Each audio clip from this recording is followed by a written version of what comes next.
Hello, hello. Welcome to the stream. Long time no see. Sorry for disappearing last week. Was a very busy time, so couldn't stream unfortunately. But today we're back and we're gonna be better, we're gonna be bolder, we're gonna be stronger. First let me do a bunch of the chores and clear up all the notifications that we have here. And in the meantime, I'm gonna tell you what the plan for today is.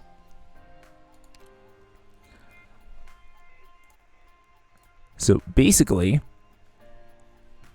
there is a new event out, and we are definitely going to be spending time playing that. Speaking of which, I should probably update the stream title. Give me a moment. Oops. All title from the previous stream. And that will not do. Here's the events.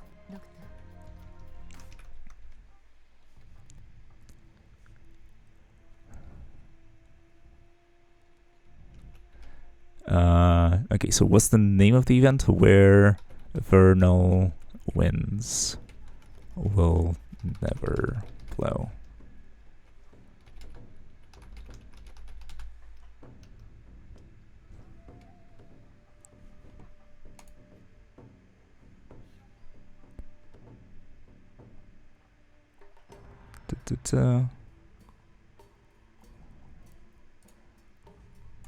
Okay, cool. Should be good now.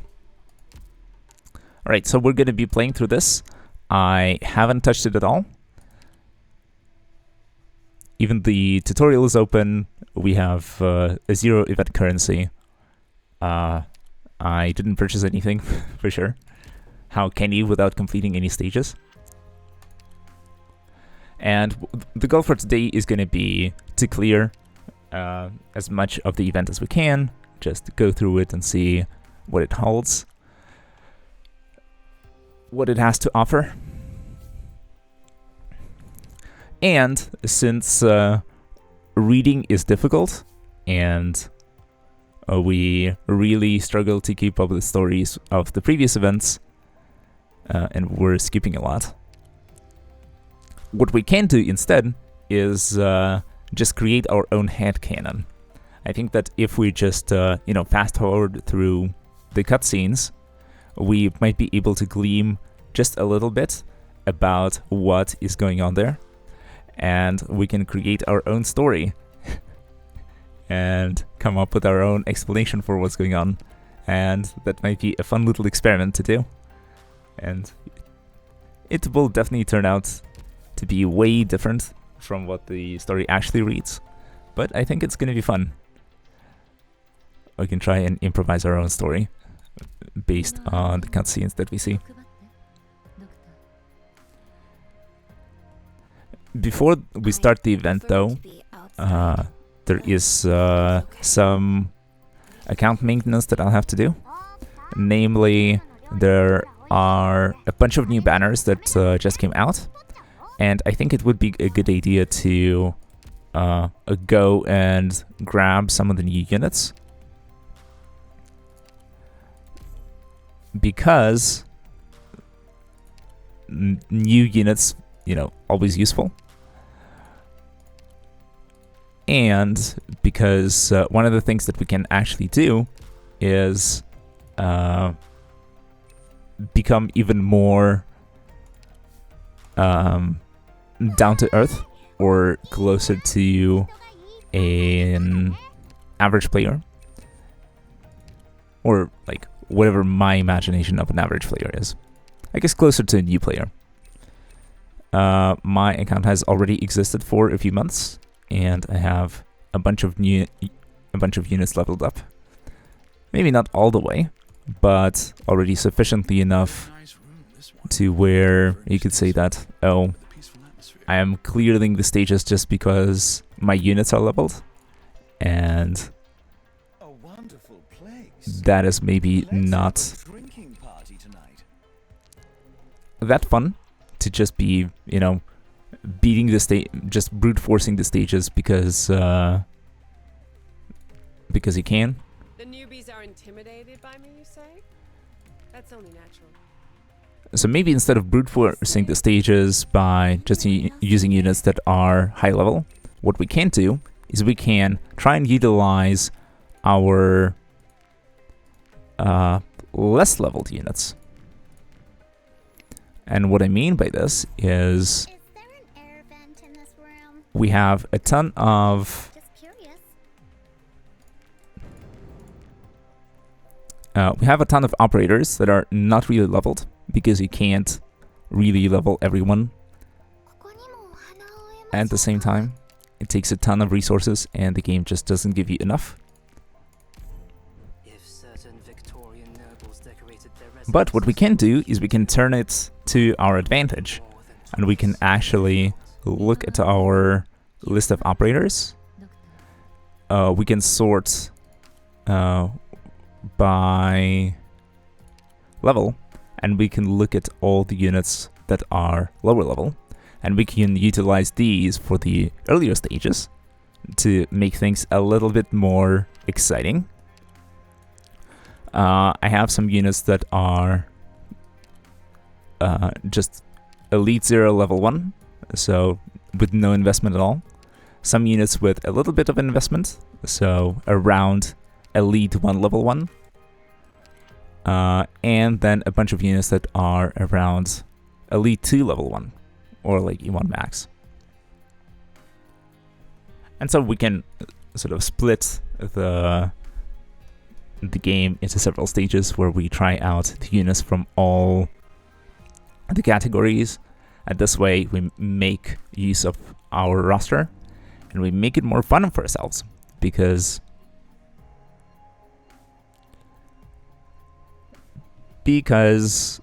just brute forcing the early stages with units that are way too powerful is boring for my taste. So I'm gonna go out on a limb and turn based here and say that, well, I don't think it's very engaging for me or for you to just commit atrocities of that sort.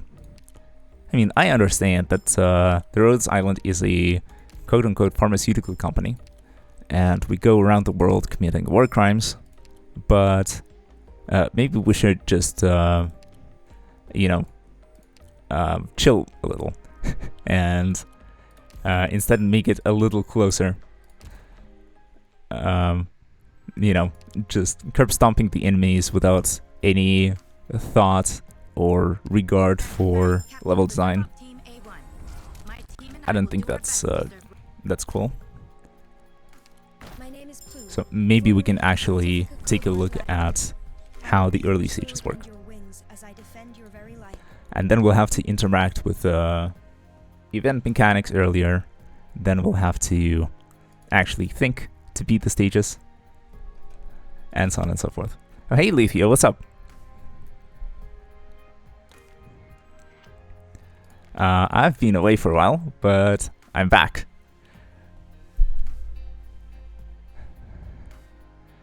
New stream, new me. New events, new ideas. Yeah, I'm doing well, thanks. So basically, as I was just ranting, the idea for the stream is the following. I am doing a bunch of chores right now to, take care of like the random things that are on screen that give you resources. Then the goal is to basically go into the event and play through the stages at our own pace. As for the story, we will be fast forwarding through it, but unlike last time where we just, skipped through the story and didn't pay attention at all, what we'll try to do is go a little slower and try to at least get a glimpse of what the cutscenes have to offer. And what we can do then is actually create our own headcanon and give our own interpretation to what is happening in the story. And I think improvising a story is going to be a lot of fun. And it's gonna be a lot different from what the actual story says, but I think it could be cool. An interesting little experiment, let's say. But before we do that, I think I might want to do the banners first, because I didn't really pull on the new banners, and there are some units that we might be interested in. It reminds you of some university lectures? Hello, I'm How Amanda. so? We meet again. Once I sign here, I'll be your personal stylist, right? Huh. You'll be an operator. Doesn't matter, as long as I get to stay. Yeah, because I don't imagine improvising a story based on cutscenes is close to university studies. Or is it?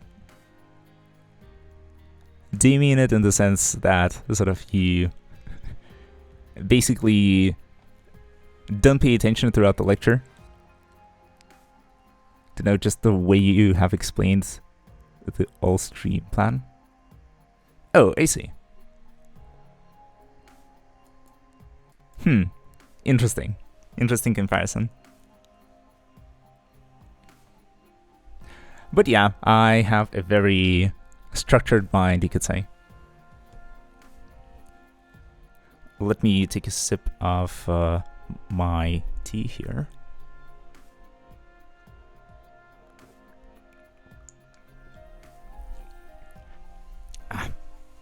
Warm tea. I'm trying to do it away from the mic so that you don't get weird ASMR vibes, but some people might be into that, and I don't mind. I just think that not everyone likes slurping noises. Anyways, yeah, I have a very structured mind, and I want to sort of lay it out for you so that you know what you're getting into. You wouldn't complain about the ASMR. I see, I see. I guess I should, give the audience what it's looking for. You know. Okay, so before we begin, I actually want to spend some of my resources, perhaps. Could be a good idea. In particular, let's pull on this banner. I haven't used the free 10 pull. And then let's pull on this one to get to... Hi, Denisio. How's it going? And welcome, Anbus Super. Is that how I pronounce your name? Welcome to the channel.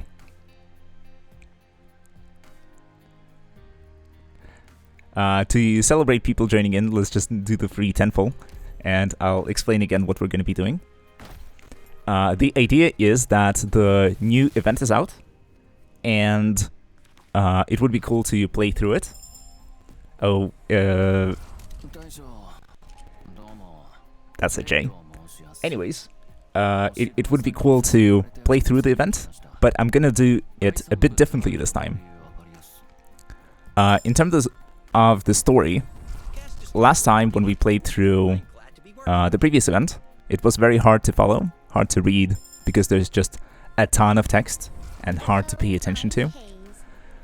So what we can do is we can fast forward through the cutscenes, and we can improvise our own story and give our own interpretation or headcanon of what is going on the screen. What's this? Atsuki Nagi. Oh, welcome to the team, I guess. A new 5-star. Welcome, welcome. So, as I was saying, we'll be improvising the story based on cutscenes, and we'll just be creating our own headcanon and our own interpretation of what's going on.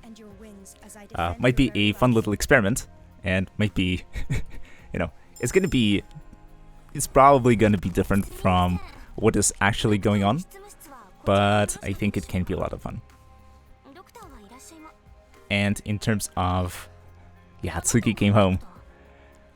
In terms of playing through the stages, also the thing that I didn't enjoy too much last time is that the early stages we just didn't pay attention to at all, because we just used our units that are close to Elite 2, or are already Elite 2.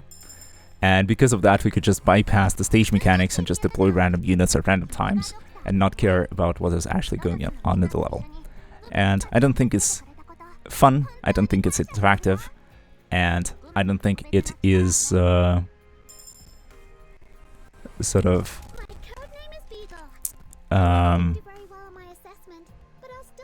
yeah, if you imagine like a completely new person starting the game right now, and they open the stream and they see that, oh, instead of, you know, actually interacting with the stage, you just use your high-level units to beat it.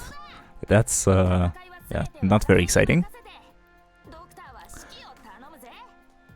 And since we have a ton of units in reserve that we can't really invest in, because, you know, we just don't have enough resources to spend on everyone, what we can do is we can use some of the units from the bottom of our list. Namely, we can sort by level and see here that, oh, yeah, welcome Tsukinagi to the team. We might actually use like Tsukinagi, for instance, or like Waifu, or Fu Y, I should probably say, who I got recently, and like less frequently used units, like Matayumaru, Cliffart, who else is here? Like Embryo could be cool to try out.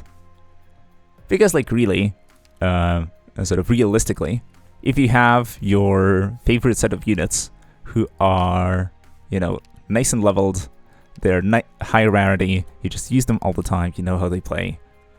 But your roster is so much bigger than that. Why not make use of the units that you never invested in? Why not make use of units that are hovering around Elite 1 level 1? And so on. I think it can make yeah, some daddies too. I think it might make it a lot more exciting to sort of see what the game actually has to offer, and maybe we can discover some of the units that we like, and we can invest into them, for instance. You can think of it as like scouting for talent. Sometimes you just, you know, need to take a leap of faith and interact with, like, go out of your comfort zone, interact with new units and stuff like that. And speaking of new units, let's pull on the Calcit banner until we get the guaranteed 5-star character. Because Calcit is one of the units that I would be interested in. As in, a unit that I would like to get. And I know that Calcit is an extremely well-balanced unit. Okay, Lithia says wait. Yeah, she is in the shop. So, for... do you do a country review, sir? Not yet. Haven't tried it before. But I could give it a shot in principle. But you'll have to guide me through the process, because I'm sort of relatively new to streaming Arknights. So if you want your account reviewed, then you'll have to sort of tell me what to do and give me the steps. But yeah, in terms of Calcit, she is indeed in the shop, and we have the yellow certificates to purchase her outright. But since we also have the headhunting tickets, we might as well use them here. Wrong banner. That's how they get you. Okay, that was a waste of a headhunting ticket. Very exciting. Okay, at least we got a... yeah, it's all good.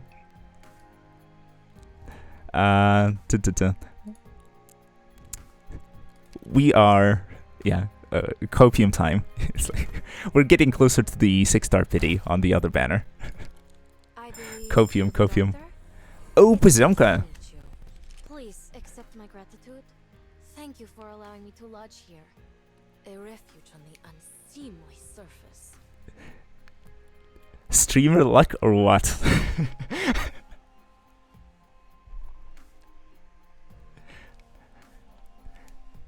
Yeah, take a screenshot, boys. Yeah, we are stopping here. We used up our luck and we got a 6-star operator, feature 2, and the one that I don't have. Pozemka, welcome to the team. Now we're heading to the certificate shop, and we're just buying calcit, and we are extremely happy. Boom. 私がここに現れるということは、つまり事態が切迫しているということだ。これからも引き続き使命を果たせるように精霊してほしい。 Okay, we get the base links. And now you have 2 of the most broken units in Arknights right now. Well done. Thank you, thank you. All skill, no luck involved at all. Are you interested in the limited banner operators? To be honest, not so much, because I don't really sort of look up the information about the game outside the game itself. I used to watch some videos that explain how sort of the game works, and I look up certain guides for certain stages when I really struggle with them, and when you know, there is something to lose by not completing the stage. But yeah, my playstyle is kind of different. I go for the units that I like in lore, and so far, I sort of like the lore that comes from the main story, and these operators are not in the main story. Yeah, it's like we differ a little bit. So you use operators that you like for design or voice actor, and in that sense, like, yeah, visually, like the visual design is amazing for sure. In terms of abilities, don't know, didn't look up. But yeah, these guys visually look cool, and I imagine that they sound great as well. Yeah, however, I'm sort of not familiar with the stories. I play males only because, well, okay, you type Kappa, but you should really be typing the Rainbow Kappa instead.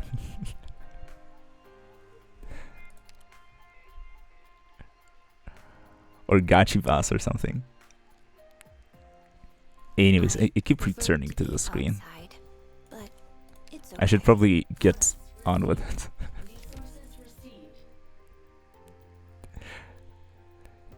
Yee. So now we are extremely happy with getting the ex-wife, or maybe she will ask us to call her just wife. We have Pozemka, broken and based. We have some like random potentials laying around that I can also apply. Let's just do this real quick. And what we also have is a bunch of extra resources in the bank.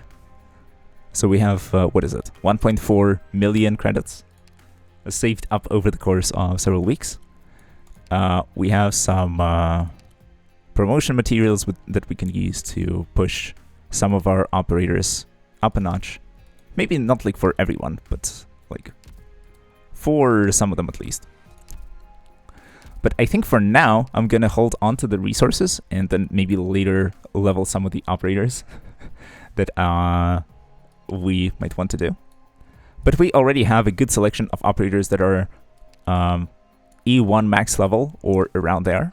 We have a bunch of operators that are around E1 level 1 or like E0 max level. And we have a bunch of operators that are just Elite 0 level 1. And with that said, let's maybe jump into the event and try to use the excuse me. Let's use the operators that are low level for the, first several levels to make it more interesting. The mid-level operators for the mid-levels, and then our super invested operators for the super invested levels. That's the plan. And then we can also level like Kalset or Pizomka, or maybe both, if we really like their playstyle. Like Kalset, I'll be investing in no matter what. She's she's a little broken for my tastes, but she's the ex-wife, so we have to, pay alimony and stuff.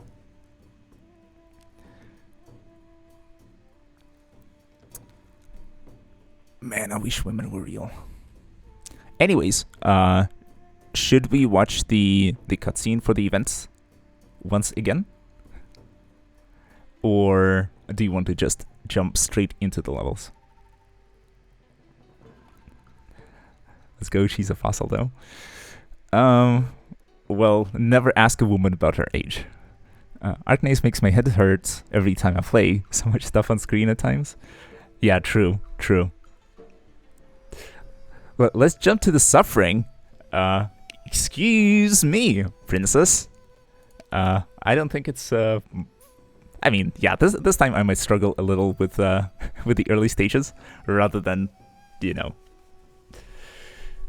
just one-shotting everything with operators that are way above in terms of level of what the level is designed for. But yeah, let me take a quick sip of my tea here and reset my voice, and then we can begin.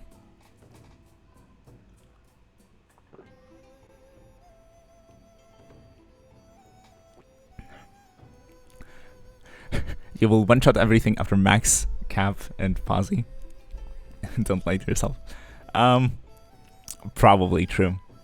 It's like, for the last stage, for the boss stage of the previous event, I actually had to, give up on the strategy that I was trying to to perfect during the stream. And I had to just give up and borrow a Kalset and just do it the easy way. I was trying for hours and couldn't get it to work.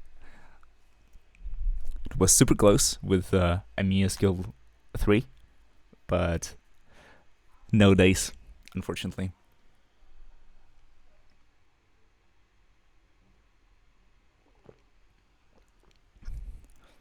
Okay, tutorial 1. Lone Redoubt. This is Yemen. The catastrophe defenses are huge.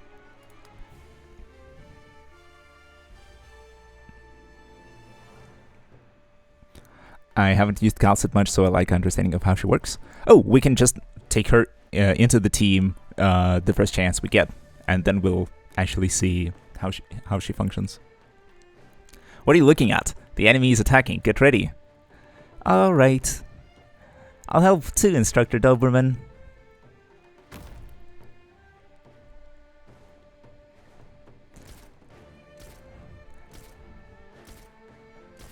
Okay, looks like these are just basic units, so... Like, am I imagining things, or is your shooting sharper than usual? You're not. There's a Chinese saying that he who has the high ground has half the battle won. Yemen's catastrophe defenses are very tall. Operators on them will deal increased damage to enemies on the ground, and take reduced damage when attacked by enemies on the ground. That's true for the enemy too. Oh wait, it looks like there's like there are platforms that are half height. Wait, true for the enemy too? Yes, as I was saying, the enemy can climb using ladders, threatening our operators. It would be best to stop them before they reach the defenses. I'll help you out.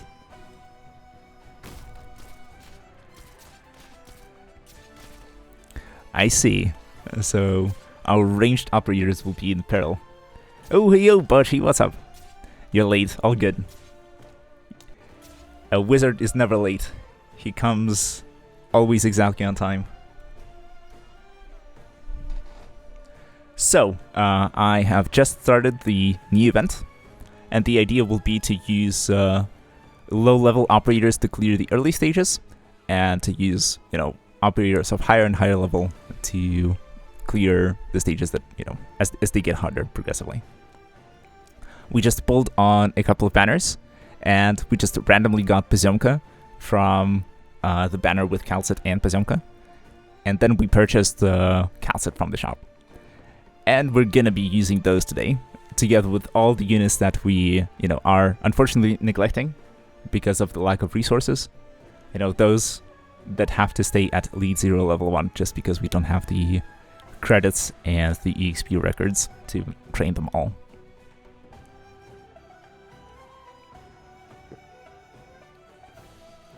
And I hope that brings a bit more variety and makes it a little bit more interesting to watch, and maybe more, it will be a bit more relatable to people who don't have units that are like completely leveled. And OMG, do I love the story of this event.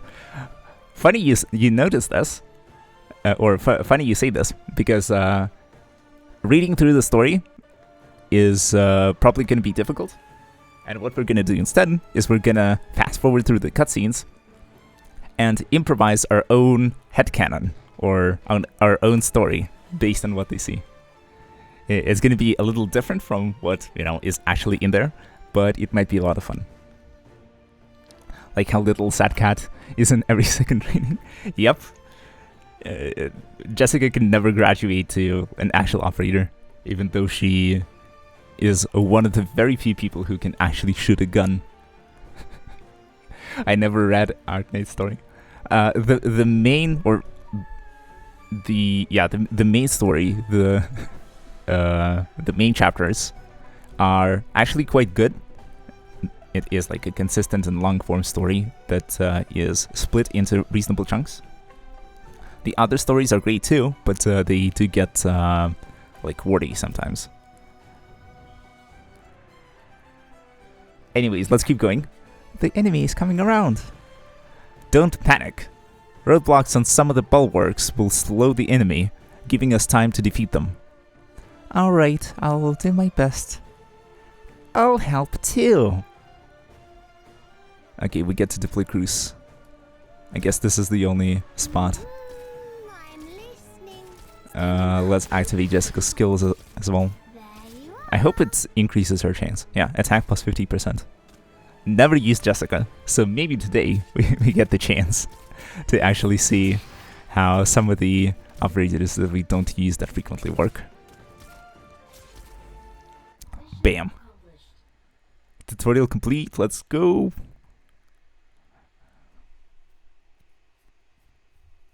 I think we did all right. I think so too, Cruz. Yeah, today Jessica will carry. Alright. Story. Dream of youth. Few are those who truly break away from home. Okay, first let's see. Maybe if the story is a bit shorter, if the chunks of story are a bit faster to read, then we might actually read through this, but we'll have to gauge. We have to gauge how large the scope is. Oh,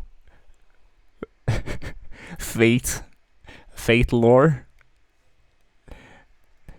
I love Fate lore.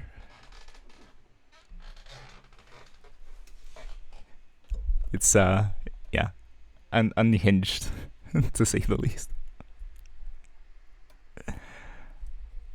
It's one thing to make me play Go with you because you're bored, dear brother. It's another to use the pieces to form the character for bored. I can see you haven't practiced the Go theory I taught you. As if that would help me against you. It's true that the character on the board doesn't look as nice as your handwriting. Why don't you find something else to pass the time, if it's not really a Go game that you're after. Go hiking, learn an instrument. I could teach you calligraphy if it comes down to that. The Go match may have been devoid of interest, but there is meaning in reading my opponent's thoughts from the movement of the pieces. Oh? What thoughts did you read this time? Well...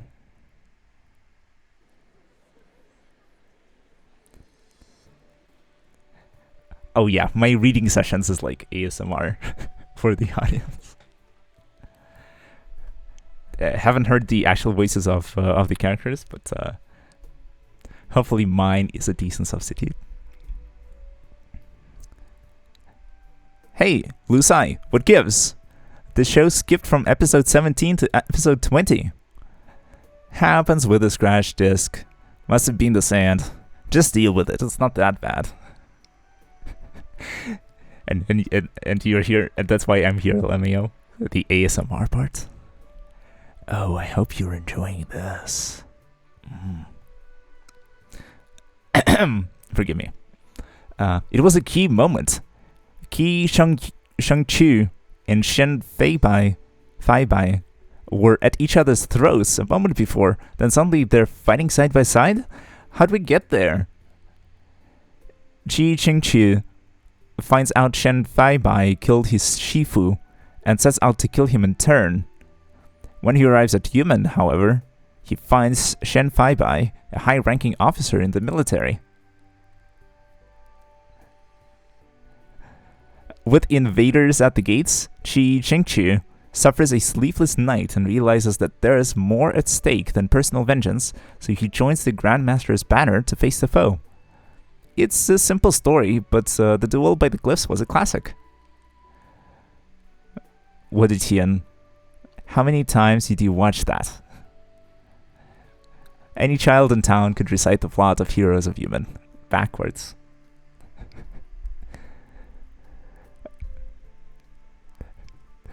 Oh, Lithia says I cannot type what I was thinking. Really cannot.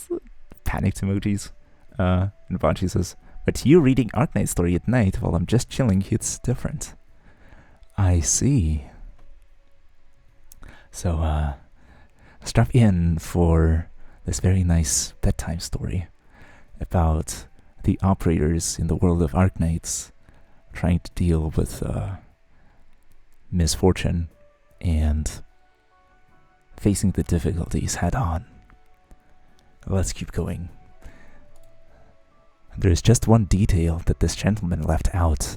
Qi Shengqiu didn't set his grudge aside when he first saw Shen Feibai in the army. It was the Grandmaster who pledged to face Qi Shengqiu's sword on behalf of Shen Feibai, leading to the duel by the cliffs.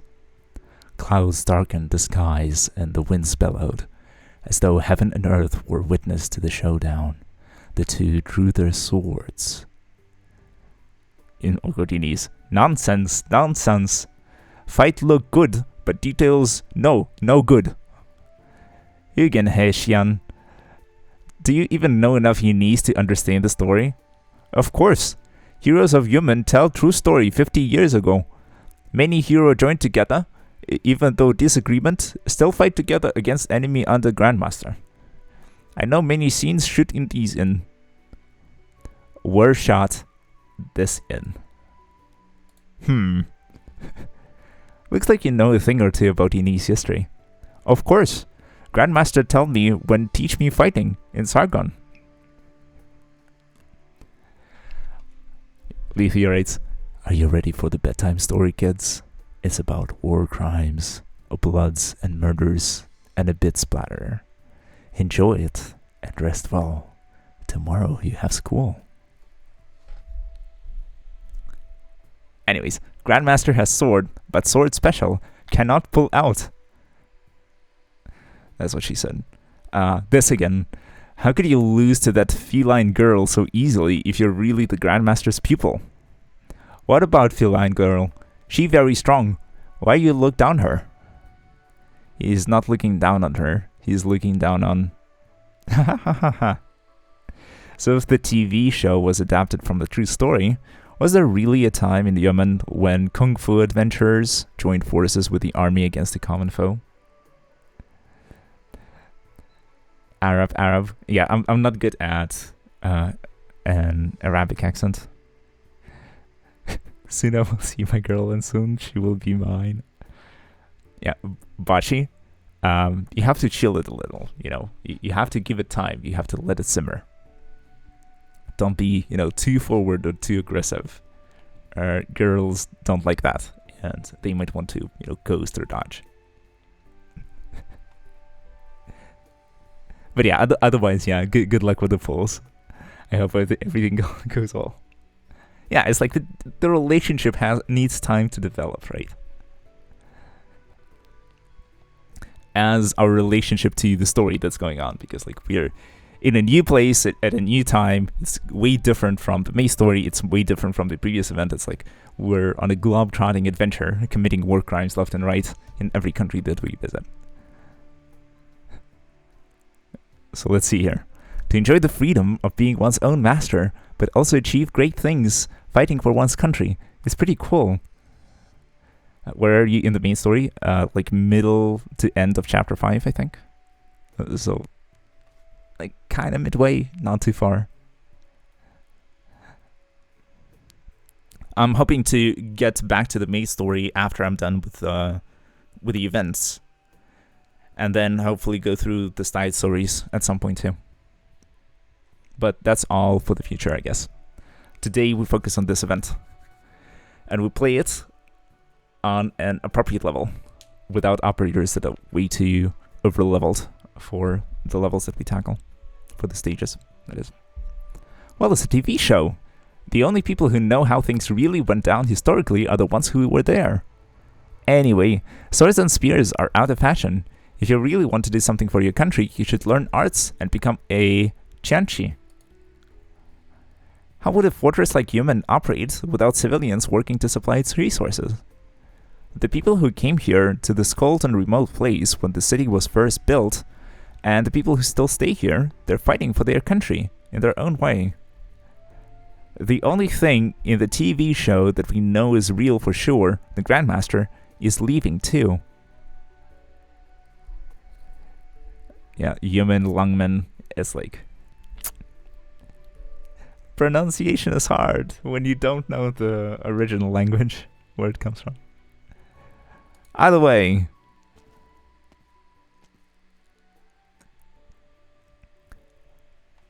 the medicine you ordered. Thanks. Just put it over there. I'll have someone take it to the back. I've got the creams for bruising and burns, but we didn't have enough supplies to make herbal meals. Here's the money. Send my regards to the doc. And, and we just had our supplies delivered. Take some back to the clinic. There's a lot of stuff. 1 second, I'll get someone to help. No need.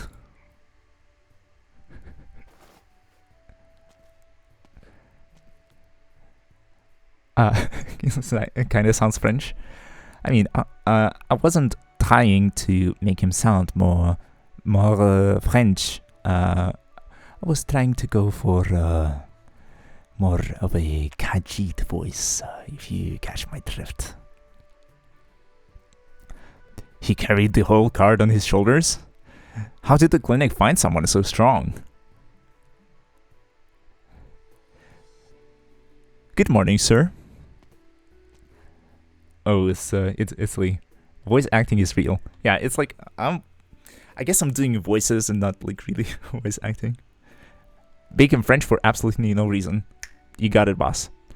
I've been here a few days, but I've never seen this place empty.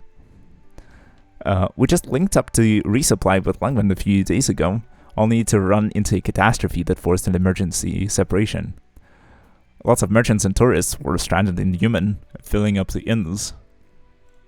Business is good, but it also means more trouble, especially when people who are already frustrated start arguing. There are many who would love to have your problem. Although, come to think of it, my head would probably start to hurt if my little business back in Longman started getting so busy. Would you care to start the day with some tea? Sure. What about the thing I asked you to look into? Baguette. Baguette Lee canon. It's like, we're creating our own headcanon here. Like, you can read through the story and make it more serious and go for the voices that, the characters actually should have. Like, the innkeeper goes, here, the Yemen Arena Board of Fame records from the past 6 months. Here, the Yemen Arena Board of Fame records from the past 6 months. Not much I can do if the martial artist you're looking for isn't on it. But it's more fun to, take Lee and forget about the original voice acting and come up with our own and say, so, your man operates an arena to this day. Such a martial tradition is impressive. The Lord Exorcist trains his troops well, and there is no need for folks like us to fight on the battlefield these days. Still, the martial artists need somewhere to hone their kung fu, hence the arena. Anyway, I would suggest you stay a few days if it's not urgent. With so many people passing through, someone may have seen the one you're looking for. You could also ask at the Southside Sword Forge. The Shifu there knows the city inside and out. Plus, lots of kung fu fighters hanging around. Thank you. That was horrible. Thank you. It's always tough when you don't know the lay of the land. Mind if I ask what this is about? Are you looking for a friend, an enemy, a debt to repay, or a debt to collect? I guess you could say this particular individual owes me a pretty big debt. Flashback time. How long will you be this time? No idea. Will you ever come back? When it's all done.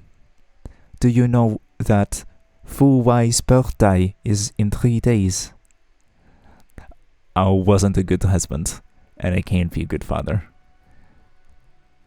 It's enough that I achieve one thing in life. What was that about? A debt to collect, eh? That's gonna be tough. Yan is a big country, and more than 100,000 souls live in Yemen alone. Not easy to find someone who doesn't want to be found. Anyway, your tea's ready. Would you like a side of Yemen-style sautéed meat to go with it? Sure. I'll take a seat and wait for my girl to finish her match. Longman spring tea just came in. We only get fresh leaves like these once every few years. Appreciate it. Feels like a waste to use them on me. Don't say that. We always value our guests. Spring tea from Longman. It shouldn't have a bitter taste this time of the year.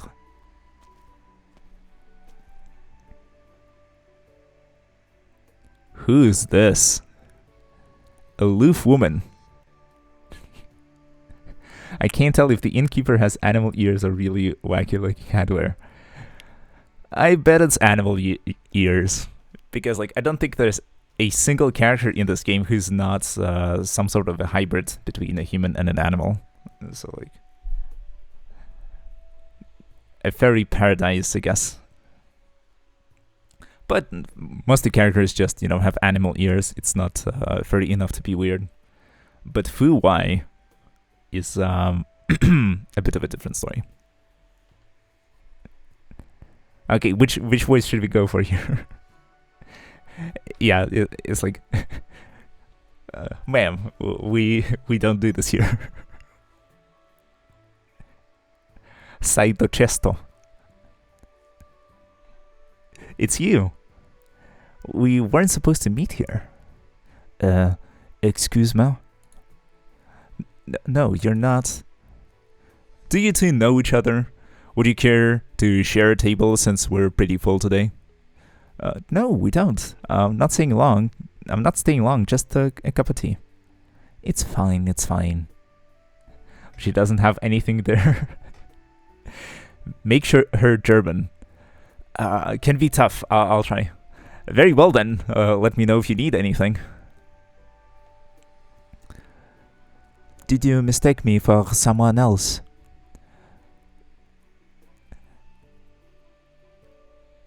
Schmetterling. You just looked familiar. Must have been an old friend that you haven't seen for ages. I suppose. Stick to your tea. Have one on me. Schmetterling. You're buying me a cup of tea, even though we don't know each other? That was an insult. Yeah, German accent is a lot tougher. For me, at least. All meetings are the work of fate, even the ones that start with a misunderstanding. Here's to finding old friends soon. It'll happen when it happens. No point trying to force it. That's an interesting answer. The answer lies not in the ones we're looking for, but in the journey of looking for them. Do you talk so much to everyone? I apologize. Pardonnez-moi. Are you leaving? I said I wasn't going to stay long. How strange.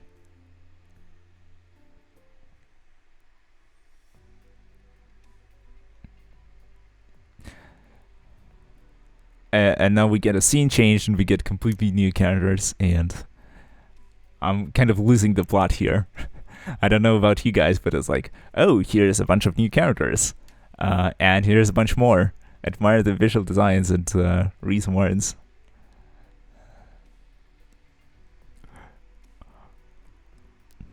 Okay, I guess Taihe is the... I hope the left heat is getting playable. The femboy over here? It'll make sense soon. Yeah, trademark.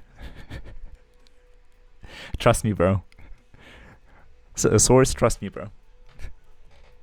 Okay, I'll keep going. Are you sure you don't want to speak to the general first?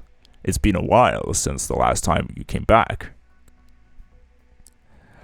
I read the story already, but with French Lee and German Lee here, it seems a completely different one, not gonna lie. That's what I'm here for. It's like... That's how you create content. That's how you make it different. That's how you make it interesting. Okay, his name is Zoole. Le Zoa.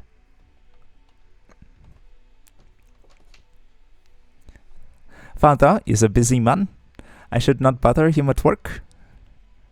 Perhaps I'm being too much of a busybody, but the Department of Discipline and Supervision found your actions faultless in the Shang-Chu matter. You should not feel guilty about facing the general. Man, I'm ready for the Italian accent. Mamma mia. I don't. There's nothing for me to do at home anyway. I thought I might as well take a look around town. The Grand Tutor must have sent me to Yemen expecting something to happen. I should keep my eyes open. It's horrible, I know. I'll come with you if it's official business. Or, you know, since the guy's a femboy, we can go for something entirely different. Okay, I'll do it. I'll do it for some other character too, for shock value.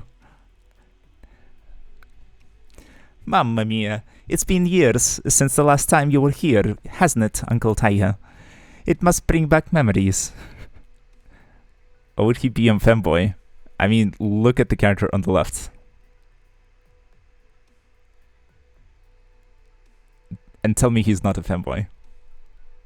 Okay, I don't mean to judge, but sort of I'm trying to sort of call call things their own names and say that, yeah, they are the way they are. Yeah, okay, he just looks edgy to you. Okay, because to me, I couldn't tell the sex of this character from the looks alone. It might as well be a woman for me. Man, I'm laughing at all because of your mamma mia. I'm sorry if it offends you, but I am committing to the bits.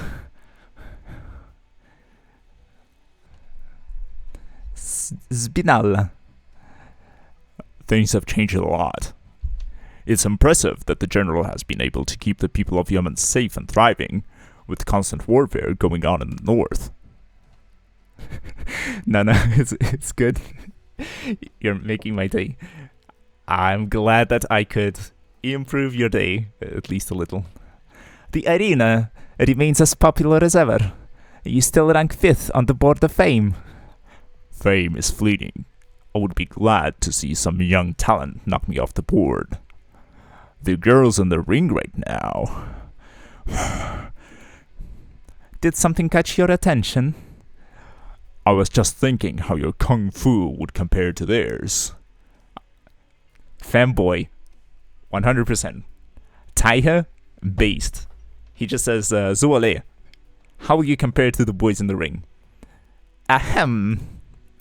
The Grand Tutor says that a candle holder's duty is to carry the fire that drives out the shadows of the Feranmut, and to travel amongst the people to learn their troubles. A sense of duty comes first. Shrewdness second. Kung Fu comes third or fourth at best. Indeed. So, how do I compare then? To be frank, while few are as swift as you in a head-to-head fight, I would say your chances are 30-70 in the other side's favor. Okay, get ready to use that Italian quite a bit. I aim to please, my dear audience. The pair have already traded 12 moves.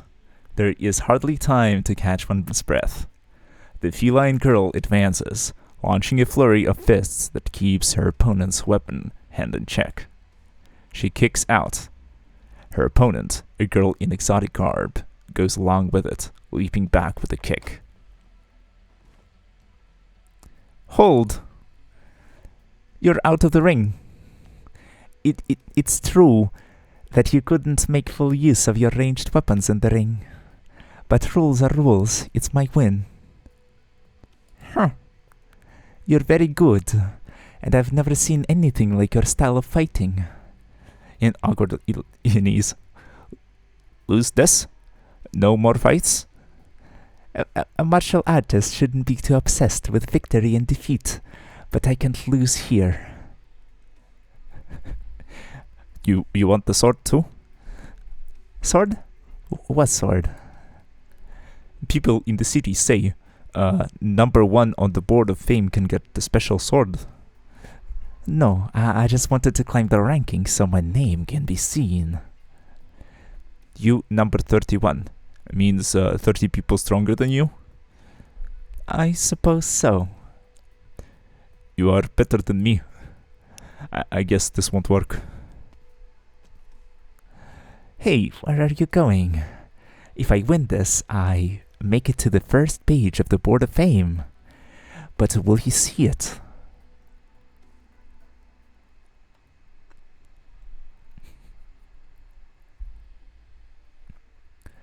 Man, another scene change and another set of characters. Round 15, the Millennium was hit in the right wrist, right pectoral, central abdomen and throat. Chibai was not hit. Chibai is the winner. Haha! I would have died 3 times if this was a real battle. Oh, Chibai.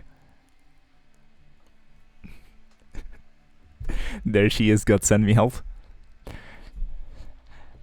Maybe we should go with Mickey Mouse for her, because I can do it decently well. Could be funny.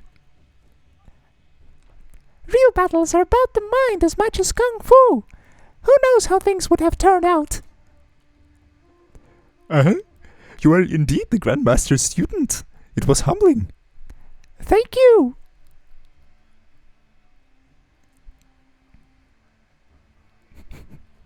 Not like this. It's like, I'm going for the bit here. I'm committing, full send. This is really not the story I've read before. Yeah. Welcome, you're trapped here. You're here with me, and we're gonna go through this, whether you like it or not. I would like to see the Grandmaster's comments. The recent ones are all here. The Grandmaster has been paying close attention to your bouts, despite his busy schedule, and he has high praise in particular for your swordsmanship. Huh. Something on your minds? It's like where Vernal winds will never blow.exe. I guess. Yeah, clip that. Make a YouTube compilation of the clips with the best moments of my voice acting, and it's gonna be my portfolio. And then I'm gonna apply to voice some of the characters in Arknights in the future. In broken French, broken Italian, broken German, broken Russian, and broken Chinese. And like literally any language I can do. Just trust me, bro. It's like Chibai has the Myrtle voice now. Myrtle is a dwarf. Myrtle is supposed to have a deep and manly voice with a Scottish accent.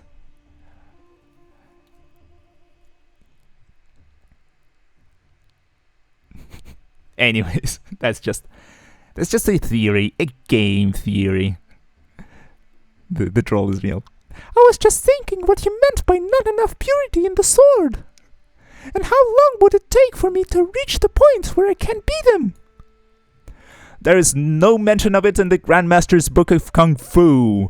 I don't think he said it to anyone but you. As for beating the Grandmaster, I'm not sure how many in the entire world have even dreamt of such a thing. You think I'm crazy? My job is simply to follow the Grandmaster and record the martial arts of the world truthfully. There are many more people than usual at the training grounds today. Why isn't he here? General Zua has visitors. The Grandmaster is also meeting an old acquaintance in the keep. I'll be going then. Manzu, it was an honor. Huh? Why do you always treat me like I'm your senior, even though you've been following the Grandmaster for much longer? The Grandmaster says that one who keeps records must be acutely aware of the strengths of others. You are stronger and wiser than I am. I have much to learn from you, Mickey Mouse. If you say so. Man, if you read Chibai like this, I can't wait for some scenes that will come later, not gonna lie. Yeah, you'll have to tell me which scenes to go for, because I think it's getting a little lengthy, and we should really get into like the playing the stages, because I bet this content is entertaining, but maybe not everyone is here for the ERP. Maybe some people are here for the actual gameplay. So maybe let me get to the game. Let's get through this. The general knocks an arrow, drawing the thick bow so full that it looks like the full moon. Oh, we're at the shooting range now. It's shooting bows. The hand on the bow trembles slightly, and the arrow wobbles with it. The general's brow furrows deeper with each wobble. The arrow pierces the target, half an inch away from the bullseye. Good shot, sir. No need to flatter. I know my own body. I could still swing the sword and spear a couple of years ago, but now I can hardly hold the bow properly. Even if there's no need for me to stand on the battlefield myself, it's not proper to have a sick man leading the Yamen garrison. My time is short. All the court knows that your injuries bear witness to decades of service in defense of Yemen. I'm not concerned about my health or life, but I have some unfinished business. The Grand Tutor has instructed me to assist you. I will help you manage Yemen's return. Did the Grand Tutor say assist? I'm sure you understand his intentions. I haven't thanked you for your help in Changshu yet. I apologize for the trouble that Zuo Lei caused. He's still young and inexperienced, and he's a femboy too. You exaggerate, sir. You must understand what a father feels. Zuo Lei has done well, but he's in a position that does not permit any mistake, no matter how small. Lord Zuo is young and bright, a rising star. It's not unusual for young people to be a little impetuous. I would not worry too much about it. What about me, Liang? Am I impetuous to you? I believe you have your reasons, sir. Word of your benevolent administration in Changshu has reached even human, Liang. But have you ever seen a battle with your own eyes? There were pirates on the Changshu River a few years ago, but nothing compared to the battles that you have seen. Then you understand that making decisions as a general in the field is different from managing at a desk. The battlefield is ever-changing, and thousands of lives hinge on your every decision. Which do you think is more important than decisiveness or caution? The bestial shui matter is pressing. We must act. With that voice, that man won't see more battles himself, I guess. Mithio, you come to the stream for the special Arknights event. And you talk to me in chat, but you talk to me without respect. Please, Mithio. That's not how we do it in the stream. It is a chill stream with quality voice acting. And not at all borrowing from famous movies like The Godfather, Part 1. And perhaps, John Wick. I am much illuminated, sir. Sound like someone kicked you in the nuts and forced you to talk. Oh. Sorry, not sorry. But I guess also skill issue on my side. I'm so sorry, I will go punish myself with 1,000 strings. You do that, young man. Or woman. You do that. In your position as Yemen advisor, you are on the battlefield, and we are comrades. I hope you understand my way. I trust you, sir. I'll give my all. However, the Vernal problem is neither administrative nor military. I trust your decisiveness, but I also ask that you trust my caution. Right. Another arrow, this one striking the bullseye square. Would you care to try, Liang? Your reputation is that of a scholar warrior, equally at home with sword and bow as with pen and paper. You play Dungeons and Dragons a lot, do you? The Yemen bow is heavy, though. Do you feel up to it? I believe it's a skill issue, sir.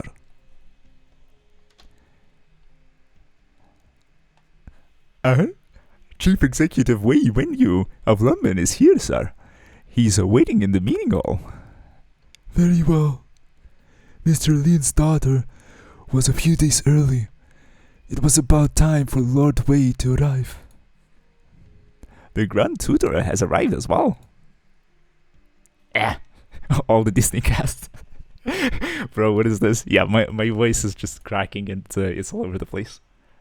I will have to get another cup of tea, or my voice is gonna die in the middle of the stream, and I'm gonna go for the rasp. Did the Grand Tutor and Lord Wei travel together? I expect Lord Wei is here on private matters. Official or private, There are still 2 honored guests at the same table. Looks like you're not the only one here to give me counsel today, Liang.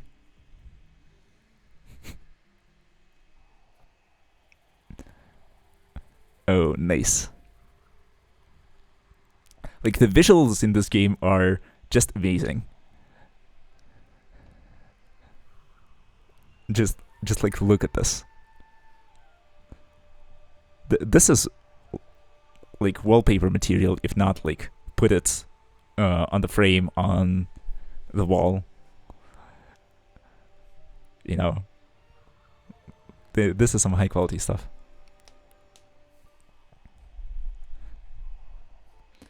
Yeah, Blue Woman. Yeah, it's the alcoholic Chinese dragon.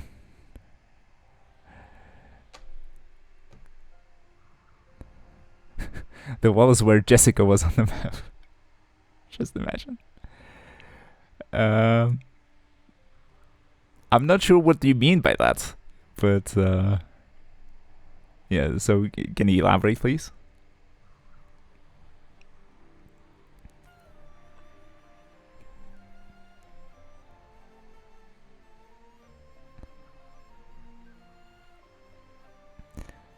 Okay, so Ling accent. Those walls are where you fight. Oh, I see. No, I was talking about a wall in the apartment. So like in your room where you live, you could just, you know, take this image and have, if you could have it as a picture, you would just put it on your wall and you wouldn't be too upset with having it as your decoration. It would actually be sort of kind of nice and impressive, and people would look at it, I imagine.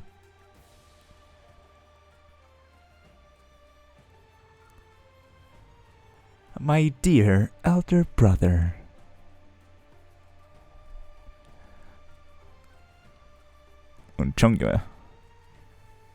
It's the new guy. I had a dream last night. I dreamed I heard the wind rushing by at midnight. I opened the window to find the desert had become a sea of sprouting trees, some of them even in full bloom.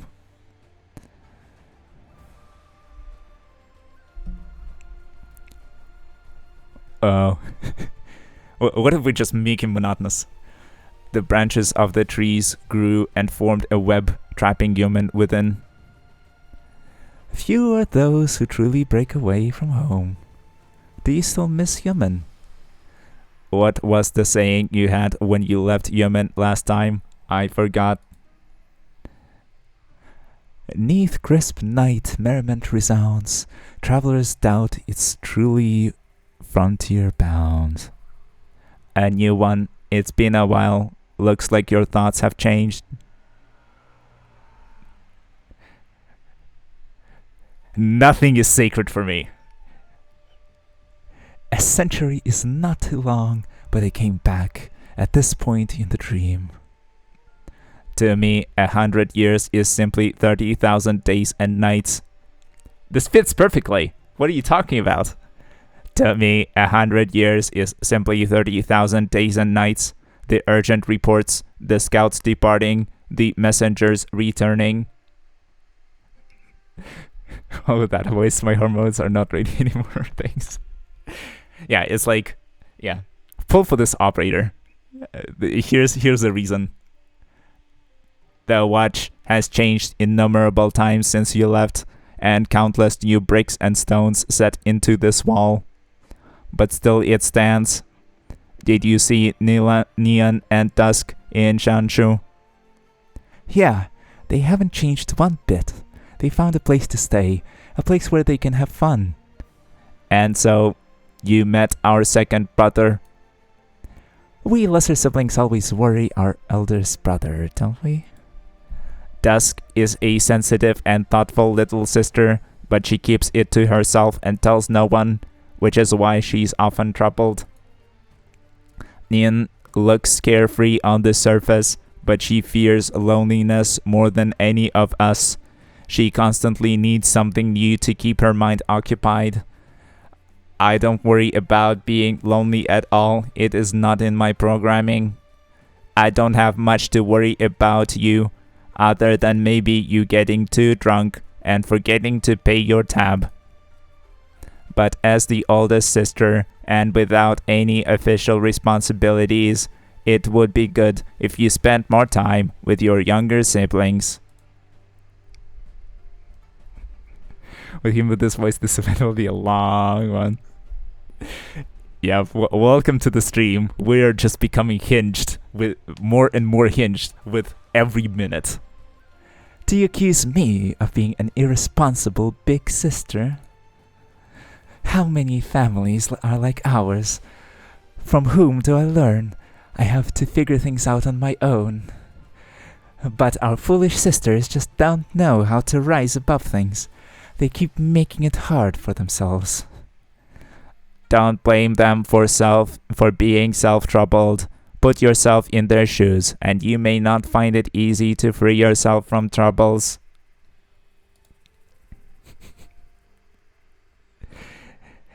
What will Yin Wu have? I'm wondering. I don't know who that character is, but we'll think of something. It's gonna be hinged. I promise you that. I'm not as free as you are. After all, you have managed to completely cut yourself off and find an entirely new self. Huh. I might have rebooted myself. You're right. I don't think the beverage you're drinking is actual tea. Yeah, it's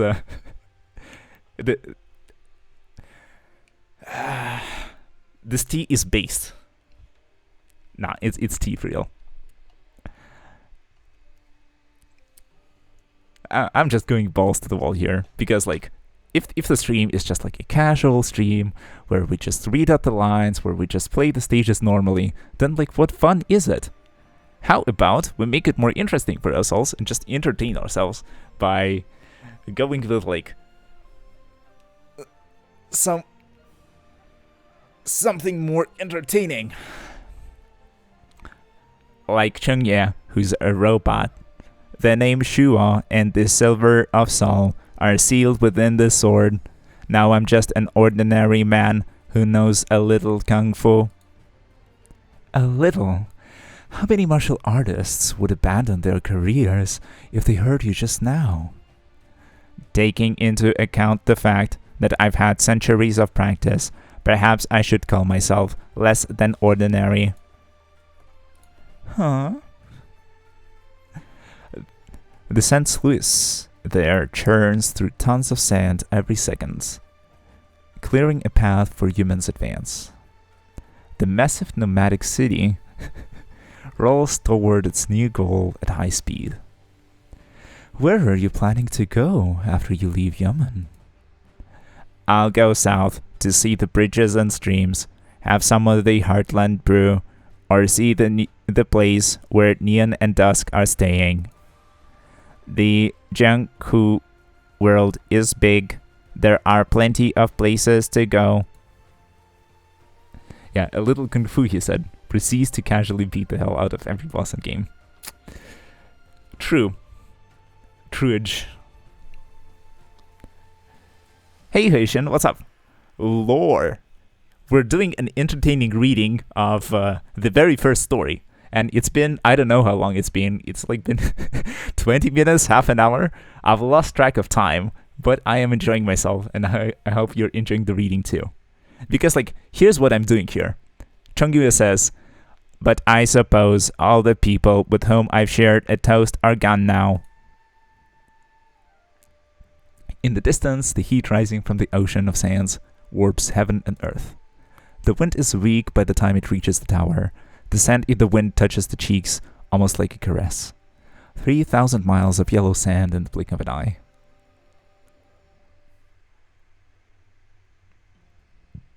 And a new scene, come on, like how long is this?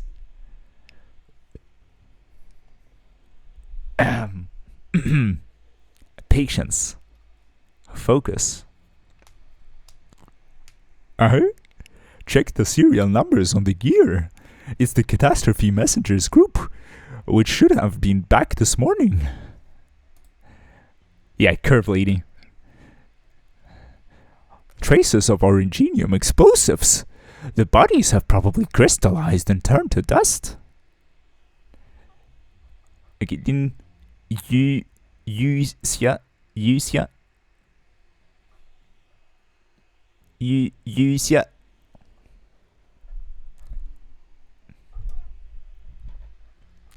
Okay, time to become hinged. New voice incoming.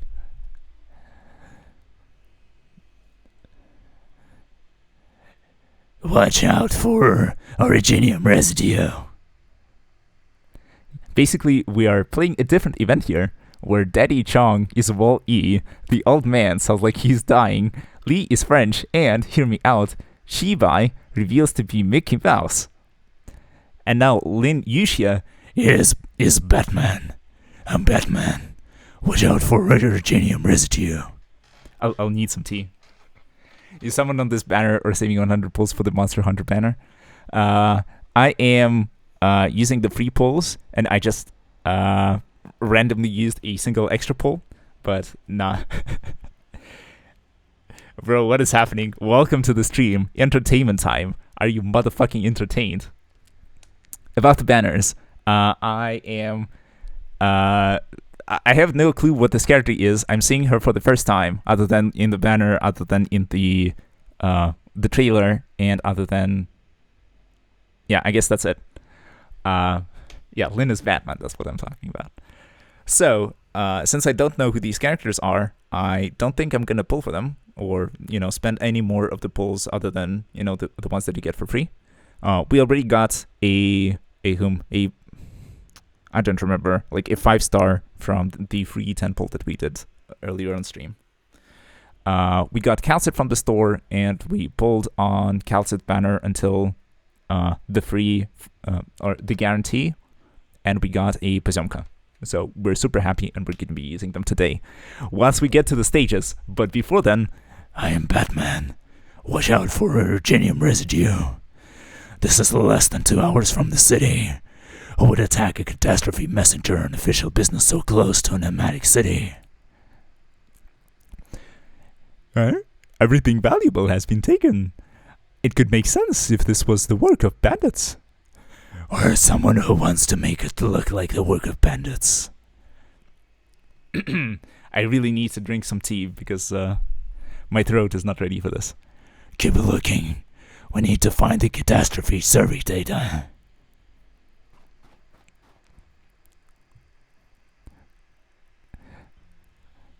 Found it? It was a little further away, under a piece of broken armor. They protected it with their lives. There's no time. Get it back to the city, but keep your eyes open.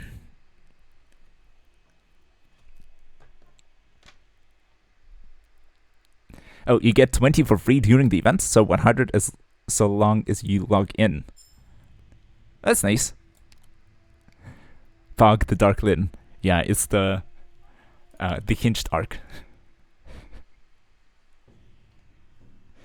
Yeah, welcome to a parallel universe where everything is not as it seems. Okay, like finally we get to some stages. I think I'm just gonna improvise the story from now on because the reading was a little too long for my taste. But if you're enjoying it, we can keep going for sure. I'll just need to get myself some more tea.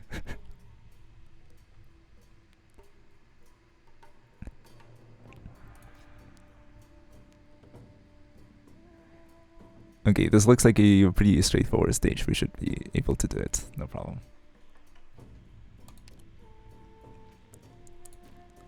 But here's what we're doing. Now remember that picture with Ling and Chang on the big walls, and you will see the actual map with different eyes.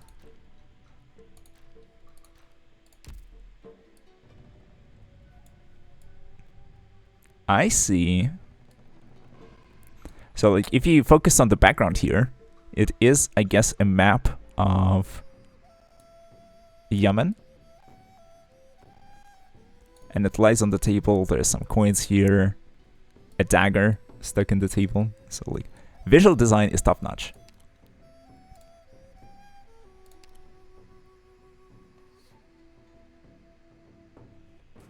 Okay, listen. Guys, let me go grab, let me start brewing another cup of tea, and then we can start the stage. I think I should optimize my time. The voice acting is top notch too, for sure. I dress to impress. I aim to please. Quote unquote tea. Yeah, like channel lore over here. But not like really. A warm drink really helps you with your voice. And right now, my voice is kind of tired. Transparent like vodka. Tss, don't spoil it. But it is tea. It is tea. Or is it? Okay, yeah, give me a moment. I'll be right back. I'll just put my kettle on, and we can take a look at the stage.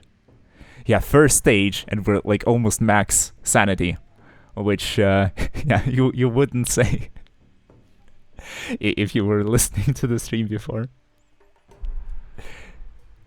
It's like, who knows what's going on inside the doctor's head? Inside the doctor's head, this. But yeah, it's like, man, we're only 90 minutes into the stream, and we finally get to the first gameplay segment. It's like, wow, go me. Okay, I'm actually gonna go, so please stay around. Please hang around. I'm just gonna mute myself so that you don't hear the awkward sounds that I'm making while preparing the tea. Be right back.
Okay, I'm back.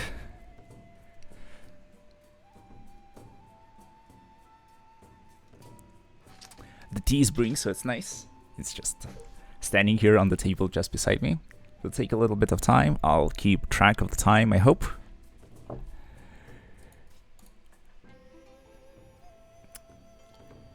So yeah, thanks a lot for sticking around. Or if you're just joining, here is what we're gonna do.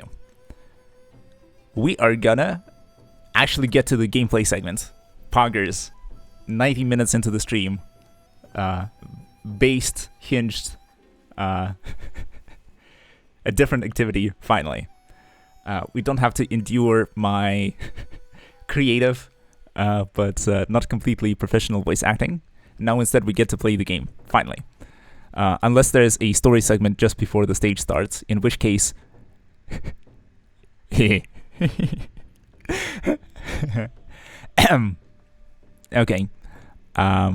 Let's see here. Located in a harsh, desolate sandpit, there is no way for peaches to grow in the Lord Exorcist's courtyard. Okay. Yavan Catastrophe Defenses. Units placed here deal more damage to ground units and take less damage from ground units. Okay. And the ground units can walk up on this elevation here and cause us some problems. Well, they might be able to fly over if they are drones. Let's see here. Let's use our second tab here among our 4 wonderful tabs. And what we're going to do here is quite based, because I know that a bunch of people don't maybe started recently, maybe they don't have operators at a very high level, and they still need to clear the stage, which is, you know, recommends operators being level 20.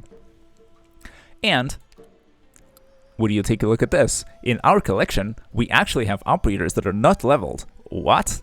And we've never used them before because, you know, they're way too weak to be used in actual stages. They're not very useful, they die fast, and overall, it is a bad experience. So, what we're gonna do is we're gonna use them in this stage. The stage is for level 20 operators, so we probably can clear it with operators just at level 1. Maybe we can level them up a little bit, especially the ones that we like and that we're gonna use later. Just like our favorite ex-wife, who we got from the store just today. Just like Pazomka, who people tell me is a completely fair and balanced operator that doesn't break any stages at all. Let's get our party composition going from these low-level units and see what we can do here. Let us get a Vanguard, because we'll probably need a Vanguard. We'll probably want a medic or 2. Maybe we want a... we have a sniper number 1. Let's take Firewatch as our second sniper. We'll probably want some arts damage dealers, so let's take these. Let's take Puzzle, because he's also Vanguard. We'll probably want to extend our front line, so... Oh, we already have Calcet as our medic. Excuse me. So Whispren goes in, Paprika goes out for now. Let's include Tsukinagi, sure. We will need a front line, because we don't have a front line right now. So why not take someone like Matai Maro, let's take Matterhorn, let's take Dornar. This should be good. So, our party composition is completely sort of Matterhorn, yeah. What a nice dude. I wish I could level him. I wish I had the resources to level all of these and be able to use them to complete all the stages. But yeah, for the sake of variety, we're not going to be using our operators who are extremely over-leveled, but we're going to be using something a bit more appropriate. And we'll be trying out new operators as well, because I never got to use any of these before. I haven't read their skills. It will probably be fine. Oh, Matterhorn has a beautiful skin. All the more reason to use him, right?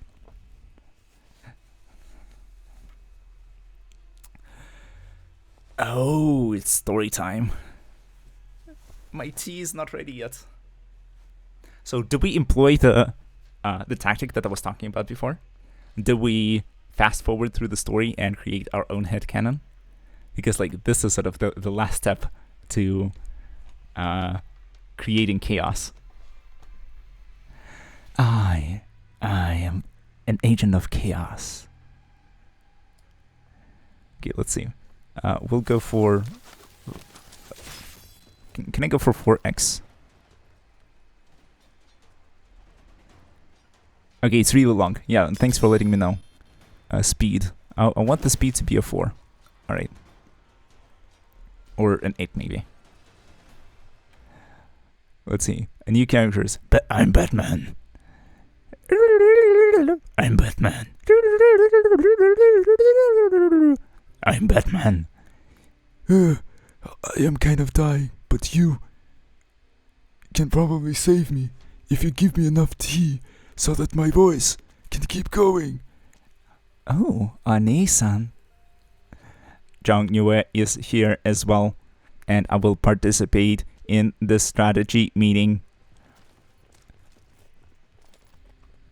I am the tutor, and I don't know what's going on.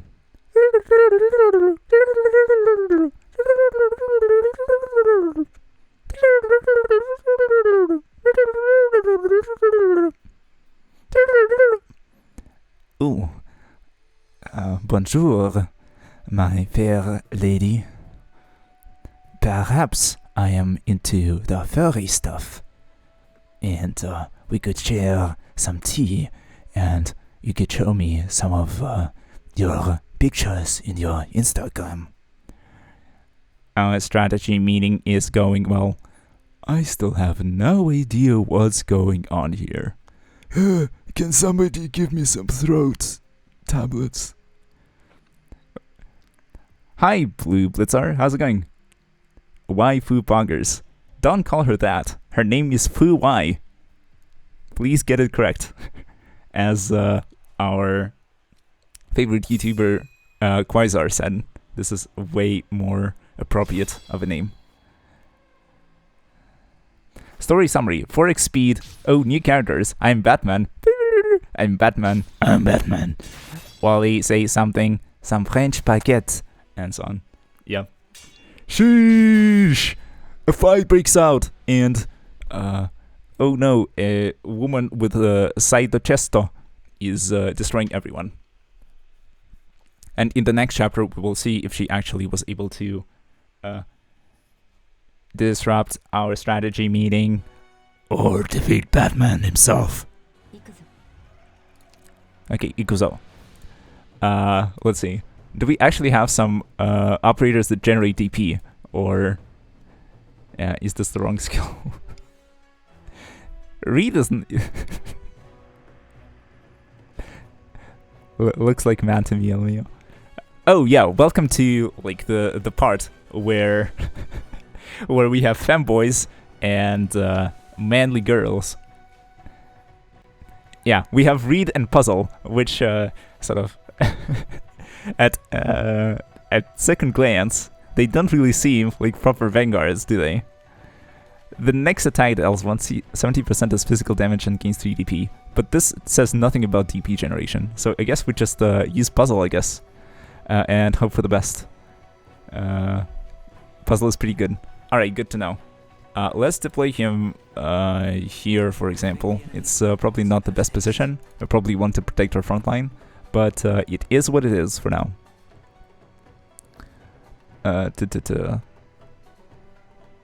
Okay, this is whatever. This is gonna make the stage super long.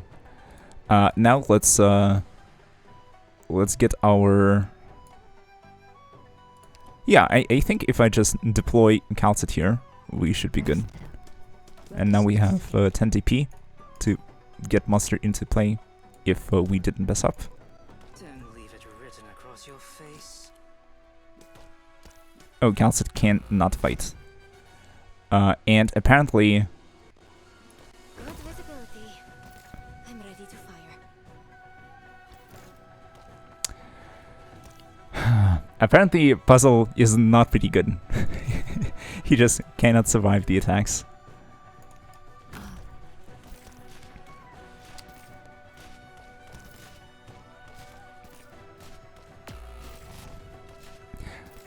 Yeah, it's all going pretty well, guys. Welcome to early levels with actual early operators.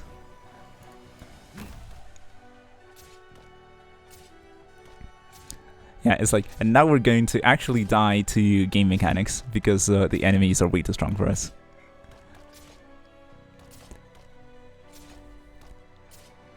Do we have a leak? We actually don't have any leaks so far, so we're actually doing decent. Oh, this is a safe spot actually, because nobody can, or it is unlikely that someone will go here. Oh, but now we have ranged units, so we're gonna suffer anyways. Yeah, it's Jover. It's so Jover. I am not sure what to do. Oh, puzzle is supposed to be ranged as well, or like standing behind someone who's a little tankier.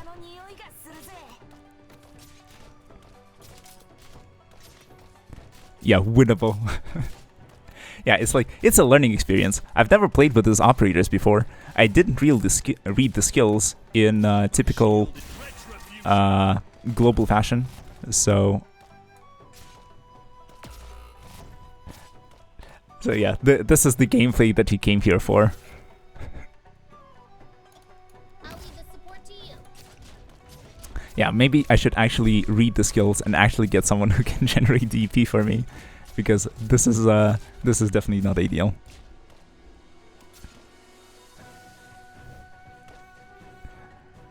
Jokes aside, this is a good way to learn new operators mechanics. Exactly, as in like, how else are you supposed to like learn to use the new people in your composition? It's like no other way, right? So all right, let's fail this on purpose, or absolutely not on purpose. So now we can actually give it an honest try. Yeah, Whispering says "Gumenasai." Gumenasai.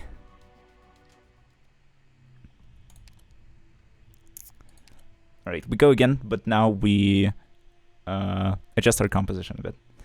Okay, read. You have your alter version. You have your own version, but unfortunately, we need someone who can actually generate DP. Myrtle is permanently benched, so we're gonna see if if someone has some skills that are useful to us. I mean, we have Courier and Scavenger, so these are decent picks. Leave the scouting to me.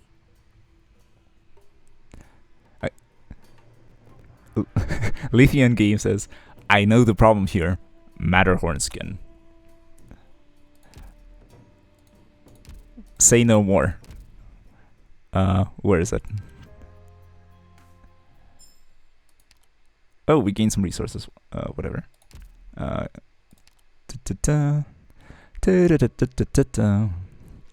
problem is the Matterhorn skin, so what we're gonna do is I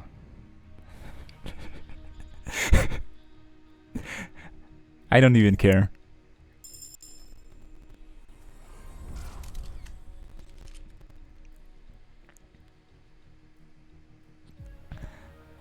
Marthy, Coral Coast Beach Guard Series Swimming Suit Launch Type 0001. Made with materials that are both durable and comfortable, this outfit ensures high performance in a variety of different conditions.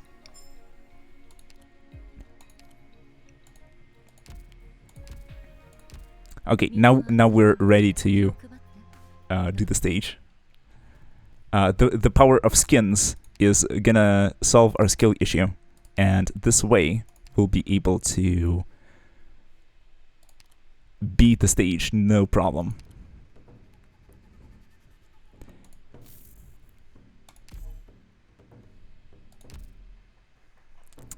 The power of the 8th pack will carry us.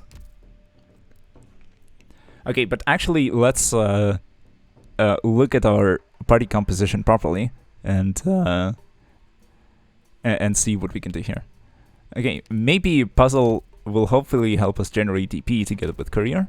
I'll know to deploy them a little sort of in a certain place so that they can be still healed by medics.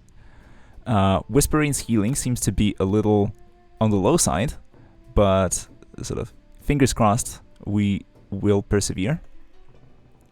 Calcet is a very selfish healer. She will target herself and monster first and foremost, so maybe we might need to replace her with an actual proper healer. Maybe we actually go for Paprika here.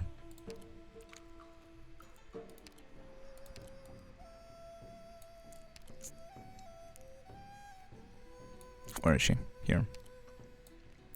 It's like time to use all the 5 stars. Just leave it to me. I've got some experience leading a squad. A range operator should be fine, and this should be fine. Maybe I want an actual guard instead of Tsukinagi. Slowing things down is great, but maybe not in this case.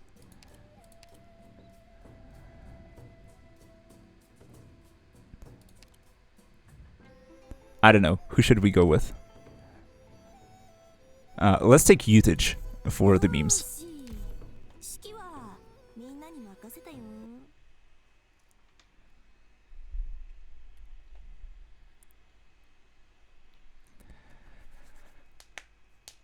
Just stir it.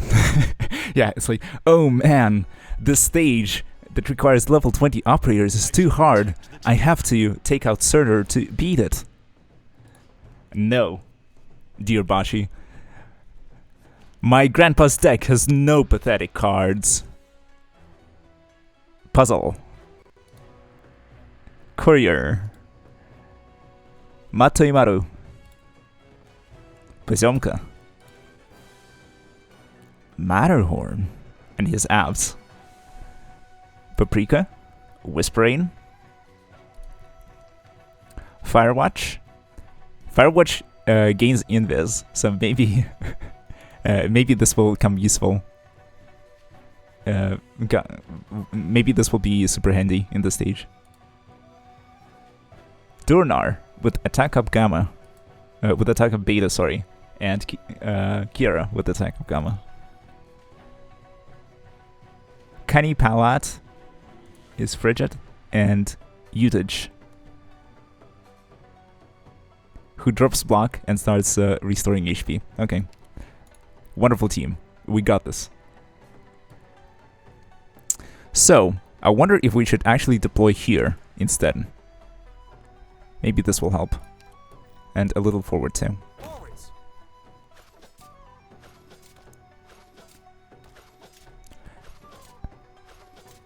And then if we just support him with a medic, maybe he'll survive? Oh, the range is not sufficient. Nice. Yeah, a bit of copium in the air. I mean, a little bit of copium never hurt anyone.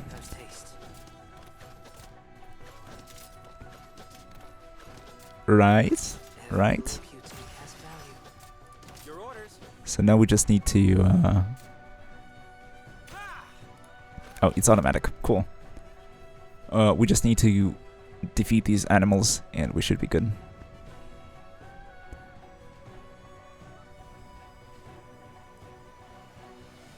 Will this front line hold, or do I need to deploy someone else to heal? I think I just put Paprika here. Don't get careless just because I'm here. Every expression you make is an opening. Oh, this is better. There was more copium in the sentence about the copium. Let me get a whiff of that stuff. Okay, let me just put usage here. I don't think she can get healed anyways. Yeah. But she recovers some HP whenever she attacks units. So she should be self-sufficient and we can just drop her in front of the red box and we should be good. In the meantime, a lot of the enemies are coming through. But they're getting blocked for now, so we should be fine. Maybe we start deploying units that actually deal damage. But where is the question? Pozomka is a little bit short-ranged, and I want to be able to cover both lanes, if possible. So maybe I'll put her here and face her this way. This could help.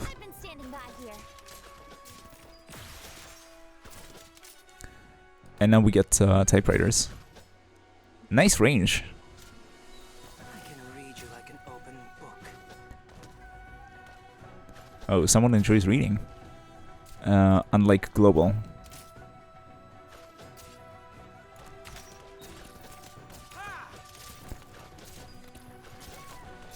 Every look you take has Okay, see?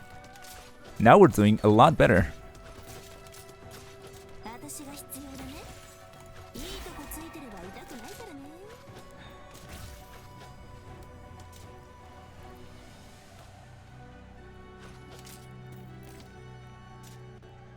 Okay, now what we should do is hopefully take care of this front line here.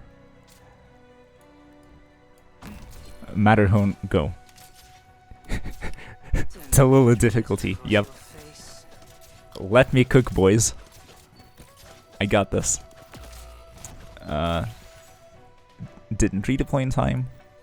Oh, and I forgot that Matterhorn is not going to be in range of Paprika here. Oopsie. But we should be fine, I hope. But then we also have this backline here. So maybe if we just deploy Firewatch.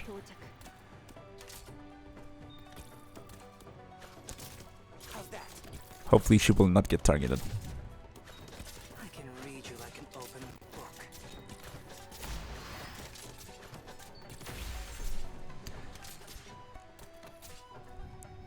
Yeah, it's like, life is so nice when you can actually generate DP, right? It has value.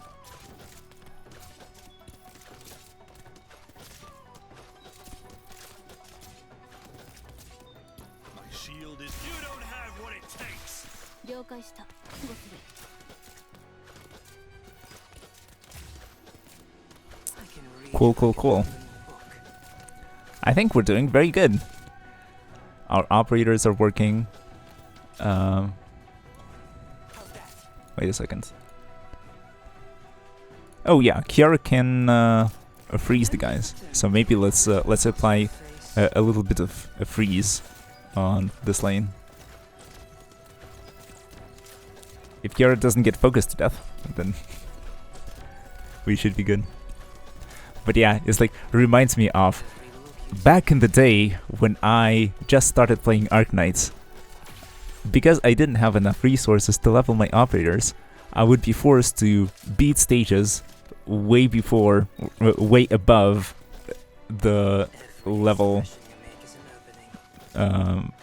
way above the level at which my operators were at the moment. I was going above and beyond to beat the stages that were sort of beyond the recommended difficulty for where I was at the time. And now we recreate this experience. And yeah, we are actually cooking. We are doing it. We're doing it live. Yeah, GG. We are improvising. We're adapting. We're overcoming. It's the rules of nature, man.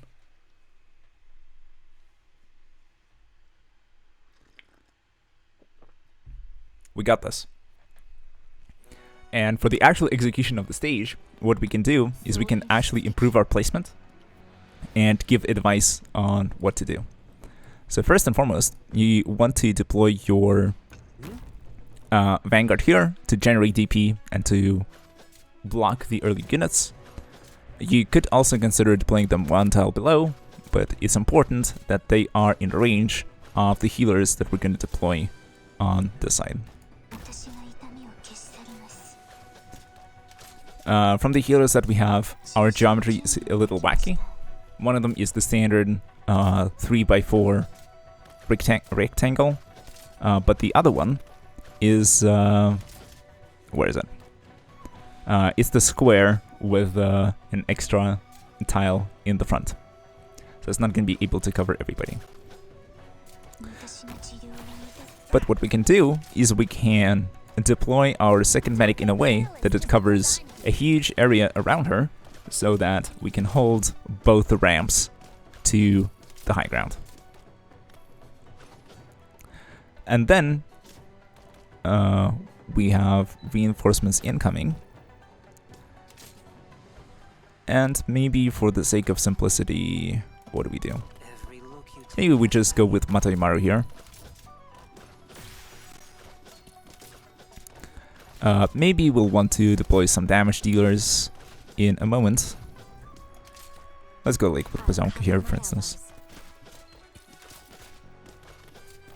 But yeah, I guess Bazonka's strength is in the typewriters as well. Your orders, please.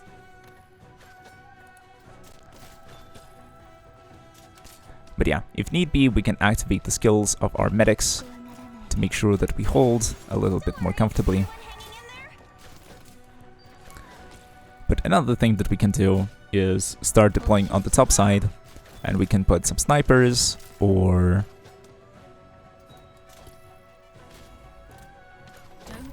some arts damage dealers, and our top side should be fine as well. If Maite Maru gets overwhelmed, she only has one block, we can replace her with Matterhorn, which will take care of the blocking, and we'll leave the damage to our damage dealers who are up there on the backline. And that's basically the idea. You want to have someone guarding the ramps, and you want to deal damage to the enemies as they approach the ramps. That is basically it. Dear me, you didn't think it had come from this angle, did you? Yeah. Don't worry, I've been standing by here. Yeah, but certainly the reason why we're winning is the Matterhorn skin. We couldn't do it without this man. It's like, if you just look at his abs, you get inspired. And you realize that you can do more. Yeah, pay to win. Absolutely.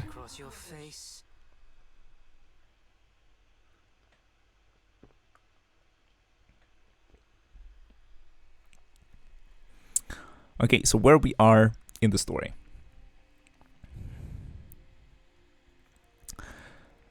Here's our femboy. Here's our Italian femboy.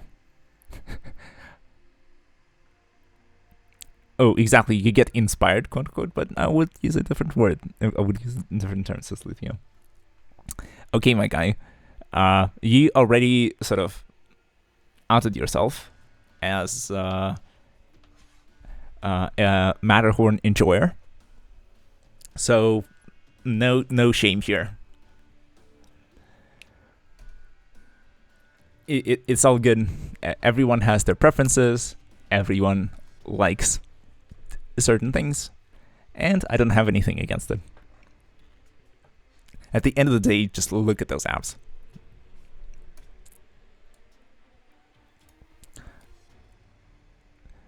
Okay, so it looks like the femboy is fighting for a sword with a girl that we met once before. These two are fighting on the rooftop. Then suddenly furries appear and disrupt the party. But now these two are fighting here as well. The guy with the voice problem is here as well. Goofy tries to interfere, but we're back to the council room and we're discussing strategy. I guess recapping the fight that went on the roof. The femboy apologizes for his looks, and he has to explain that he's actually a guy and not a girl.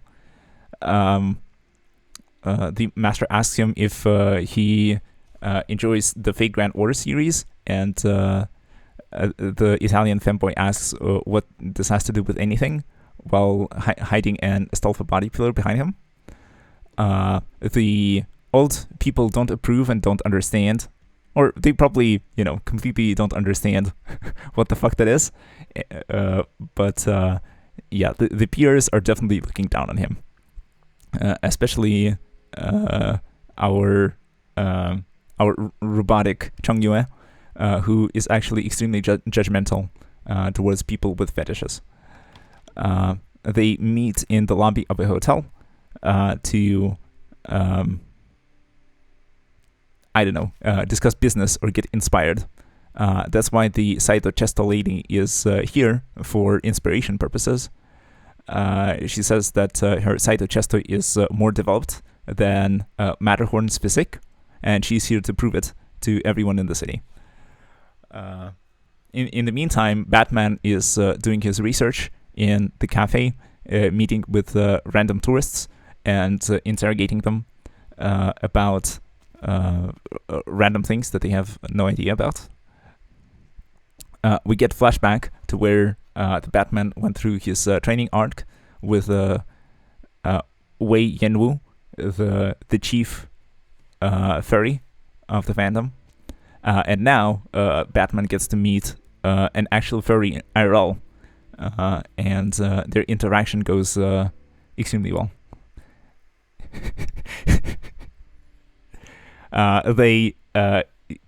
They understand each other very well, and they bond over the shape of their ears, because both of them are nice and round and fluffy. They become best buddies immediately, and Batman takes Lin as the master, and he wants to train in the art of Teenage Mutant Ninja Turtles. Lin is here as well. He talks about baguettes, and he wants to get with ladies over a cup of tea, quote unquote. His tea is different from mine. It's probably laced with something, but he's not going to tell you about it. Waifu suddenly wakes up in the street in the middle of the night. Guards find her and tell her that everything is okay. Her clothes weren't touched at all, and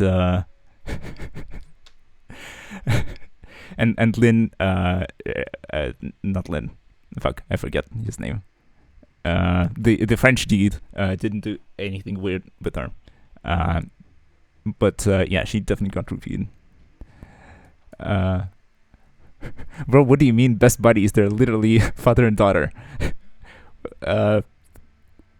Did I stutter? They are father and daughter, but the Batman and Master version is a bit better, not gonna lie. Yeah, what's the name of the Rat Master from TMNT? I didn't watch the cartoon when I was a kid. I forget his name.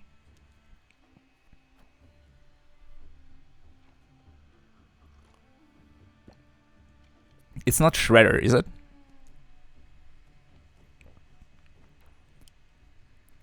Anyways, I think we can go with Master Shredder. Anyways, Batman wants to learn the art of ninja from the Rat Master Shredder, and he begins his training with him. It's the Batman's second training arc, and there's going to be a third and a fourth in the upcoming chapters, but we have to get through the current one for now. Okay, so anyways, Fu Wei got roofied by Lin.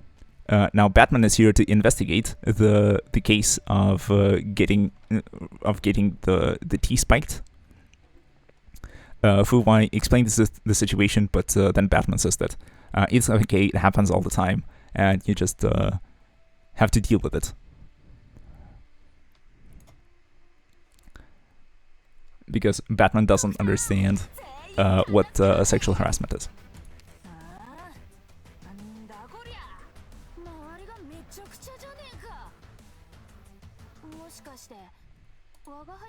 Okay, cool. And with that, we made it to level number 2. The difficulty is going up, and it looks like we're gonna get enemies just funneling down the mid lane here, running it down mid, and we'll have to stop them from getting to our nexus.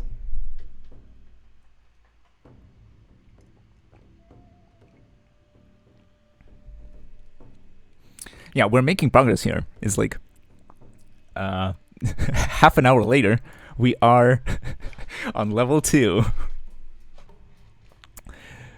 Progress. How will the returning city tell dust from sand? Very easy. I don't like sand.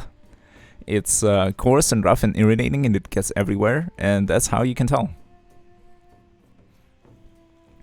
And what I can also tell from the layout of the stage is that it's likely that some of the enemies are gonna be making it up the ramps, and we're gonna have we're gonna have to sort of defend from them invading our high ground. Yeah, but we have our beautiful new characters, and it's a win for me. I'm glad you're enjoying it. I probably alienated a bunch of the audience there, but let's just go with this. It's random fun. Let's not take it too seriously. But if you want me to read some section of the story in the funny voices again, then let me know. It's just that I'm not familiar with how the story plays out. If there's like a favorite place of yours that you want me to read, then we can go for it. Because like if we are in the Grand Canyon of all places, then I don't think there's much of interest going on here. I just imagine somebody jumps in and you go with "I am Batman" with Lynn on screen. I mean, like, it's an instant sell for me. It's like, what the hell is going on here? Live entertainment on Twitch in 2023? Impossible. And also a streamer who actually reads chat and interacts with the audience? You don't do that here. You're supposed to just be quiet and just, not comment on anything that's going on the stream. Maybe breathe into the mic occasionally. Say a cuss word when things don't go your way. And,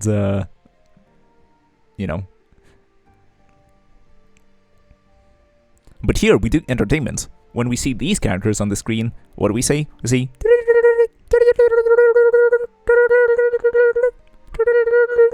We get teleported into Animal Crossing, because this is absolutely what's going on the screen.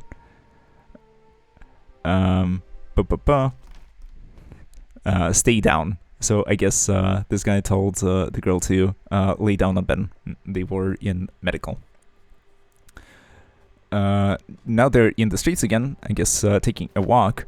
The fanboy has to explain again that he's a guy, and that the pillow he's carrying is nothing special. It's a favorite of his. Like, look at the square coffer. It is perfect for a body pillow. Zuele is legit carrying an Astolfo body pillow in that case of his. Prove me wrong.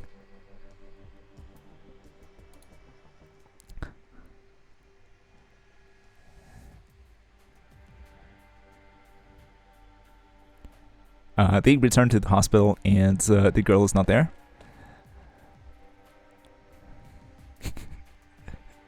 I cannot. They discover that the girl is gone, and they go hunting for more dates. Batman is here on his training arc. Sifu told him to investigate the streets for sources of food poisoning. In the meantime, Baguette happens, and Lee is trying to get another date, but the blacksmith is trying to say that he's not interested. Lee says that he swings both ways, but the blacksmith says that he does not, and he's not interested.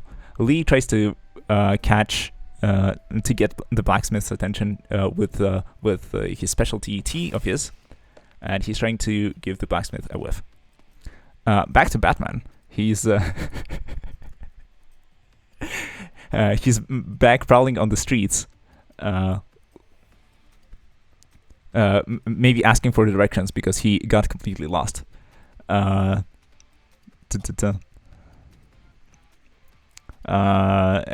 the honker mentioned someone about a fight, and the Batman smells information and says, "What else do you know?"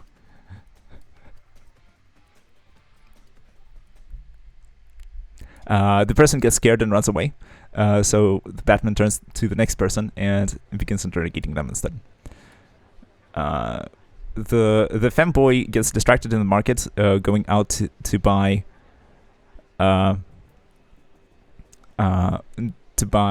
more of fake Grand Order merchandise, but apparently there is Apparently, buying Vagrant Order merchandise is an offense punishable by death in Yemen. Anime should not be real. Anime should not exist, and the femboy will get punished for being lustful over hand-drawn waifus. And apparently, what punishes him is the invisible hand of the market that swings a giant sword. Random people stared at him judgmentally. Lee comes up. Oh, you're into Vagrant Order. I'm into that as well. Who's your favorite character? It's dangerous here. We should leave because these people don't understand the importance of Fate lore. They've never gotten into the original visual novels, and not even to say the Tsukihime universe and the Kali Prisma series. The Horny Police is here, and they're gonna hunt these guys down. But Lee's tea makes them invisible, which is how they are able to avoid detection, for now.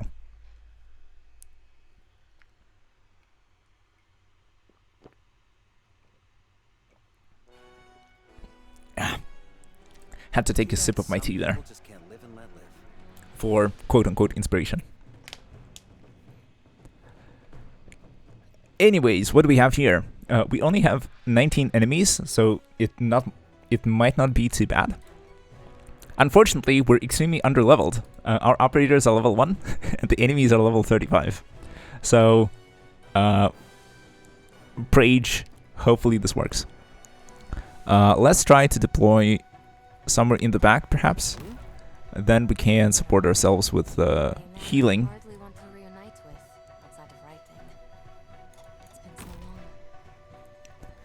And hopefully nothing bad happens to us.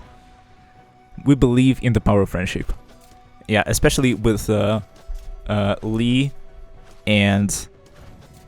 I forgot the name of the guy again. The Astolfa fan. Like, bonding over faith is the deepest and manliest experience that you can have in your life. Oh, you were talking about the level. We believe in the power of friendship. We don't need levels. True. Our anime protagonists are going to overcome everything with the power of friendship. That is absolutely correct. So what we're going to do here is we're just gonna hunker down with our front line. And just hope that everything works out.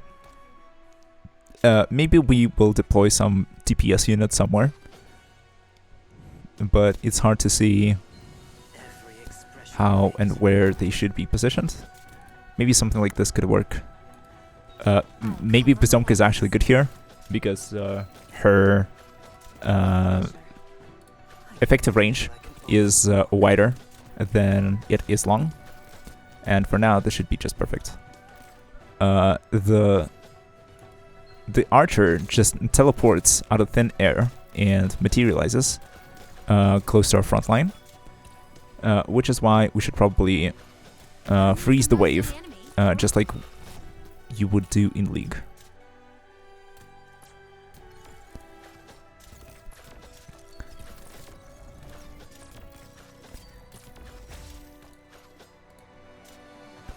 Okay, I really hope that the enemies are not getting through. Maybe just in case I should deploy someone in the back, so that we're completely safe. And Matterhorn's abs are gonna help us out here. Kiara is suffering from the fact that I didn't deploy a medic to cover her position, and she's probably getting shot by this archer on the left. In the meantime, another archer materializes behind Firewatch's back, just like in the animes, and Bazonka dies. Thankfully, Firewatch was able to hide using stealth. She crouched, just like in Skyrim, and the archer can no longer see her, detect her, and the archer doesn't have object permanence, so he cannot remember that Firewatch was there. Unfortunately, Firewatch's skill in stealth is way too low. The archer comes up to her and shoots her in the head. And now Paprika is on the chopping block. Thankfully, Paprika can heal herself and her allies, so it is not all bad. And we can draw out the attacks of the sniper by positioning a bait unit. The bait unit dies, which is very unfortunate. And this probably leads us to deploying another unit for bait, which is more self-sufficient than anything that we have.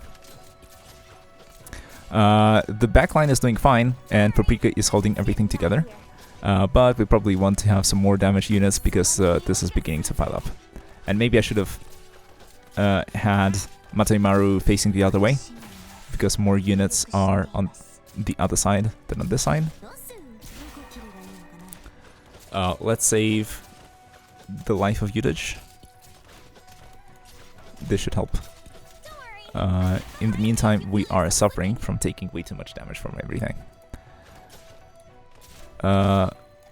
Hopefully, just hopefully, we have enough DP and enough strength to deploy more operators and to hold everything together with the power of friendship. Now there's way too many units in here, and I'm not sure what's going on, which leads me to believe that maybe I should use ranged AoE damage dealers. That could maybe be a solution that will help us hold this onslaught of enemies. In the meantime, more and more enemies are coming, and this is looking dire for us.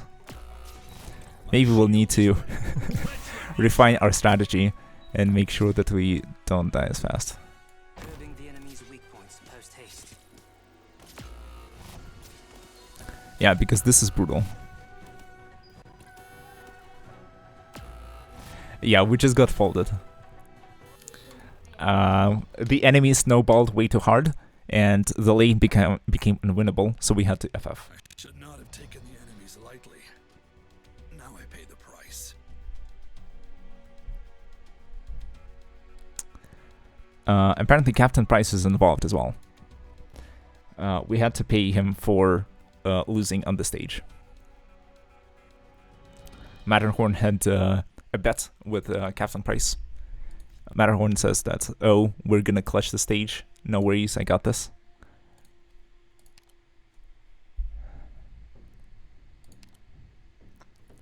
Bad, but apparently no.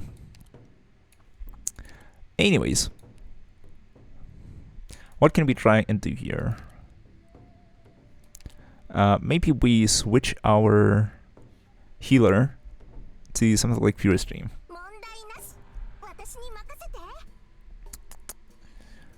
This could definitely help. Maybe aerial enemies are not an issue here. Maybe Kalsa time. Could be, actually. I was thinking maybe we want someone like Gray or Gitano. You know, an AoE caster.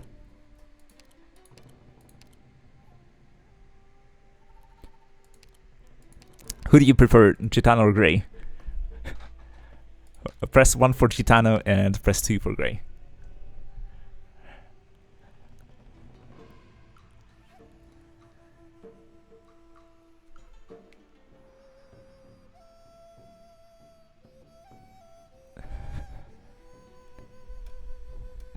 Okay, we have a 1, a 2, and a 3 in chat. Why did I even ask?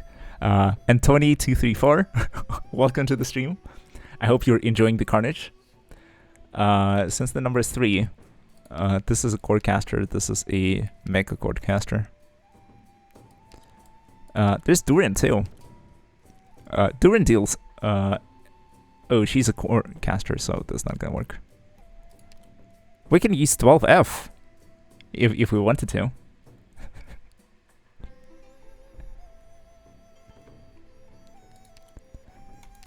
Anyways, let's pick someone at random. Predict the results of this battle. Okay, I don't think he wasn't pulling their weight. Let's replace Mataimaru with Calcet and see if Calcet can pull this through.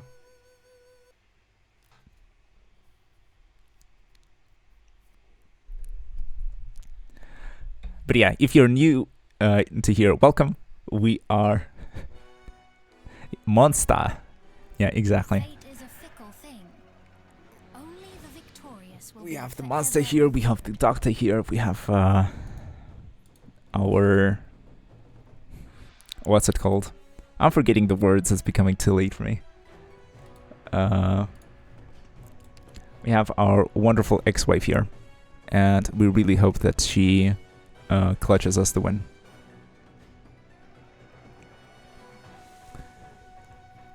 Should I deploy a little bit more forward? Maybe this will give us better opportunities for holding on.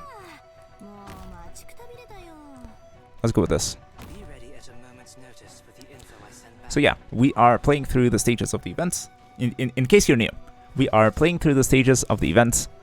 We are having our fun, and for the sake of having more fun, we are coming up with funny voices for the characters, and we are using units of roughly appropriate level to the stage, so that we actually have to interact with the stage mechanics, and so that we don't just, you know, randomly roll over the enemies for absolutely no reason. Every look you take has value.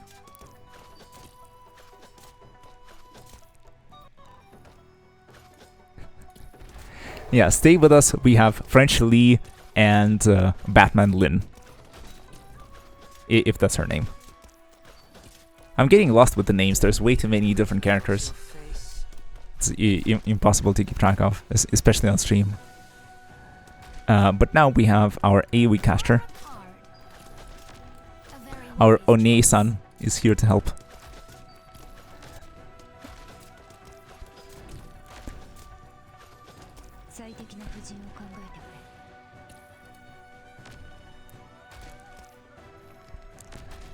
So yeah, Gita no One-san, help us, please.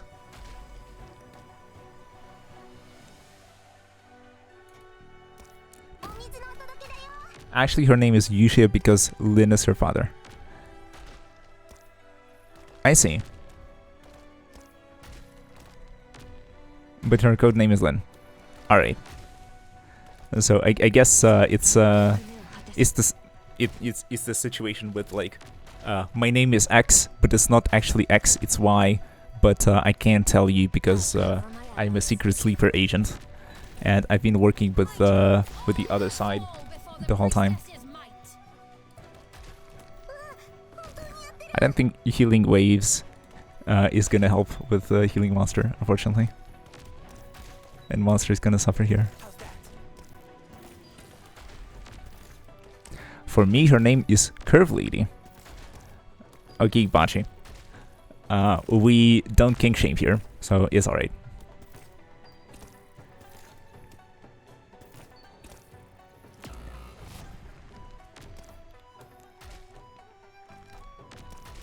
Okay, the archers seem to be a bit of a problem, and we're not holding on too well. Okay, I'm just stating facts, no kinks here. Yeah, as in, like, based on her outfit, I would definitely agree. Her curves are definitely emphasized in that visual design. Okay, monster goes down, but hopefully he will be back in 30 seconds. But yeah, these archers are not messing around. They are dealing quite a bit of damage.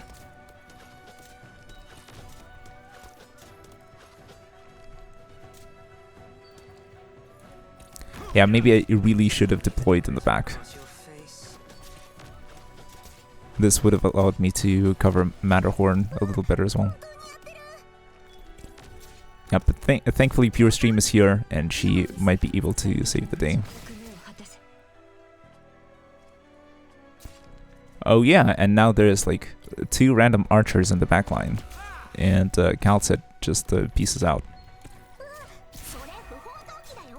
The Emperor's scepter shall break.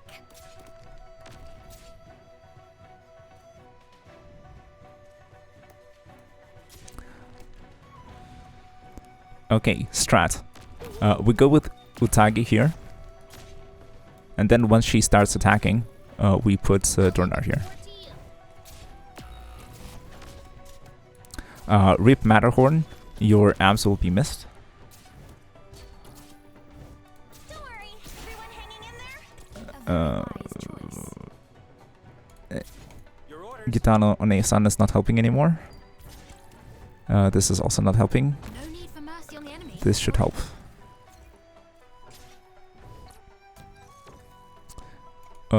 Will Pawsey reach? Cover my allies. Yeah, she will. Then we can also deploy the typewriter above. Important note, don't activate the skill of Utage. I sent back. Bad idea. 目標地点に到着。 And we somehow held. Pure skill. Intelligence is the invisible scaffold. Each battle merely Nice. whatever course it Yeah, presents. it's like, you should try this sometime, because I'm having a lot of fun with, Come as a you know, little surprise to figuring out how to actually play the stage rather than rolling over it with units that are way too high level to like be challenged by anything that you're doing. Not gonna lie, they are all level 1. You mean the operators, right? Not the enemies? Not the enemies, right? Do you Please tell me that enemies, the enemies are not level 1. seem like a pack of children at a holiday camp? Okay, I'm just gonna recreate the strategy 1 for 1 for the sake of simplicity. The enemy's weak points post haste. Yeah, the operator is 60. Yeah, it's like, imagine struggling with stages. Because you refuse to Open use the units that you invest into. Careless just because I'm here. Okay, what did we do next? I think it was Calcet and Monster.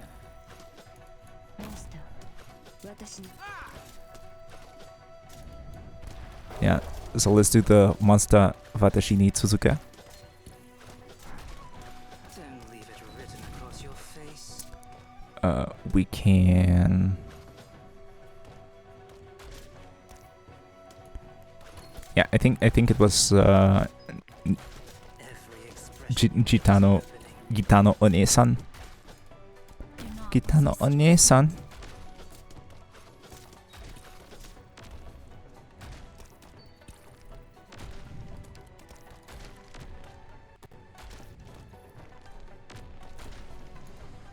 Good visibility. I'm ready to fire. Pajamka can go here. Oh, what if I deploy the typewriter here? It's not getting targeted.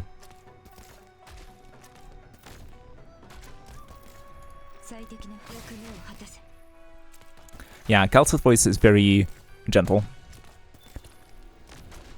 Very nice. Monsuta. Watashi ni Tsuzuka. But yeah, I guess we have to let the archers just come to us. And damage us while they're on the way. Very wise. The Tower of Void.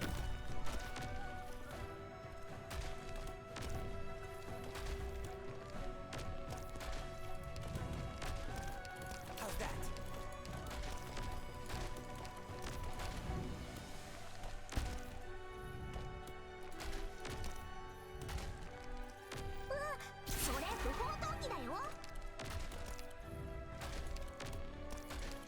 Yeah, I want Gitano One-san to stay with us a little longer. That is why Pawsey is so broken, because your typewriter is immune and you can deploy it everywhere against everything. Seems balanced. Sounds not broken at all. Okay, hopefully the monster can hold a little longer this time, because I actually managed to activate the skill. My turn.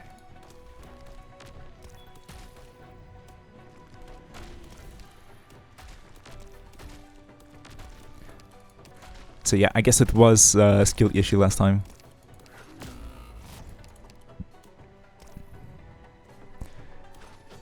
Don't leave it written across your face. Oh, that was a bit of a mistake. Don't pick fights I can't win.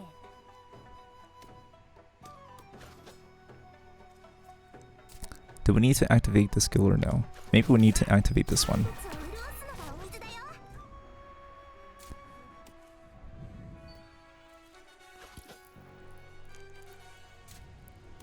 Okay, but now go Matterhorn and go Utege.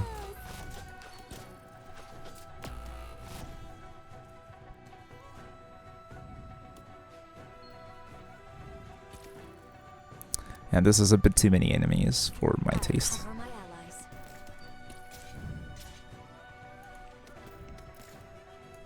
Maybe we just spam snipers and this helps. Don't worry. Can't have any more casualties.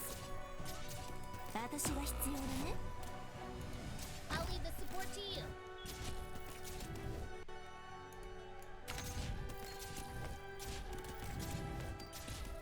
Yeah, this is a bit of a clusterfuck, but yeah, and this time we're not holding for some reason. Be ready at a moment's notice with the info I send back. Awesome. Yeah, maybe I should have kept Calcit for a little longer. もうドクター、ぼーっとしてないで走るよ。 Oopsie. Yeah, not ideal. Okay, let's try again. We know that our strategy worked before. Maybe it will still work this time.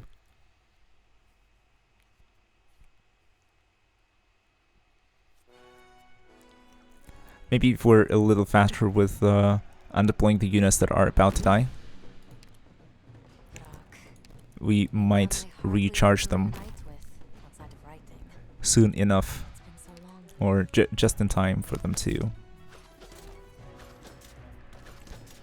become available again. Every look you take has value. Not one of you is getting away.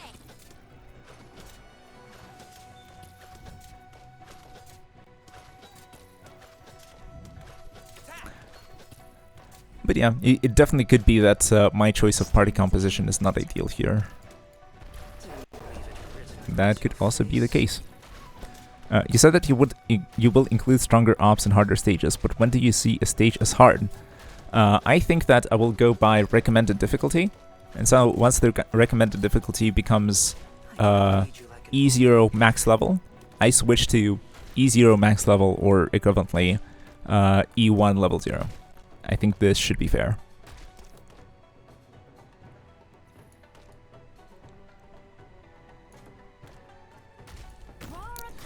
But yeah, difficulty is a subjective thing.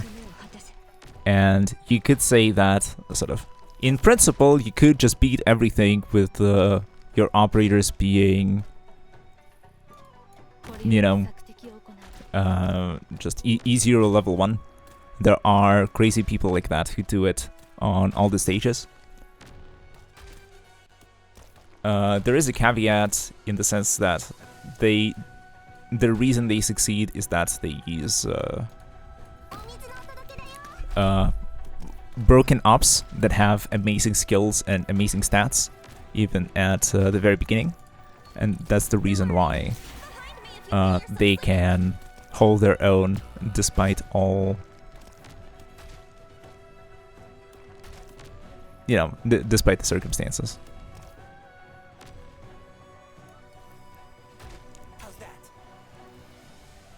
But yeah, in this case I'm getting the impression that maybe I don't have enough melee operators to just chuck at the enemy. I have too many ranged units that I'm not making use of.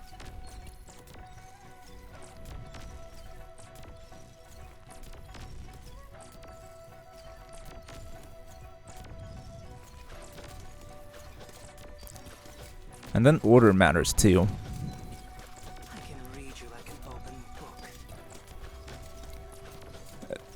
the later you deploy the operators, the higher their priority is when they're targeted by ranged units.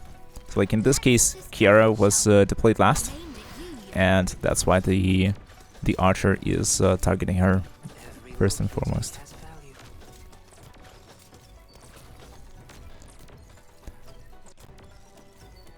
Yeah, this is covered in the earlier stages, in the main campaign, but it's been a while. Oh, by the way, yeah, have you redeemed the code? Yes, I have, and it's something that I should probably mention. Read the announcements. There is a gift code system now. It's been recently introduced, and there has already been a gift code that was shared in one of the Arknights streams, dev streams, I guess. And the way you find it is by going on Google and finding the code.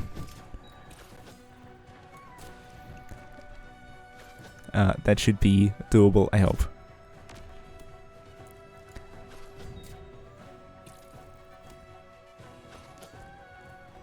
But yeah, right now we are struggling a bit because the archers are way too strong.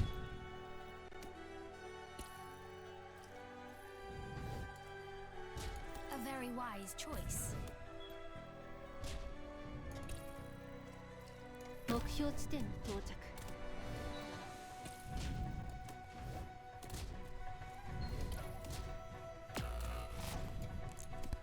Maybe I can still hold with Matterhorn. I'll cover my allies.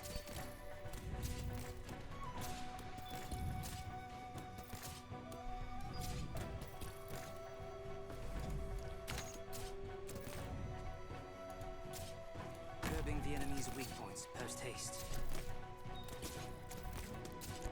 Yeah, so I think this time we'll win just because I don't know why. It worked out.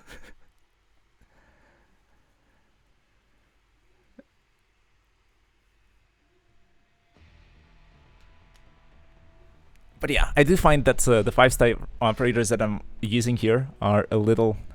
Oh yeah, Vashi, thanks a lot for sharing the code. If you are in chat and you haven't redeemed the code yet, look at Vashi's message and you essentially use the link that you can find in the Arknights client. You put in your user ID, you put in the code, and you can get a bunch of goodies for free.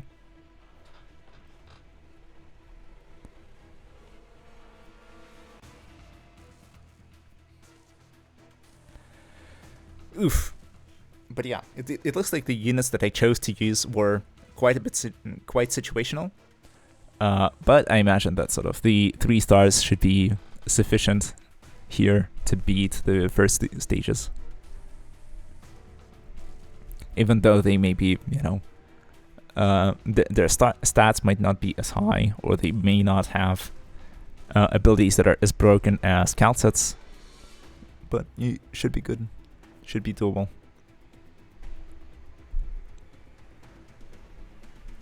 What about all 3 stars for the next map? I think we can pull this off. I have a bunch of 3 stars that are at Elite 0 max level, or Elite 1 level 0. So I think we can try and use those. We could include Dobber Woman into the squad as well. Could be a nice meme.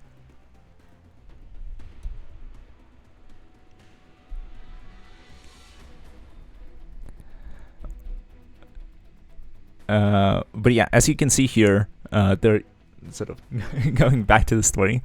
A fight has broken out because Lee and Zuole were trying to get FGO memorabilia or FGO merchandise, and this is highly illegal. And now the anime police is after them. Oh yeah, we can include Jessica as well.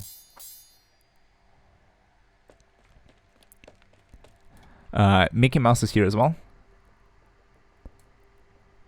Chiyu, bye. The Grandmaster instructed me to help you.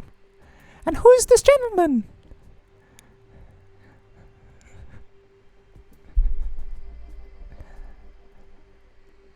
and Zori was Italian, right? A friend I met on a previous mission, and an old acquaintance of Young's. Someone without an official position shouldn't involve himself in this, even a friend of Young's.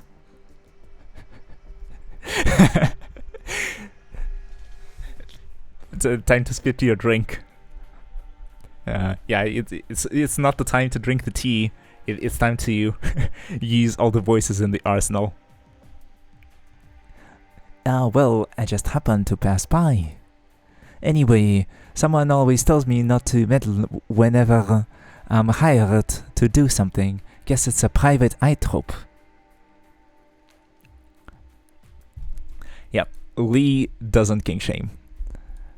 Yeah, your life is in danger because buying Fate merch is illegal, and now you have to run and stab the pursuers with your RGB katana. You have to safeguard that body pillow somehow. Girls bond over drinking tea with Lee, and I guess they express romantic interest in each other. Because somehow in this universe, everyone is overly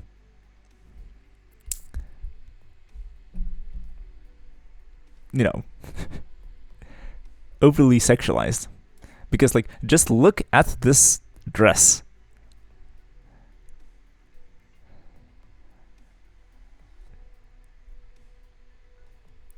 Let me put on some shorts that and a dress on top, a robe, I guess, that just shows all of the hips.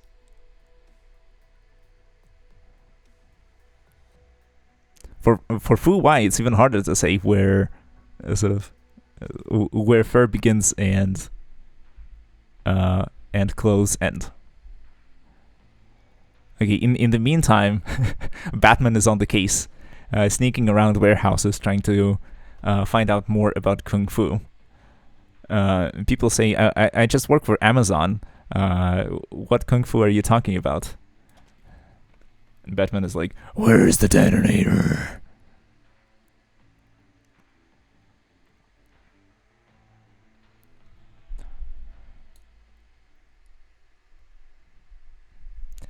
Yeah, and the Amazon warehouse worker says just, okay, Batman, please don't hurt me. I will come with you. I will show you where the detonator is. Just don't hurt my family. Or maybe it's not the detonator. Maybe it was about Rachel. Where's Rachel? Oh, which Rachel? I don't know any Rachel. Where's Rachel? Okay, man, chill. I will take you to Rachel. Just please. I have a 1 minute break throughout my 16-hour workday, so please don't hurt me. Let's go quickly. That's what happened there. No cap. Okay. Hear me out. Yesterday I pulled Lynn, and I promise you right now that every single time I will play her, I will say, "Go Batman." Or maybe, go Power Rangers. Go Power Rangers.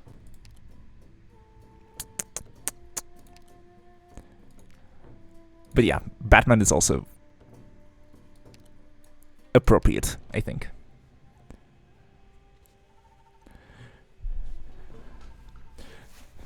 Nobody cared until I put on the cat ears. Or, no, that should be in Bane's voice. Nobody cared until I put on the cat ears and started streaming on twitch.tv.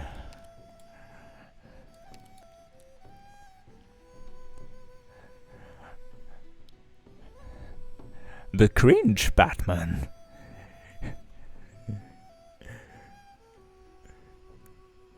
You merely adopted the cringe.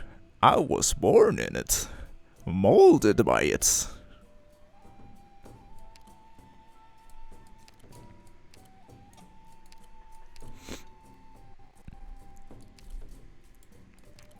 The lore keeps growing. Anyways, it's time to duel using our operators that are around Elite 1 level. We have quite a few to choose from. What's that? I don't get it.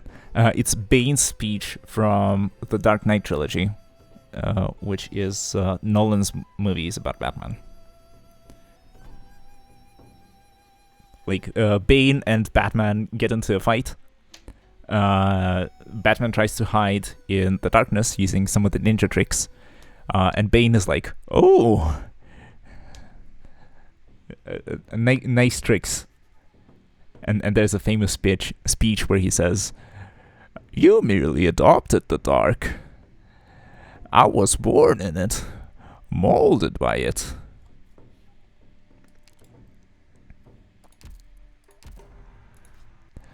But yeah, let me look at the stage. What the hell is going on here? I am the lane of the left is kind of Monka-esque. You can't sort of, all of the tiles here are no deploy tiles. There's like a path from the red box all the way to the blue box where you cannot deploy anyone. Oh man, this stage is not easy, but we believe. Yeah, so we can solve it with the power of our brain and the power of friendship. We can do this. Worst case scenario, we level Calcet and we call GG. There's also a ramp that leads upstairs, and I guess some of the enemies might just go from the red box up the ramp, then to the right, down the ramp, and then to the blue box, which is also extremely fun. Maybe some enemies will be spawning behind our back, just like it happened with with the previous stage, where archers just, materialize from thin air. I guess we're fighting like 1,000 ninjas or something. But we have 1,000 lions on our side. Or 1 billion lions. And so we should be able to defeat anything, even the sun. Cal and GG equals Golden Glow, or only Cal and Cal for the win? I don't think I have Golden Glow, do I? So yeah, I meant Calcet means easy game, easy win. Because balanced unit.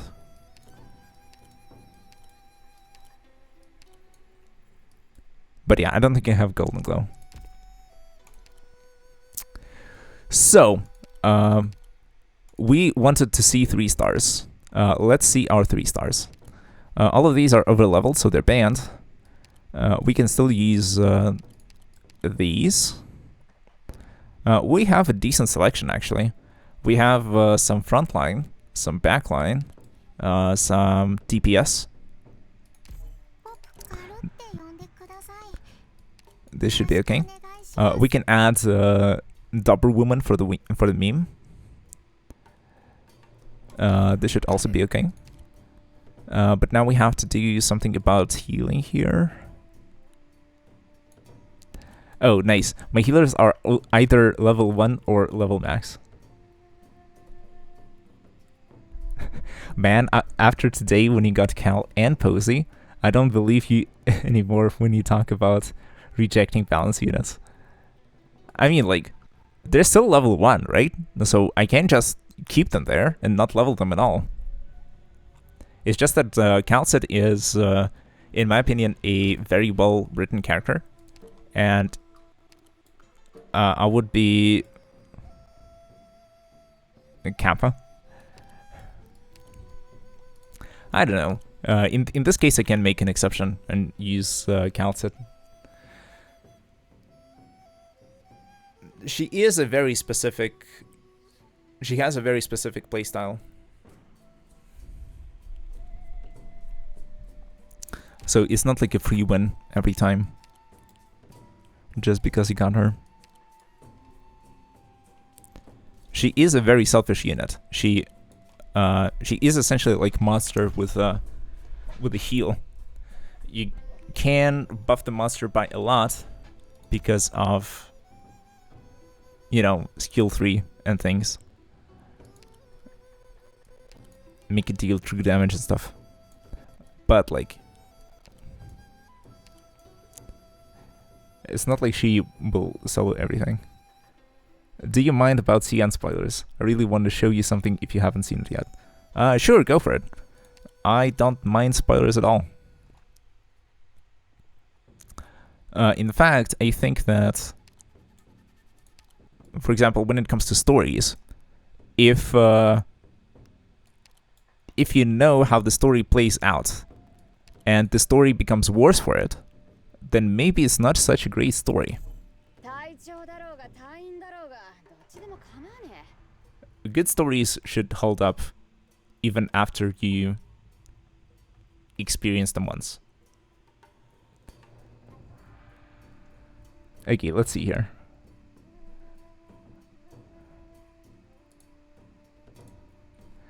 Open it and open the skin. Okay. I will trust that the random link that you post in chat is not gonna steal my personal data. Clicking on random links in chat is always a landmine, but we should be good. I trust you. I wonder if it's the famous maid skin that was promised way back, but I need to find the skin button, which is a problem.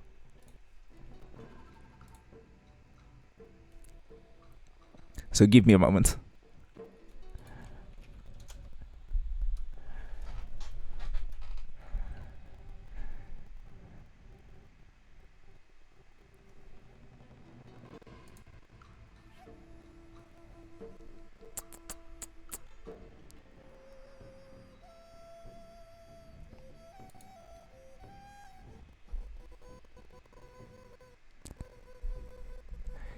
It's her new LTD skin.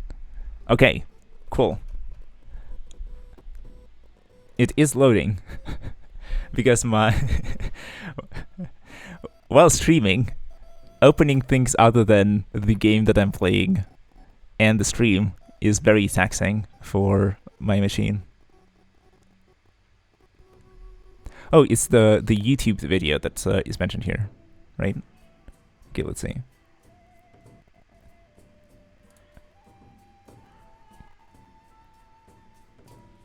I guess it's this thing here, right?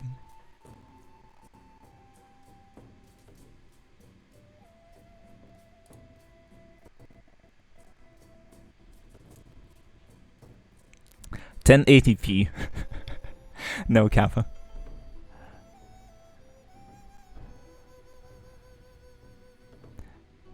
Yeah, is this like young Calcet?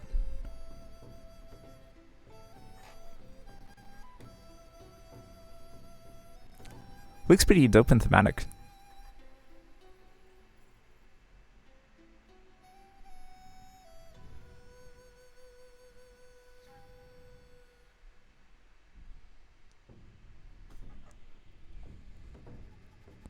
And that animation is the animation you get when you open the game for the first time a day and you have Cal as you up on your home screen. Yeah, that's very cool. Very nice. I guess I should play through the sort of the side story that features Calcet next. That could be a good idea. But yeah, like, what are these devices? Is this the Proto monster or something? What is this? It looks like floating swords.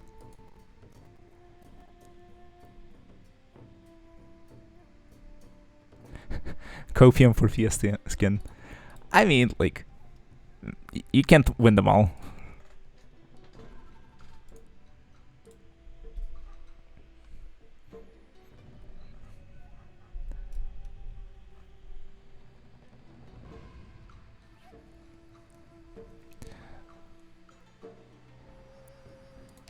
Okay, let's see here.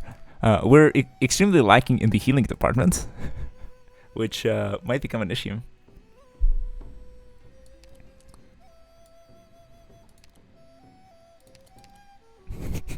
Do we go for Lancet too? Let's do it. And then we have no Ars damage dealers. I may not possess outstanding skills, but I will do my best. Let's go. Yeah, now we're gaming. Lancer 212F.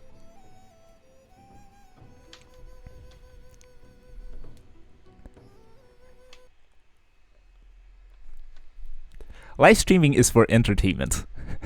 Let's get ourselves entertained.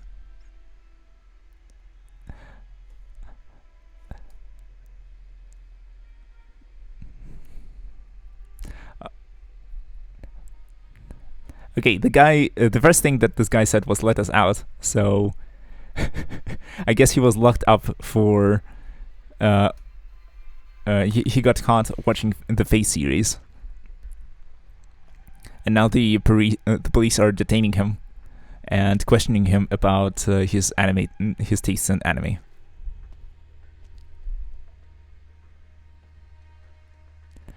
Before this, we were only faking some playstyles. Now we are serious. Now. Yeah. Engineer gaming.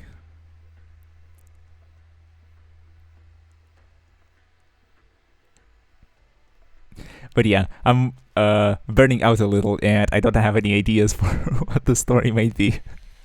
Batman is just randomly walking around town trying to figure out what FGO is. Because the guy from the Amazon warehouse mentioned the word, and now he's like totally confused. FGO is about anime waifus.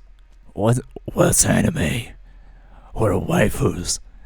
Oh, did someone mention my name? It says waifu. No, not to you. Waifu as in like the fictional character that you get attached to. I'm not fictional, but you can still get attached to me. Like the girl next to her says, "Ooh, I'm attached to you."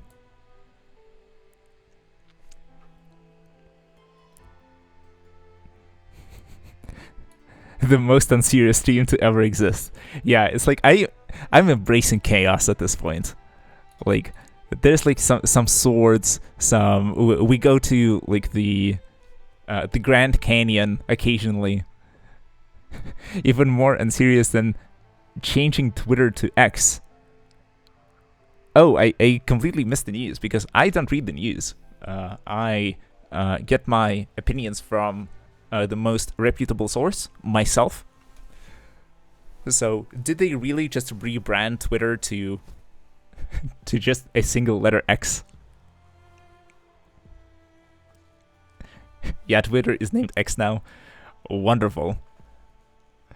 What next? Will they rename Instagram to Kyle?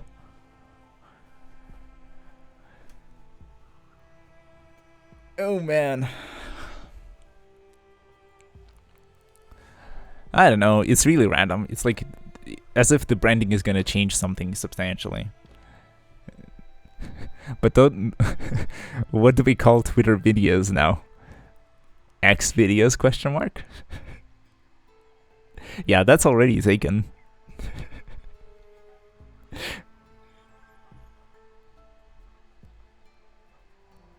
No.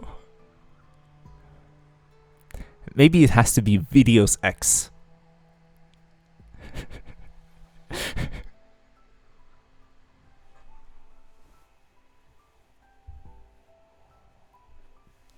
Videox.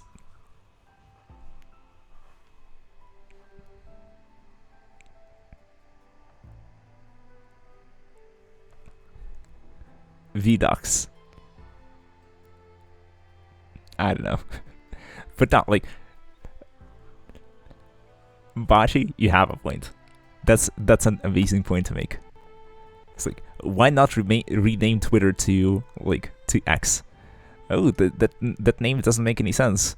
Doesn't matter. We should still go through with it.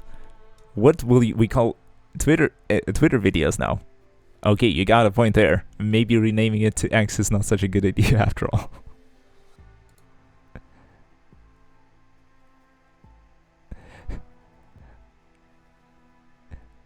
Oh yeah, we can also call it a website called Twitter back in the day videos. Maybe it's X Twitter videos.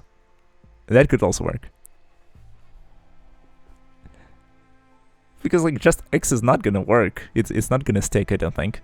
There's way too many things that are. It's like, it's not a brand. It's a letter. Do you know of any other brand that is just a single letter? Even McDonald's, even if its logo is just a single letter, it's still called McDonald's. Amazon, they use the A on the logo, but they're still called Amazon. So X should be actually called X Twitter. Or imagine how easy it is to go on a wrong website on accident because you want to look something up on Twitter. Yep. Since you will Google like Arknights and use X. Yeah, you got a point there. It's like, what were they thinking? They might as well name it XXS and ruin the search history for everybody.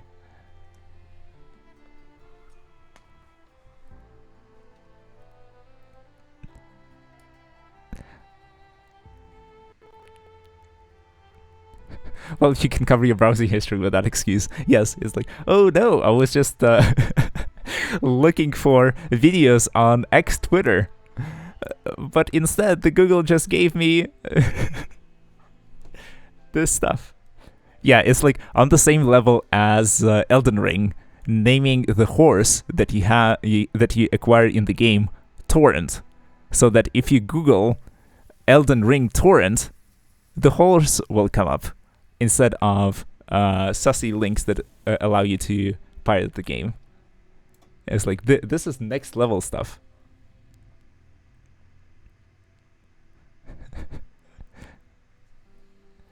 Yeah, but what if they ask why there's 3 X's? You can bullshit your way through it. It's fine. Not that those videos from both websites are so different. Period. Maybe you got a point. I don't have a Twitter or X Twitter, so I'm not sure what's going on there. But yeah, it could be. And I'm also not at all sure what's going on with the story. It's like now Sifu appears. It's like, oh hey, have you seen Batman anywhere? He was supposed to come for the next session, the next training session to complete his 3rd training arc, but I can't find him anywhere. And he's like, oops, sorry pal, didn't really see him. By the way, do you want to try some tea? Yes, sure. It's just like the tea that what's his name? That Emiya makes in the famous anime, The Dinner for the Emiya Family. And Lee is like, oh, you're into the Fate lore as well. And Sifu is like, oh yes, I am. And do you want to see my Saber figurine collection? And Lee is like, oh, you're just like Castor, just like Medea. And Sifu is like, that's right. She is my one of my favorite characters, but collecting Saber figurines is where it's at. Arknights playing the new event where Vernal winds will never blow, but in my own way. Yeah, it's like with an asterisk. Playing is a very weird term. It might not apply to this directly, because like we reinterpret the story in our own way. Yeah, it's like the new event where the Vernal winds will never blow, featuring Batman. Yeah, plus Batman. Featuring Fate Grand Order. In the main roles, Mickey Mouse, Sifu from Teenage Mutant Ninja Turtles, and Robot Chingchue. Or Chongyue, sorry.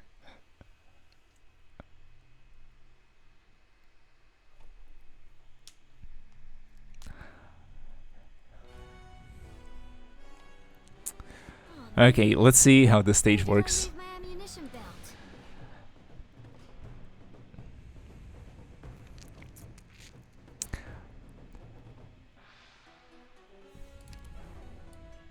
Here is a not at all weird idea. Start by deploying your vanguards to generate DP. 当然、私だろ。Okay.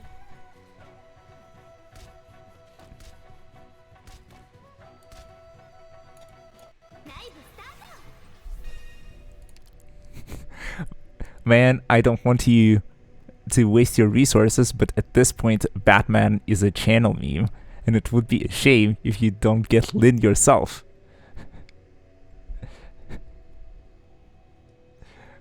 Well, it's fine, as in, like, it is transient in the way. It is a PNG. We can make an emote out of her. We can, like, do whatever, basically. I think we have to deploy our Your words, okay? Lord and Savior, Lancet too.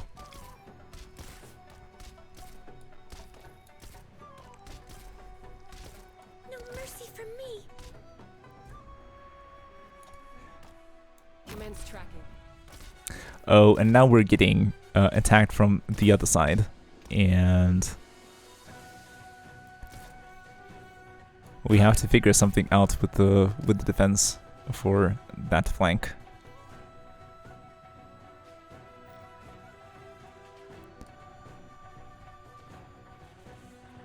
I know this guy is coming up. Safe landing. Yeah, Lancet is living his best life right now. 治療が必要ですか？準備完了です。準備完了です。 Yeah, I don't think we're stopping the dog. No matter how hard we try. We were supposed to camp it. This halberd isn't just for show. What is this device? When this unit is on the field, increases all enemy attack speed and movement speed. Oh, that seems balanced. Got it. Not one step backward. Steward is literally me. Waiting orders. Yeah, literally me. Okay, sorry. I have to drop the beat and start attacking these people.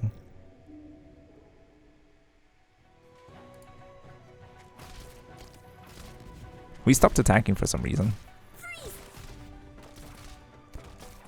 But yeah, the enemies with increased attack speed, it's something else. That's for sure. We'll have to put Midnight on the back line instead of Doberman. Unforgivable. I've arrived. Oh, and we're getting archers from the side. So we're getting completely demolished here. Holy crap. ごめんなさい。みんなの力になれなかった。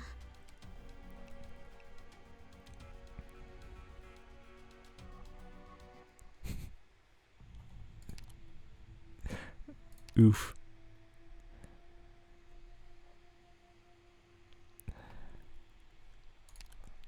Literally me IRL.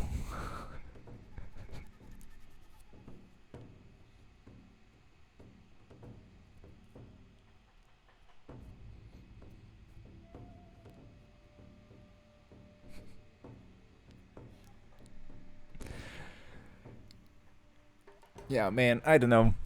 In principle, the stage says, oh, your operators are supposed to be Elite 1 level 1. So what if we just Elite 1 all of these units here?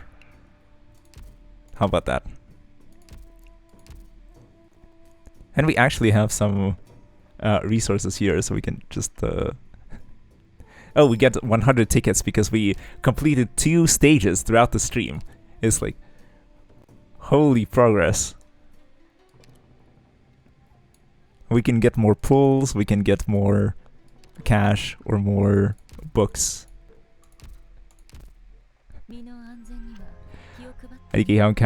like how his character is. I don't want to say like.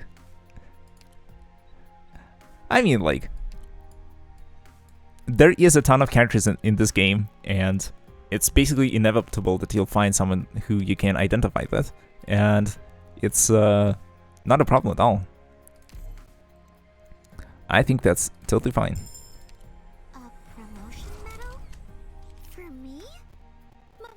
My sincerest gratitude. Okay, one of the streamers is probably gonna be very displeased with me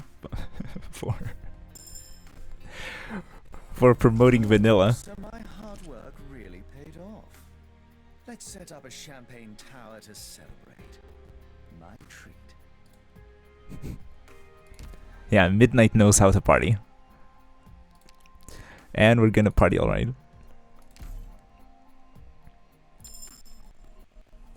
Yeah, it's like, let's have some fun with the units that we have.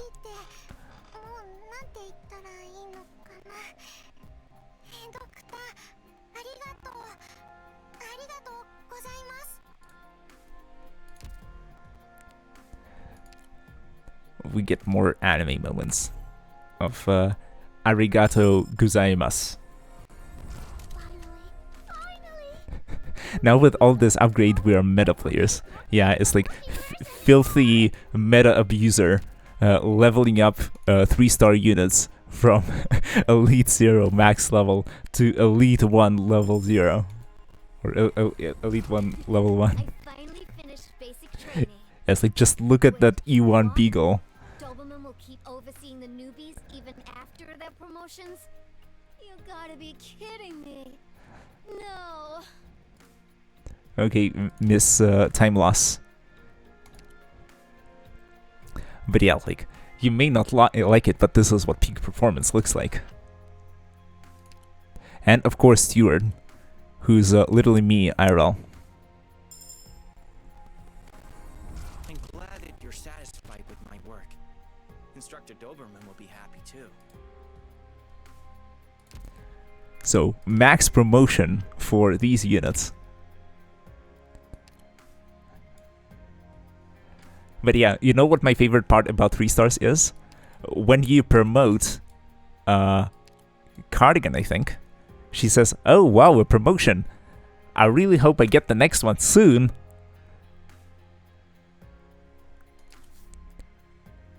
You cannot promote her beyond E1. Yeah, so now it's easy game, right? Right? Where is it? Yeah, talk after promotion 1. Say stuff like, it's a defender's job to hold her ground. But that's such an outdated concept. Or is it not? This is what you need. This is the age of maneuver warfare. Mobility is the key to... Which operator was it?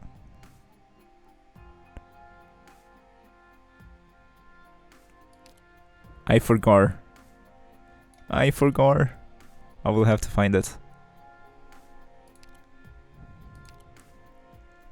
It's not that I'm trying to avoid... It's not that I'm trying to avoid... Oh, it's the promotion text. Yeah, so I played the wrong voice line, but I think the Cardigan is the one who says the thing. Who says the funny. Yay! I will keep fighting hard for my next promotion. I'm sure it'll come in time.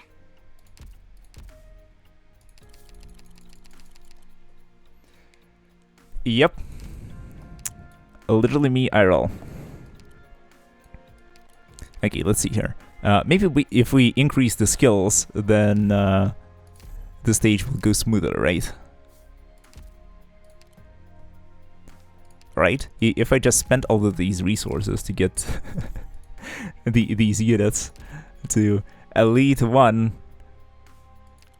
Level 1, Skill Level 7, then they will kick ass, right?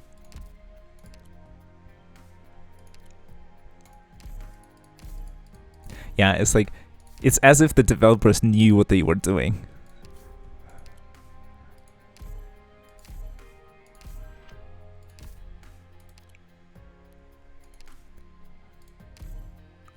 Look at all of these resources.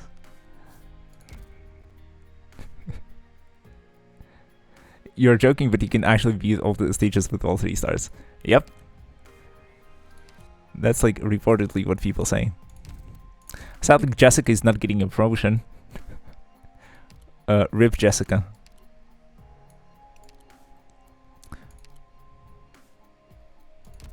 We could level up Frostleaf. She's part of the OG team as well.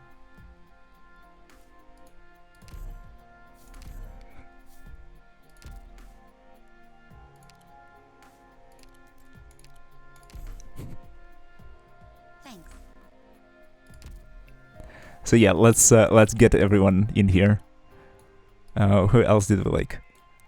Yeah, Matterhorn. Since we have the skin, and now we have to invest.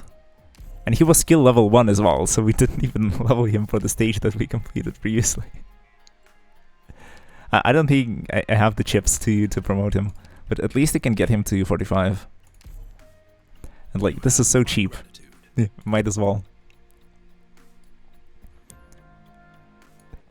What else is here? We didn't really get to use a lot of the other units, but I think that when the next event comes around, or when we start one of the side stories, then we'll be able to try out more of these guys.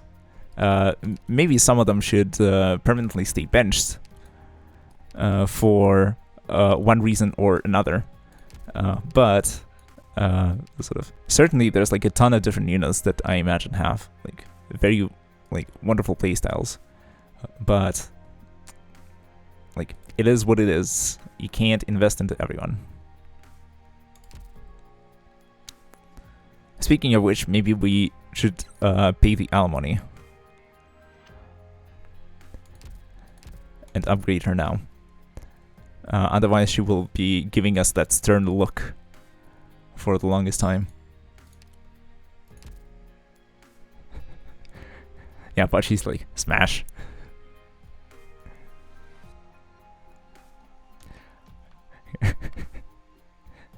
Yeah, Calcit looking at you expectantly.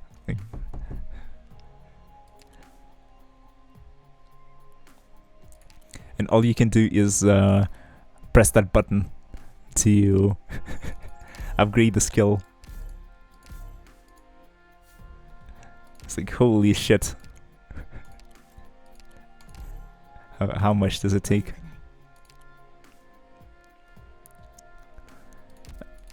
No, I don't have the chips. No.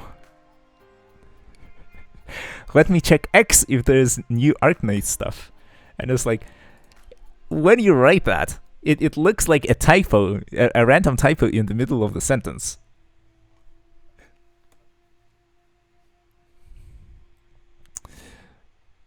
Oh man. Oh god, oh man, oh god. You can upgrade Fozzie. Maybe later. I think I'm good for now. But yeah, like, our healing kind of sucks here. Let's be frank. Because, like, it's cool to put everyone to sleep. I'm not sure what inspiration is. Oh, it's buff army. So, Doberman plus Sora. Got it. We have the synergy here. We buff our 3 stars. Zima as well. Or Zima, I should say. She also buffs people. Heinz, our Joker. How are you going? How's it going? Sleepy time, you say? Yeah, sorry can do that to you. But since I don't have Scotty Alter, this is the best I got. Sorry. But yeah, we're trying to get a party composition together for this new stage. Maybe we do a meme and take someone like Skyfire. Yeah, the sleep ability or something. As in, like, for now, maybe we just buff our operators with everything we have, and hopefully they'll be able to hold on. Yeah, don't need healing, just heal faster. said Dalai Lama. Yep. The famous Gandhi quote. If it don't work, just use a nuke. Nukes solve all the problems. Mahatma Gandhi.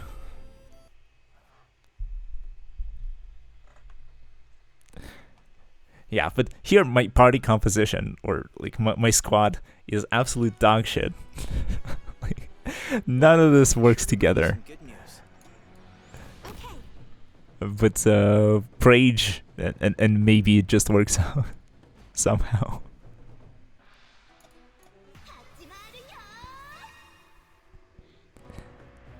Nukes solve all problems. Chapter 10 took it personally.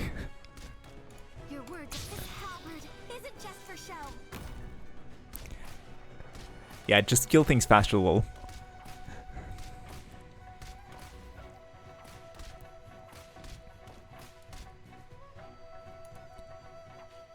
I've arrived. Okay, perfect. We have the perfect front line, I think. Yeah, and I don't think we could have deployed any further back. So it's like, it is what it is now.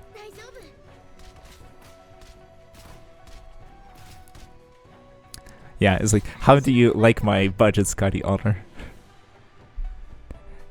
Yeah, just be like Sora, don't give a damn, is sing, and sing.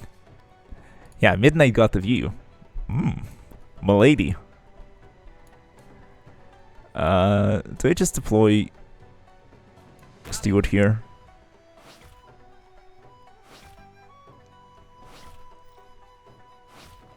Your words are my down. You shall not pass. Oh, they set up the stick.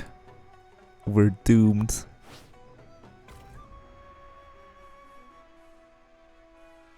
Yeah, maybe if I do this, Down you go. it will help.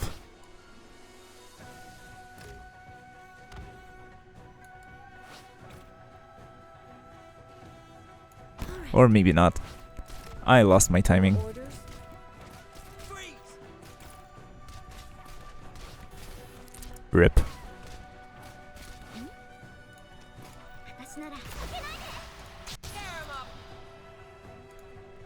Yeah, we're dying extremely fast on the front line there. This is the place. What's up? Yeah, I should have deployed Lancet 2 Down you for the win. Oh, sword, pierce the moonlight that veils the night.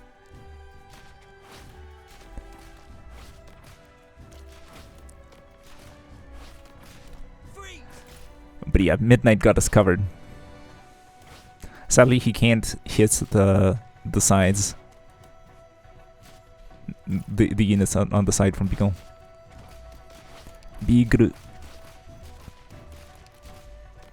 Yeah, but now we're dealing with the poles, and Down you go. I think we're having a better time because the enemy units are not buffed to hell.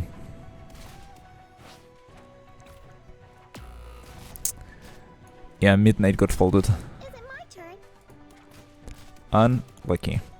Unfortunate. Down you go.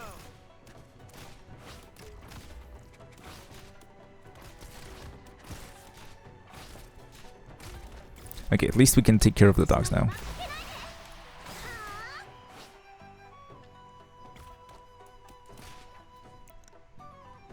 Yeah, maybe we need to deploy some more units. Like this, maybe. Freeze!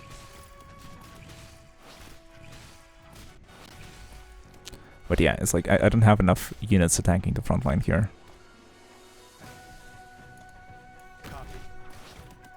Freeze! Yeah, Bobker got folded.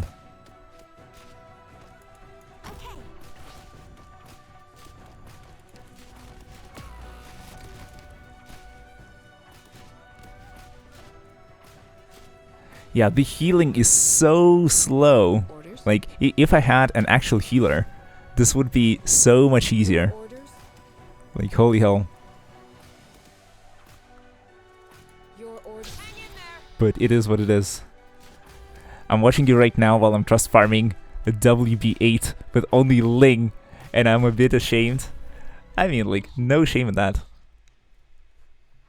like, surprisingly, this strategy works. It's like the most random party composition is like, oh, I have some units that I didn't level up properly. Let me just throw them together and and just beat the stage, because why not? Because the level requirement is a bit sort of higher than you can actually get away with. Yeah, it's Lancet 2 Gaming right here. Just like Yayamiko says, right here, right now. Understood. But yeah, let's get our setup going. Let's sing and dance. Yeah, it's like, is trust farming even worth? Got it. Yeah, Banshee says, how worth is trust farming though? It's like, yeah, you get a very small buff to your stats, but like, does it even matter? How much does it help really? I got Aya 2 days ago and she's 40. I use her maybe once in a stage. Aya is super overpowered once you get her leveled up significantly, or you know, to a decent level. And then you can just fold people. I shouldn't have deployed Midnight.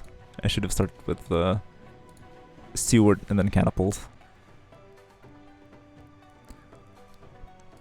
It goes to level 100 at least and gets all operator stats. Because all the skills are percentage based, so more stats, more percentage buff. Interesting.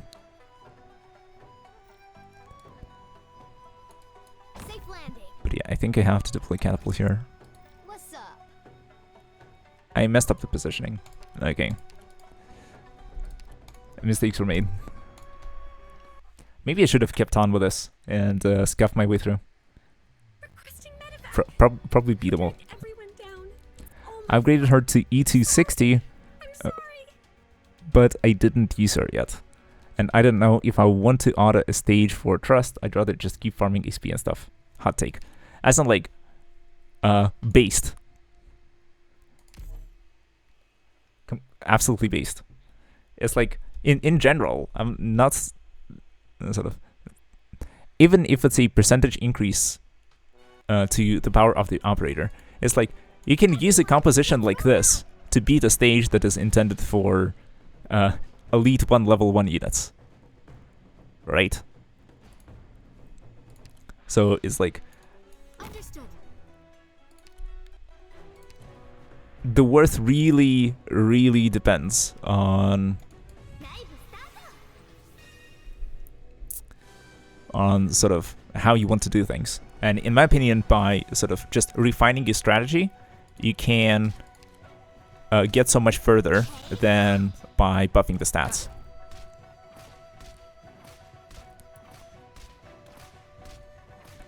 But yeah, like the resources are great, but still, it's like, we're forced to farm for resources because the game just gives out very small amounts over very long periods of time.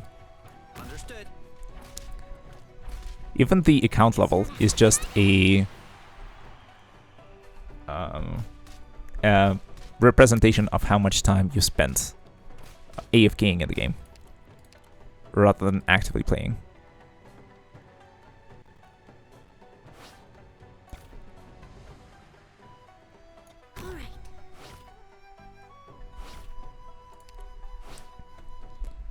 Okay, let me catch up on the chat.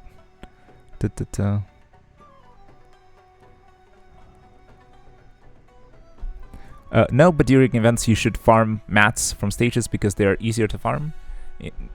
Easier in the sense of, like, I think you spend less sanity to get the same returns. Or, like, your returns for the sanity that you spent are better, generally speaking. Yeah, like, manganese is in WB8. Yeah, that's good to know. I'm not there yet, because throughout the stream, we only beat, what is it, 3 stages? 2 stages?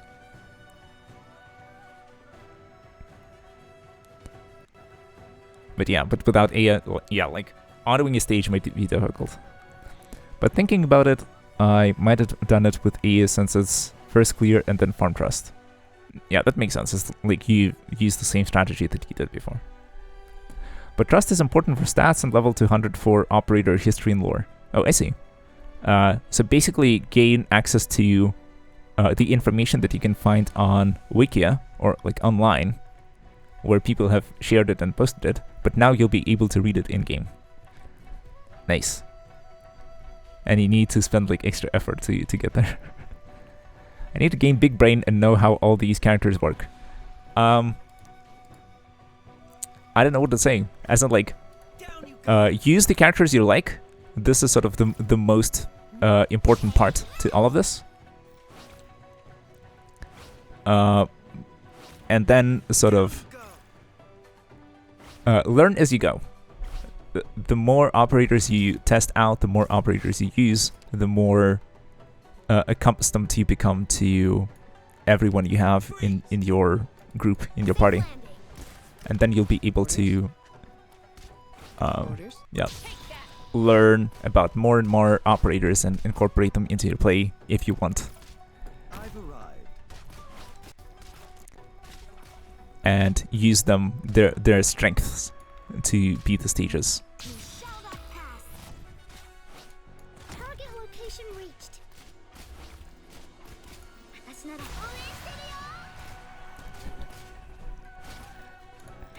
Yeah, like Sora buff army.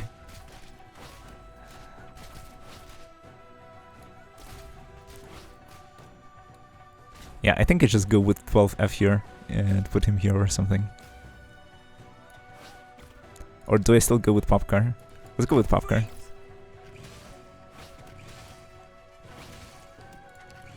Okay, let me catch up with chat. Sure, but I don't think I need to farm trust. You get it like in a week or more anyway now. I'm kind of taking this further than needed, but I don't really like doing stuff like that all. Yeah, it's like true. You sort of you gain trust passively over time, the more you use the operator in the base and in the stages, so it just naturally goes up the more you use them.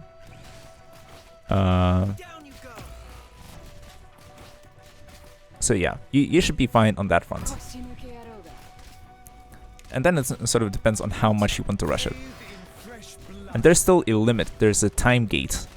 Like, you literally can't go faster than a certain speed just because the game is designed the way it is.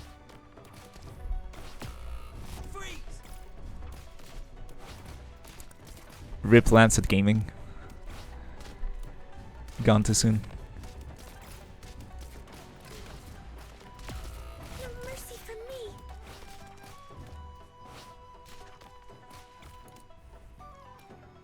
Understood.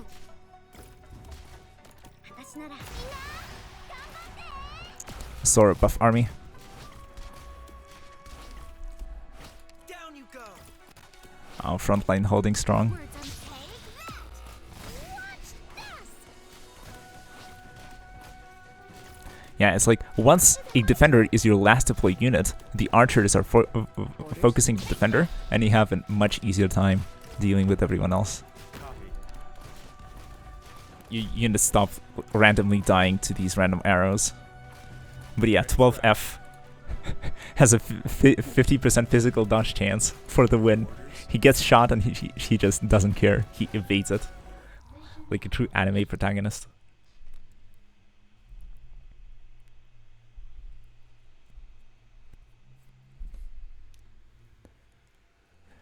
Yeah, but might as well just do WB8 again with her for trust. I guess why not?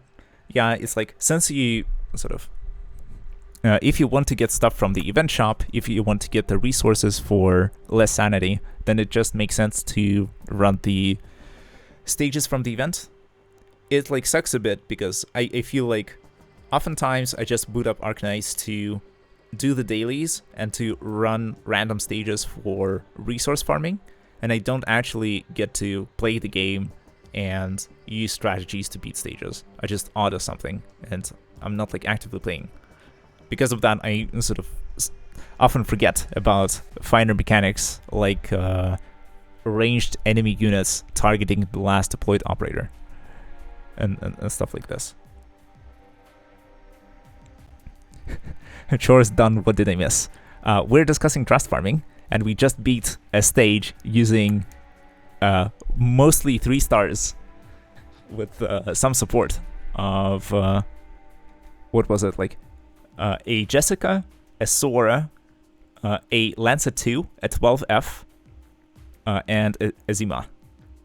Everyone else, and a Doberwoman, and everyone else was a 3-star. Elite 1, level 1, by the way. Get your Surtur out of here. But yeah, we were discussing how worth trust farming is, and how you like to do it, or how sort of how rewarding you find it.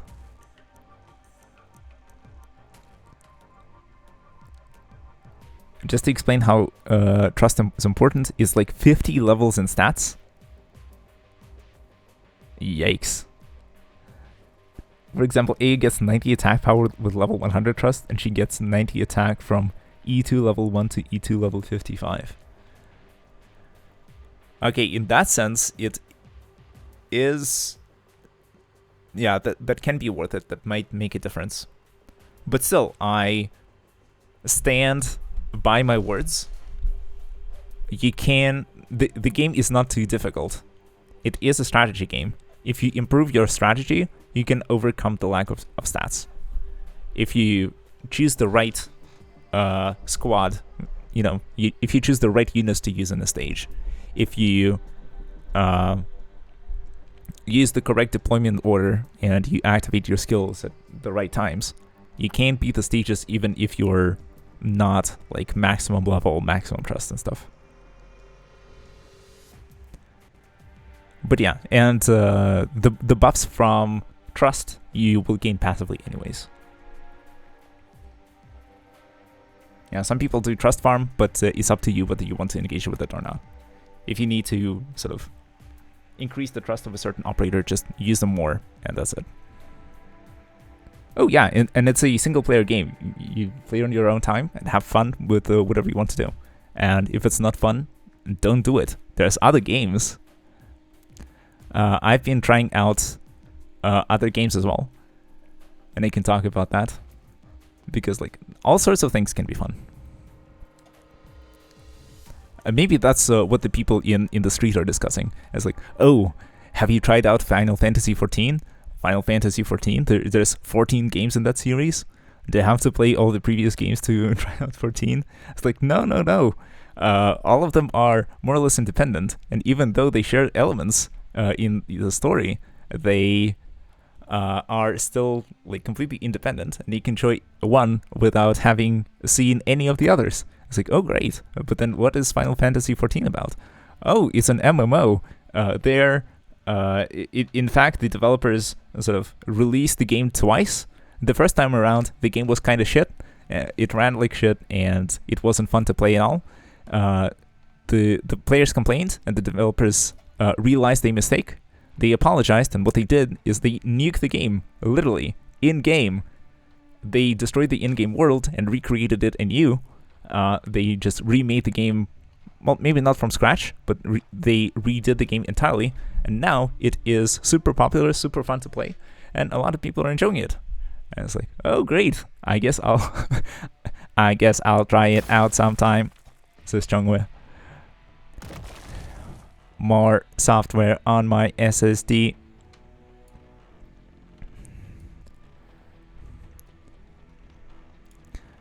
Yeah, and these guys here is like, shh, listen.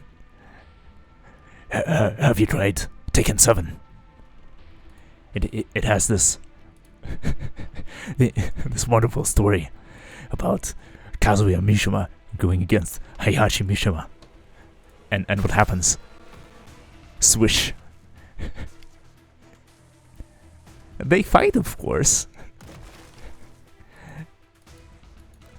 And one of them defeats the other, and they change turns, or they take turns throwing each other off a cliff.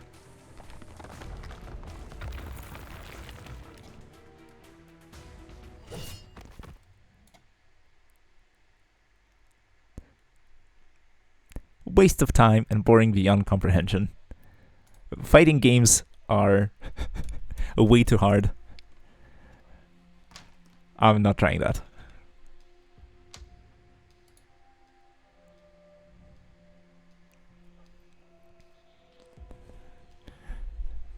And here comes Batman. Batman, what took you so long? I happened to meet an acquaintance, so I took the chance to say hello. I don't usually do that. I spend most of my time in my Batcave.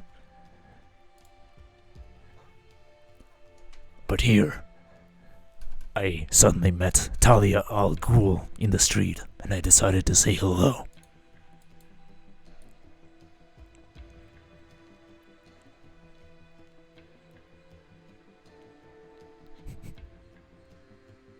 Imagine her voice lines like that in game.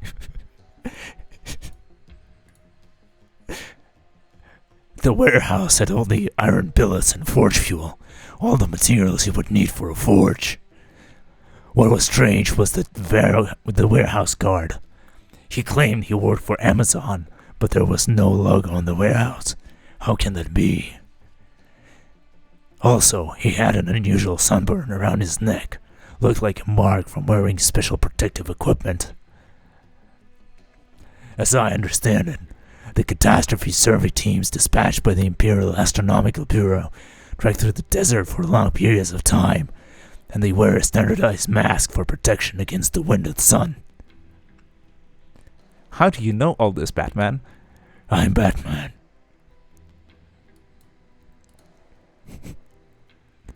So you're saying that something is suspicious? Yes, I'm saying that they vented.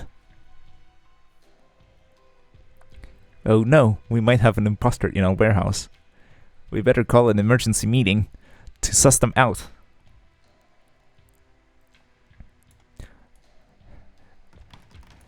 According to statistics, 1 out of 3 people is an imposter. I'm not an imposter. Me neither. So that leaves...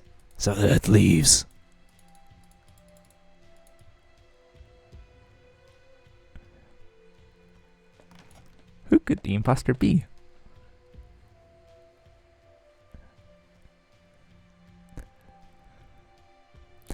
Back to the meeting room.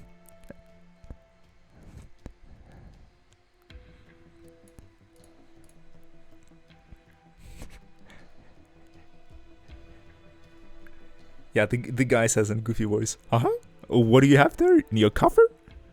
I think I better not show it. It's private.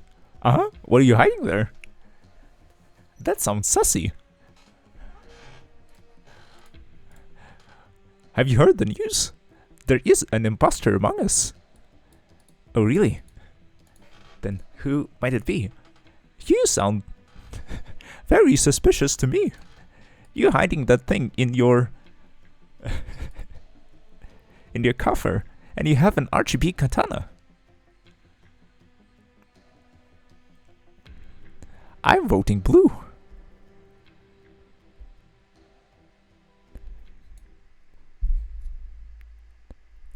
No way. But yeah, it's like we're almost 4 hours in, and my funny juices are running out. And I can't keep up with the chaotic story anymore. It's hard to keep track. And now we have this stage. This already looks like a ton of fun. It looks like the enemies will be walking all the way up and trying to make it to the blue box, or running around.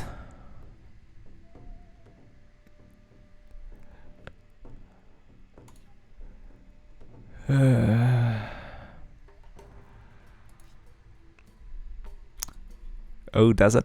Yeah, it's like, I don't know. It's just based on the layout, it might be problematic, because like essentially there's 2 lanes that you need to defend here. One is sort of this lane of ground tiles that goes all the way around the stage, left to bottom to right. There you can deploy some melee units to block the path, and you can support them with units on the range tiles. However, there's also a path through the range tiles where enemies will be breaking down the rocks and assaulting our range units from behind.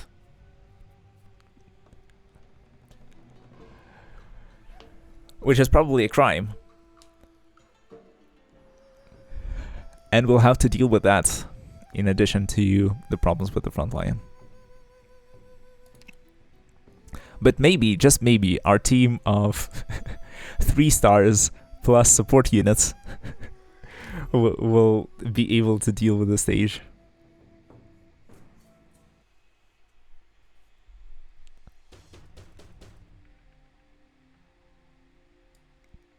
Okay, and the story's happening.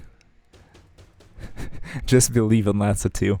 Yeah, it's just Lancet Gaming.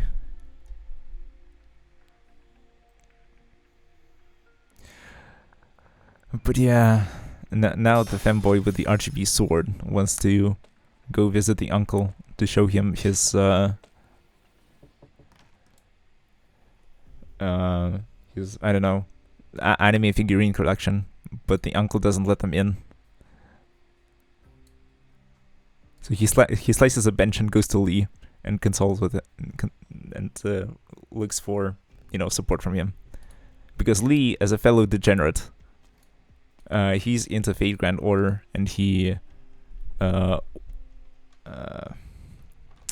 don't know, he orders sassy commissions online. If you want, there's a Lancet skin in the CC shop. No, I think I'm good for now. It's like for the beam at random, I would purchase it, but now I have like 400 credits left, and I don't play CC daily, so I will never financially recover from buying Matterhorn skill. And it has to be special, right? It's the only skin that I purchased from the CC shop. Yeah, the Batman anime continues. We're trying to tie it all together.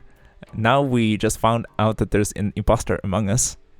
Mickey Mouse tries to pretend that she knows nothing about the thing. And and to find the imposter, they have to talk to each of the 100 people in the regiment. That's big. That's what she said.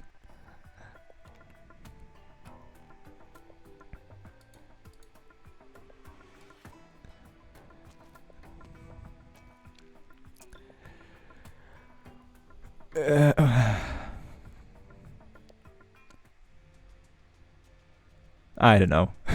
My imagination has run out. Yeah, the story is literally something else. It's like, now everything is just fast forwarding and people just start fighting for no reason. Because there has been a lot of conversation up to this point, and you have to have a fight scene to break up the narrative, so that there's some visual spectacle going on the screen. And that's why they're fighting right now. Like, literally for no reason other than the script demands it.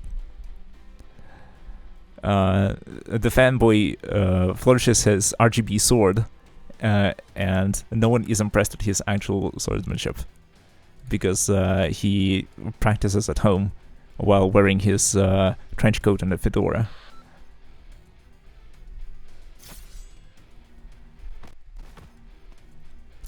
He gets defeated in a single blow by Mickey Mouse.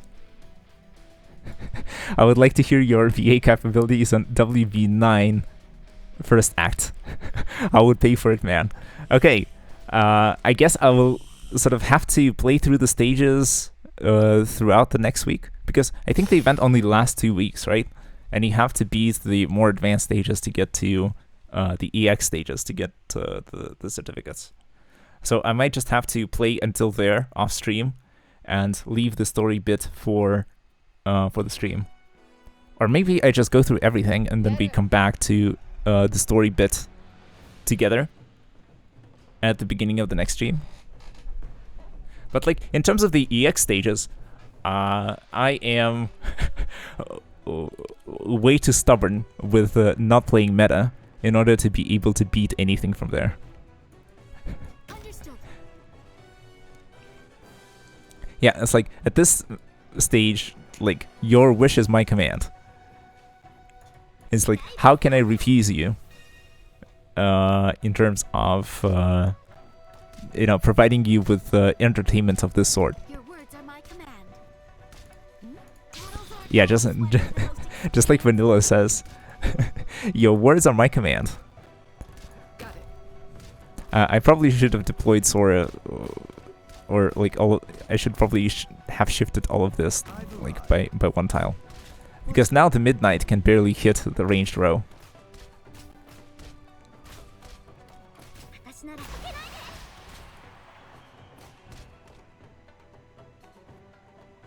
And we also need to hit up somehow. So maybe like this. This looks extremely scuffed. Oh, and now there's these deeds as well. Doberman isn't taking much damage, so that's great. But we definitely need casters here. So like, I don't know, maybe something like this works.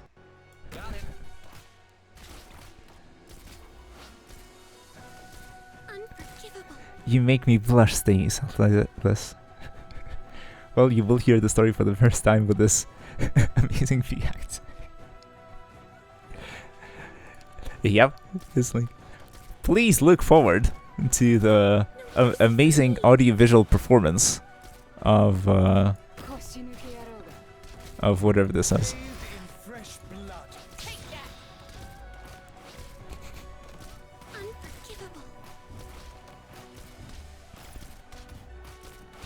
Yeah, it's like Jessica on her own cannot deal with whatever is happening up there. I have to get catapult on the case or something.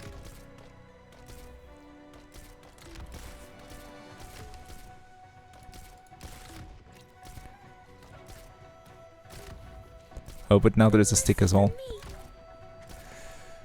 Ooh, boy.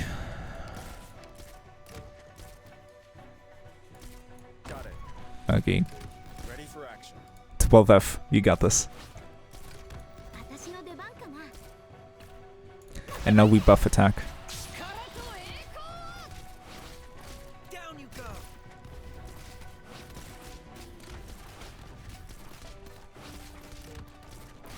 I don't think our front line is holding for much longer.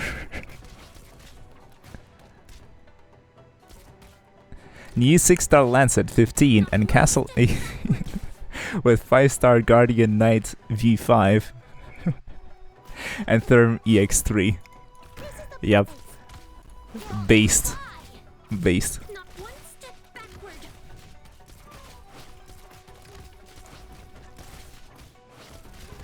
Oh, this is torture. I don't think we're winning these guys. The attack speed buff is crippling us. This is insane.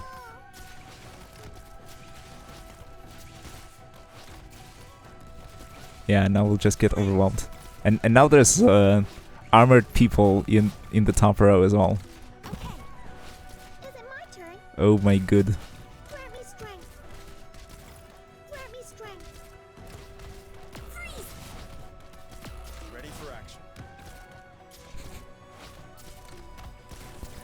Yeah, I think it's GG. I think I'm gonna sleep now. Infinite slumber. But yeah, I hope you sleep well and you don't get any nightmares or weird dreams with Batman suddenly appearing and stuff like that.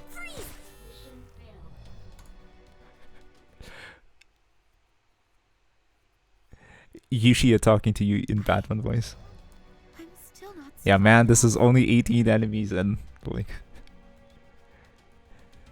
Yeah, it's way too late for me. I don't think I'm beating this with with my dank strategies.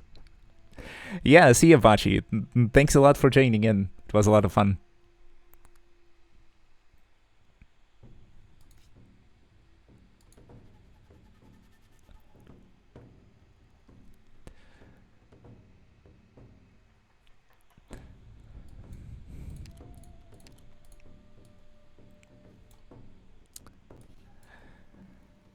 So yeah, I don't know about this, guys. I think it is also kind of late for me. And the quality of my strats is also nowhere as close as to what it was in the beginning. But we made some progress at least. Right? We beat like a third of the event. I wish I could go on for longer and beat the other stages as well. But I don't know. At least it's a lot of fun, and it's not as, you know, maybe it's a bit more relatable for newer people who have just started playing the game. It's like, even with horrible strategies, even with units that are barely leveled up, you can still manage to beat these stages. And then if you borrow units from the support, you can go a lot further. And if you really need to beat a stage, you can use a guide. But like, then it's really up to you how you want to play the game.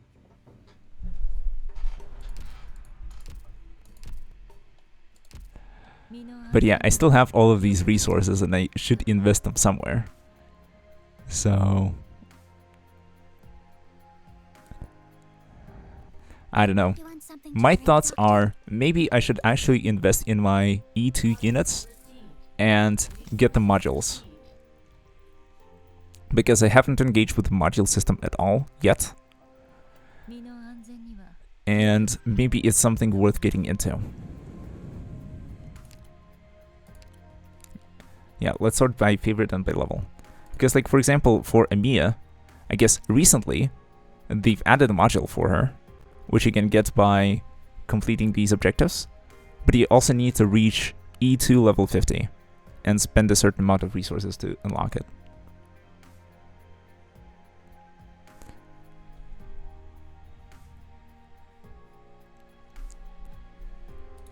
But then you get a buff.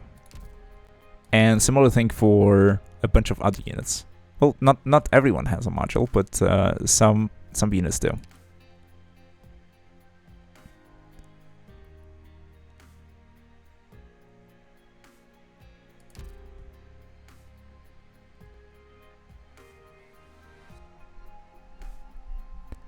If you want, you can leave the modules for now and build a core squad. What do you mean by core squad? Because like, I think the units that I have leveled up are already quite decent, and they help me clear a lot of the content. And I'm very close to clearing like the boss stages as well for the events.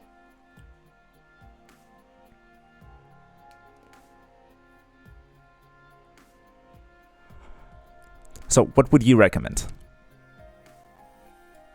Yes, but you need E2. Well, I have 6 E2 units. Is that not enough? I can get the 7th one if I promote Scotty. Maybe worth. She gets a funny talent at E2. She becomes a fast redeploy.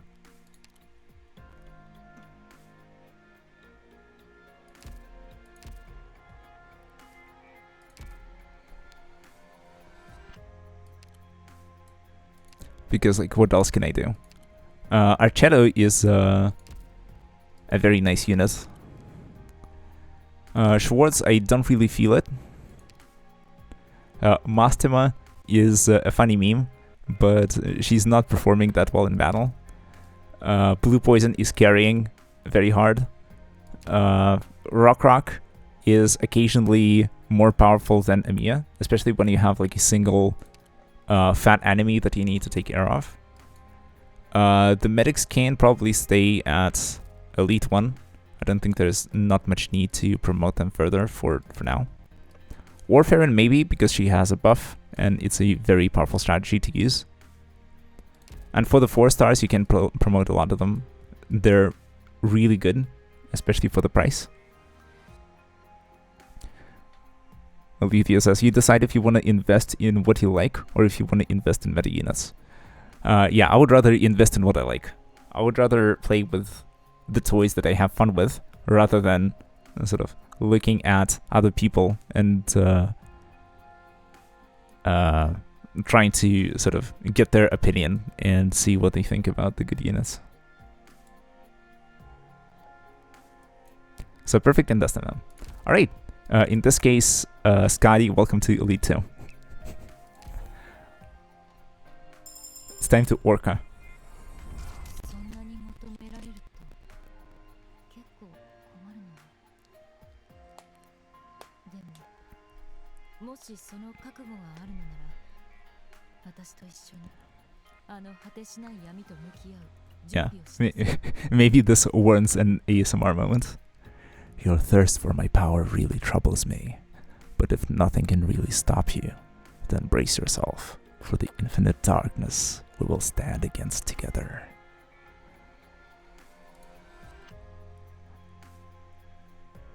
And we get the art too. Does it change on the screen? No. I think you have to manually change, right? Or does she remain in this form? I don't recall.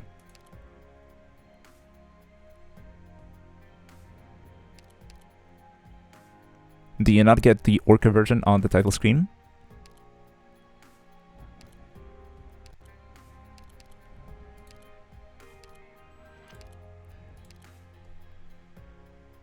Change the outfit. Oh, right. It's here.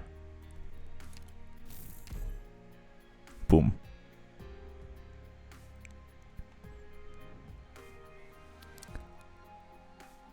Nice. Well, we have the Orca on the screen. To turn. And we get the info about the module.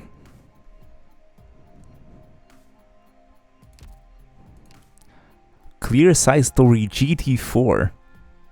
Wow. Alright. And you have options for modules as well.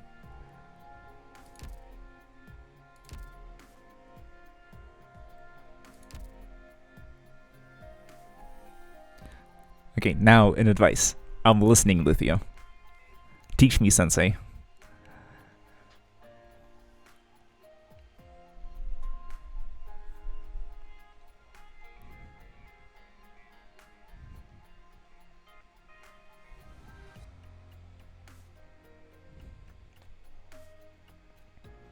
Because I think it might be very cheap to get her to, what is it? To E260. It is a lot cheaper than promotion. Like if I click this, it's roughly the same amount. Yeah, when you E2 and up, level them at least at 30 because it is really cheap and there is no difference between E1 max and E2 level 1. Yep. I heard that too. And I have a bunch of resources stacked up, so I might as well just go for the modules, I think. I will get my 6 stars to level 60, 5 stars to 50, and 4 stars to 40. I think this should be worth.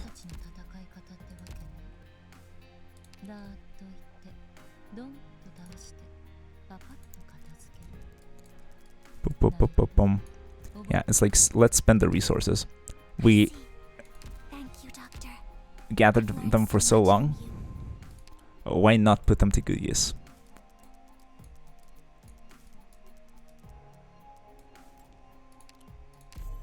Feels pretty good. Feels pretty good. For those units that don't have a module, you can leave them at 30 or 40. Yeah, makes sense. So for Quora, yeah, sorry. Interfaces.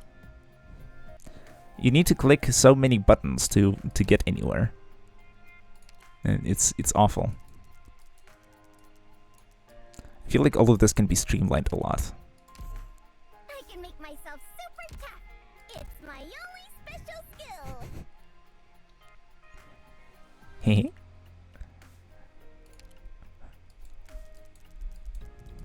Alright, let's go to 40.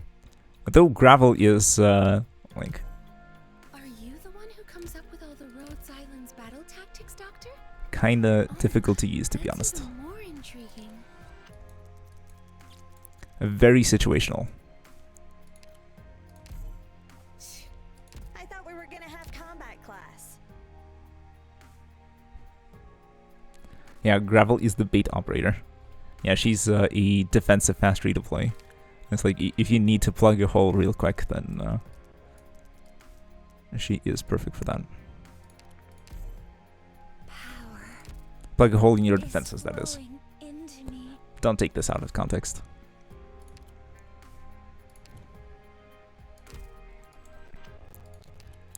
Yeah, I don't think I have much in terms of the chips for promoting other units.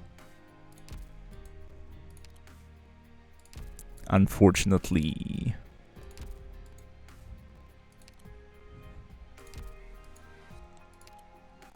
Maybe I should promote a few 4 stars.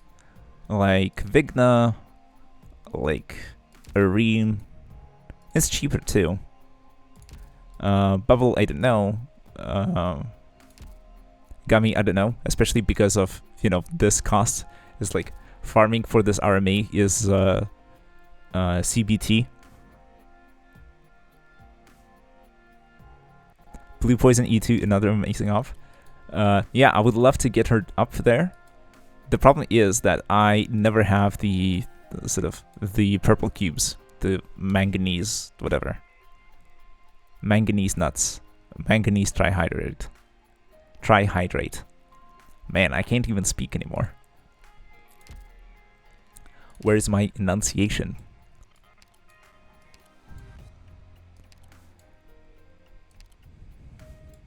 But yeah, I would be up to getting some other operators to E2 as well. It's just that not everyone at the same time. It's like there's a long waiting list for getting there.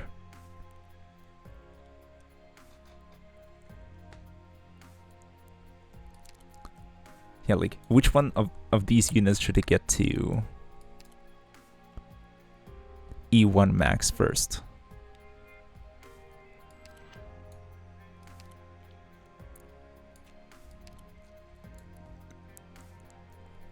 Zima may be quite useful. Pinecone maybe. Haven't used her much. I don't have anything because I didn't play much RIP.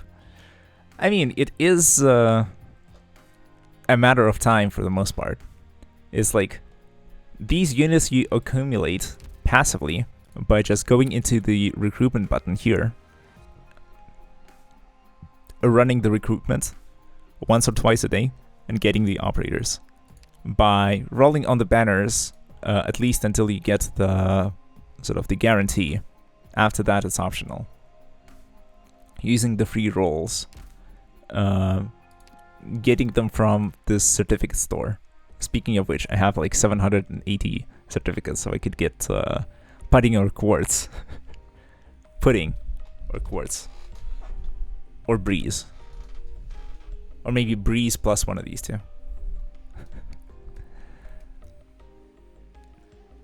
So it's like a matter of time.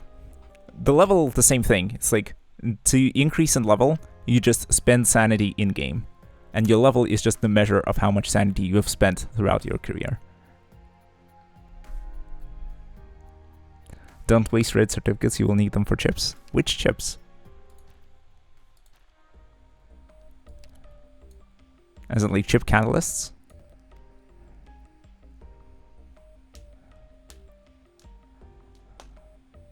Or module data blocks? Like these? I have 42. Oh, these I have 7. And you need them to promote 5 stars and 6 stars to E2.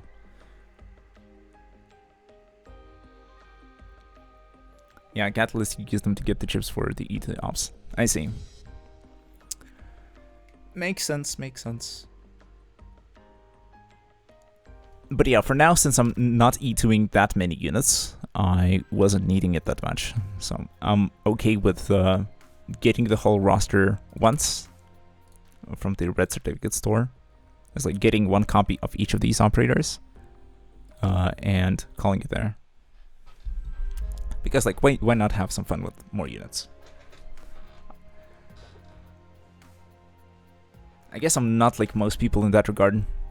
I know that a lot, or at least from my understanding and my perception, especially of the online space, a lot of people just prefer to stick to the same party composition and they just use it everywhere.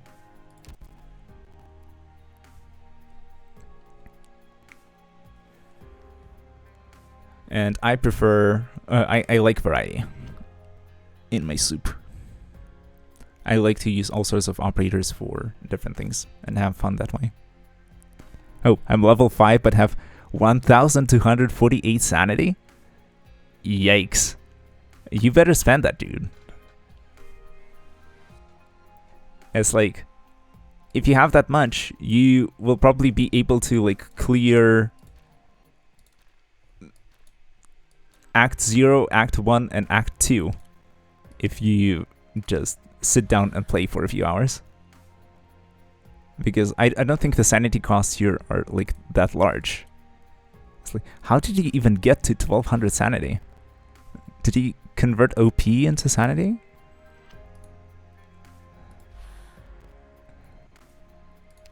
It's like, how do you manage this? You can play this stage 100 times with the amount of sanity that you've accumulated. And the worst part is, sanity regenerates over time on its own. You get 1 point of sanity every 6 minutes, or 10 points of sanity every hour. And if you are above the cap, so if you have more sanity than you can have as maximum, then sanity doesn't regenerate.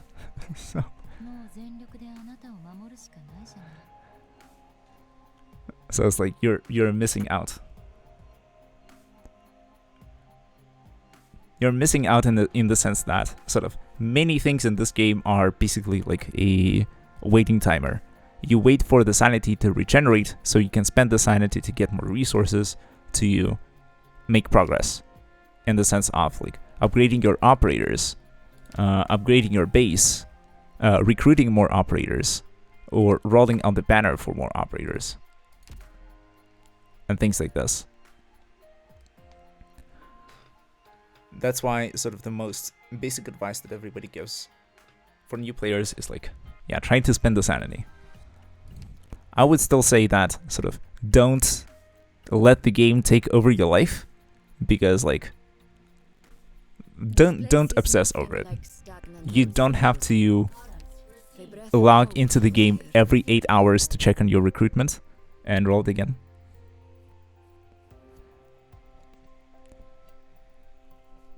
But yeah, it's a game. It's not your life. Sometimes you spend the sanity to lose your sanity IRL. True. It's like I ran out of meaningful stages to farm for improving the skills of my ops, and I just started farming 1-7 for the rocks because I need the rocks to upgrade my guys to E2. And so I've been running 1-7. And for the record, to complete 1-7 once, you need to spend 6 sanity. And your cap is 126 sanity.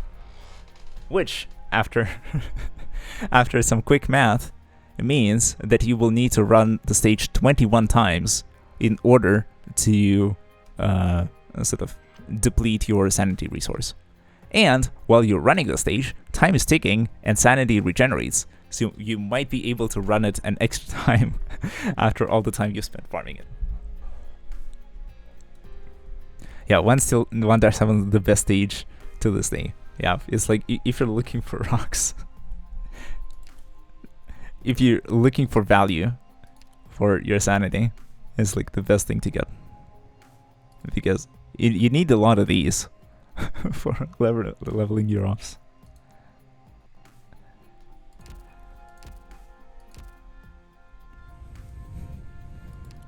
But yeah, let's see here.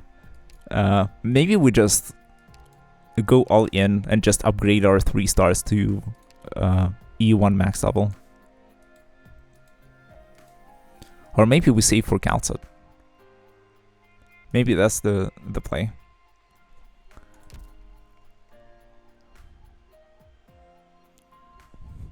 Yeah, that's kind of sad. Yeah, it's like... the math is very weird in this game. It's like... different resources are used for different operators and are not worth the same amount. And as a result, it is more efficient to sort of run certain stages for farming resources rather than others. And you might need to run the sort of the early stages that are worth not too much sanity if you want to optimize. It is a headache. People have published, or people have shared spreadsheets where they did some math, they did some calculations, and they sort of estimated how much each stage is worth in terms of like sanity or in terms of returns that you get on the sanity that you spend there.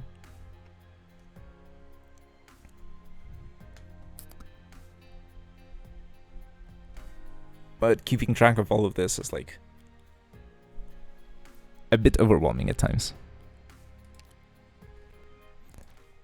And I just look this stuff up. I used to play Warframe for a bit, and I don't want this game to become the second Warframe. Oh yeah, I have a couple of paradoxes that I'll need to complete.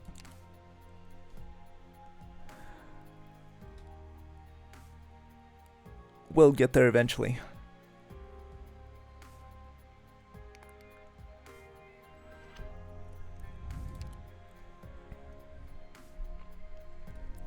But yeah. Yeah, we can do them in one stream. As in, like, are you really sure that we can manage? Are you really certain that we can do the paradoxes in one stream?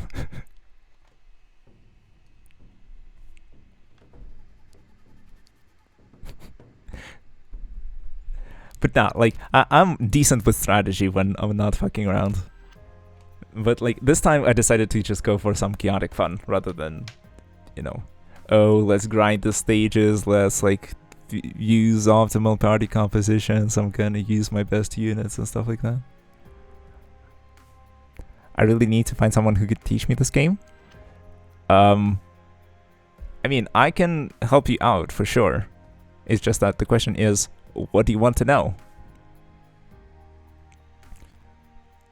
In principle, you can sort of, if you don't mind watching YouTube videos and studying this way, there are some nice guides that you can find. What was the name of the channel? It's not Kjostin. Kjostin does guides mostly. Cookie Case? Cookie Kaza? Is that it? There's like a really nice comprehensive guide for the early game. Well, quote-unquote early game. For like the things that you should look out for in terms of how the game functions.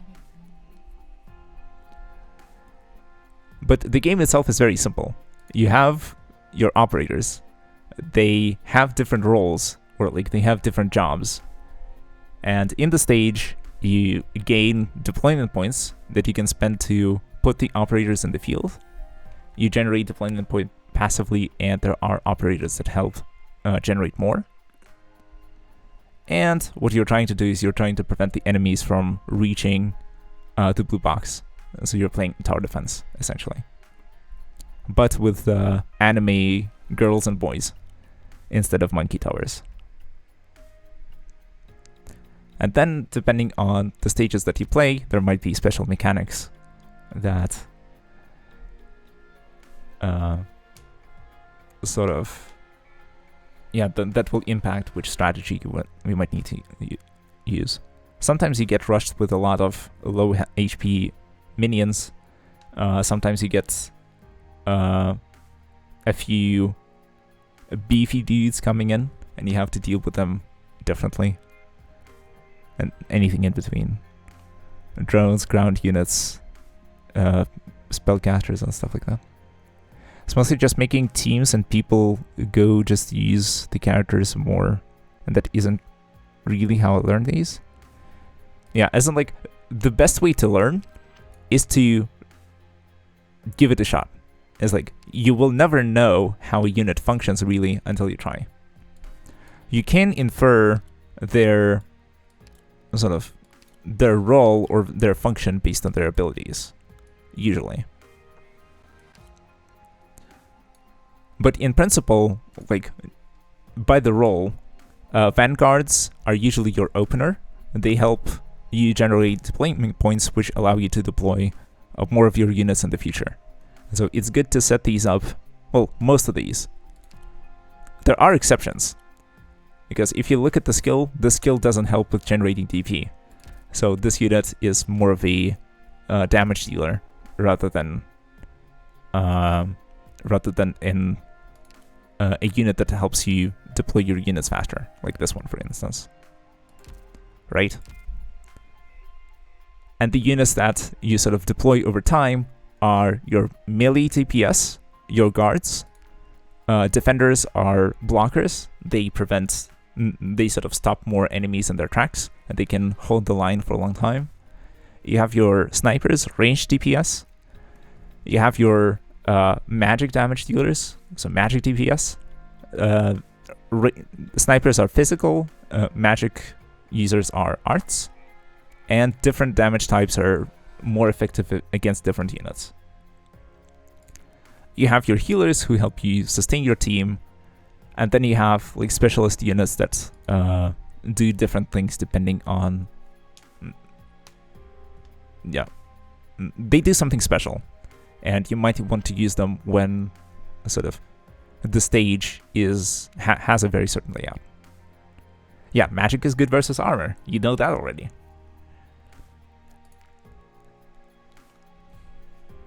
Some people don't realize that physical damage and magic damage works differently. So you're already ahead of the curve in that regard.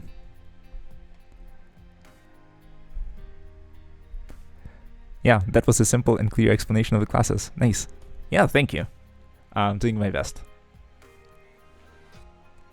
I still think it is a little lengthy or a little wordy. You can still improve on that, but I hope you got the message that these are sort of the classes. They're units of different types.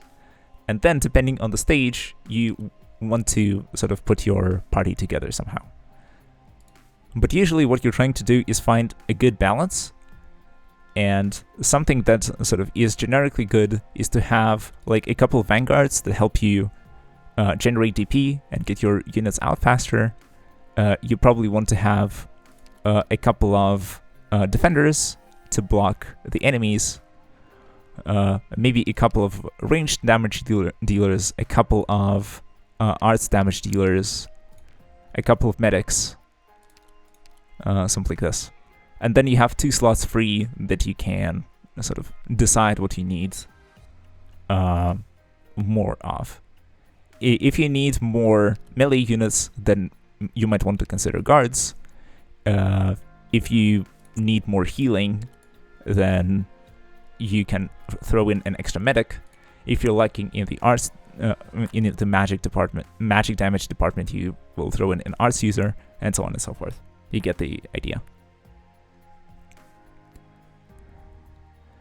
I was told 2 of each besides guard and the weird one as a baseline. Essentially, yeah. It's like a good default composition that will sort of... It is general purpose. It's like... for every stage, you can sort of choose a party composition that fits that stage better. And usually, sort of, it's good to go into the practice mode to see how the stage plays, which enemies you're going to encounter, when they come in what like groups or how the waves look like, and that helps you plan your approach. And then you can see that, oh, actually I don't have that many range tiles, and so having that many units that I can only deploy on the range tiles is actually sort of hurting me. I can't use them all. I would rather have more melee attackers for this particular stage, just because of how it works. Maybe there are a ton of like small units, and then you say that, oh, I actually need AoE damage. So like Lava, for example, she's a splashcaster, she deals AoE damage. Her base damage is not very high, so she's not great at taking down single beefy targets. But if there's a lot of weak units that are rushing you all at once, she might be good for clearing those up. And stuff like that. And then you can sort of start with the roster of units that you like, and then expand and explore more units of different types that would sort of fit your strategy. Because like maybe you enjoy dropping in a unit, killing a high value target, and then retreating. In which case, a unit like Waifu would be something that you're looking for. She's like this sort of special executor class. She has significantly reduced redeployment time, and her deployment cost is very low. So she has like relatively high attack. And what you do is you basically drop her in, you use her to take down a single target, and then you retreat her. And that should sort of help your defense in certain situations. Once again, that might help with certain stages, but not with others.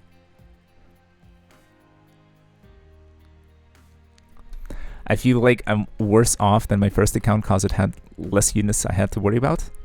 Okay, listen. You don't have to worry about all the units. Because like even though I've been playing for a few months now, if you look at the roster that I have, there are certainly units that are pretty well leveled, but sort of the further you go, the more you see that, oh, actually, all of these units have literally nothing invested into them.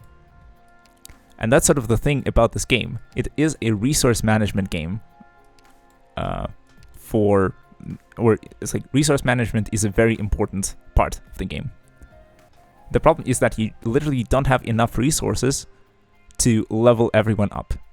And so you have to pick and choose who you're going to invest in. And especially if you're just starting out, focus on just a few good units that you feel are helping you a lot. Invest into those. They will help you get further into the game. And then, as you sort of get more experience, as you progress throughout the stages, you will get a better idea of what you want to shoot for and where you want to experiment and what you want to invest in. You see? From the start, sort of limit your selection and then expand it as you grow. Yeah, what Lithia said. There are more than 270 operators. You literally cannot invest in all of them. Yeah, it's like, your sanity is limited. It's like, right now, oh, I have 1,200. I can literally run the same stage 100 times. For now. After a couple of weeks, the sanity might dry up, and then you will be getting a trickle.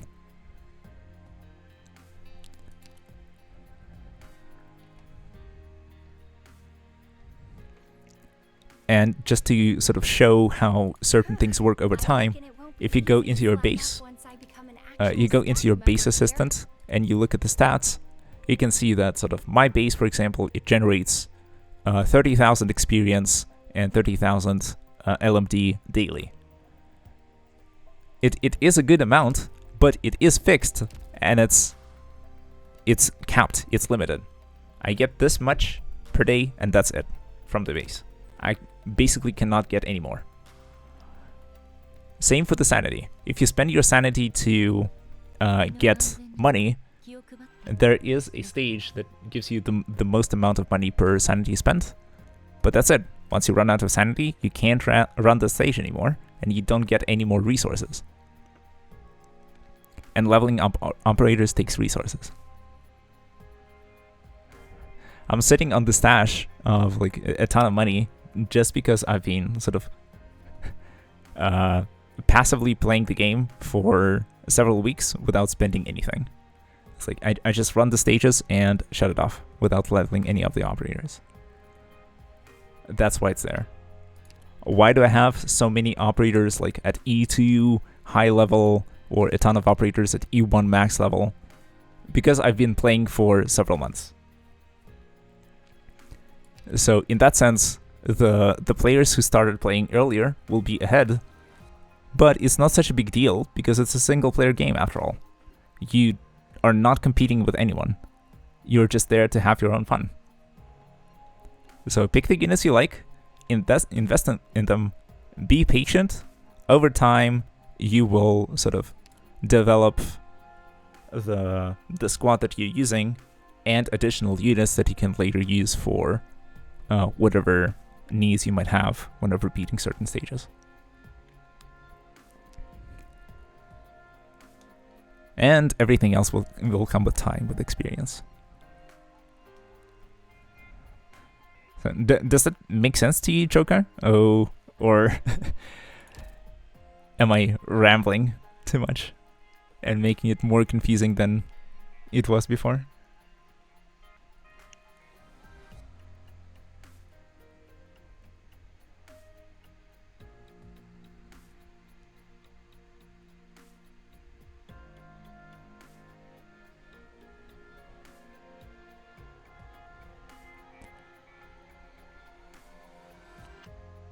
Okay, I guess I'll take the silence as agreement.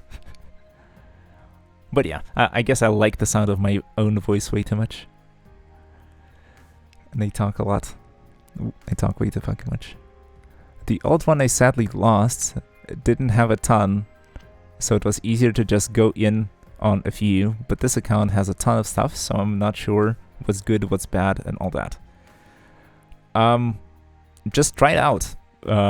You have some stages unlocked. Just sort of for the next stage, just select some operators that you would like to use. Read through their abilities. Sort of, if you jive with them, if you sort of see that, oh, I like this ability, it might be useful, just throw that operator in, try them out in sort of a real environment, and then decide if you want to stick with that or not. Don't worry too much about operators being like quote-unquote good or quote-unquote bad. There are certainly sort of operators that are more quote-unquote generally useful, in the sense of sort of if you include them in the squad, they will sort of give you more value, or you will be able to utilize their strengths in more stages. But there's no like units that you can't use at all. Because like you saw that even like the poor little Castle 3, where's the guy? Yeah, I need to sort by rarity. Yeah, the poor little Lancet 2, which is a 1-star medic robot. Even that one was helpful in the stage.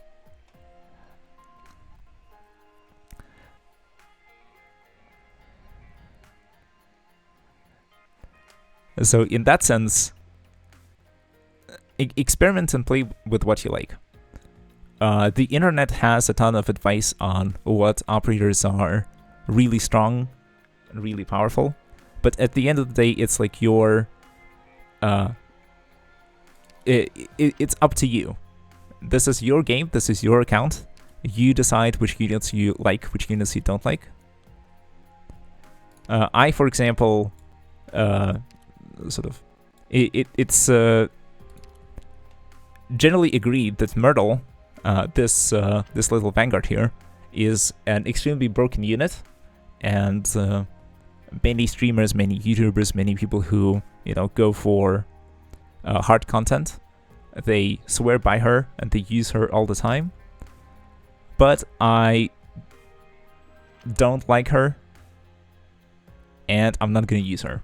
She, it's like I say it in almost every stream that she's gonna stay at level 1 forever. on my account. Because like even though she's broken, I'm just not gonna use her. I'm not a big fan. Yeah, I remember 4 and 5 stars still being pretty decent in this game. I mean 4 and 3. Yeah, 4-star operators and 3-star operators are pretty good. Especially the 4 stars. But sort of in the beginning of the game, it's nothing wrong. You can't go wrong investing into a 3-star. It's very low investment, and you get a lot out of them early. Over time, you probably want to switch to using more 4 stars, but an occasional 3-star might be useful, especially because they are sort of, they cost less DP to deploy in a stage. And if you go with high rarity operators only, then you might just, you know, not have enough deployment points to get everyone into the fight fast enough. Because typically, the higher the rarity, the more expensive the operator is in game, in terms of deployment points.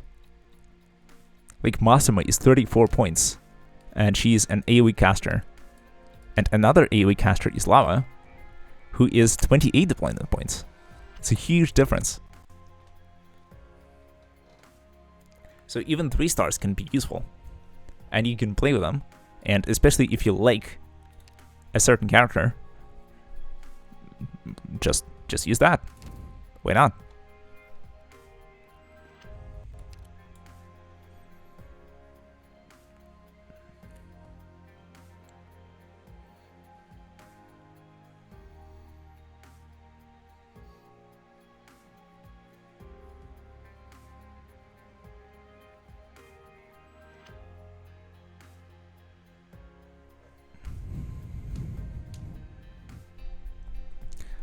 But yeah, if you're still unsure, you can still sort of take your time, don't worry. You can sort of go and spend your resources later. And until then, you can just, you know, do your research and look up other people's opinions, sort of get a general idea of what other people think about certain operators. But like at the end of the day, it's up to you. If you just don't like the operator, then like, why play with the toy that you don't like? See, all of this is for fun. But I don't know what fun for you is. For some people, fun means playing with the most powerful operators and clearing the most difficult stages using them. For me, as you saw today, if you're there for the part, I'm into wacky shenanigans, and I'm not very competitive. I used to be back in the day, but nowadays, not really.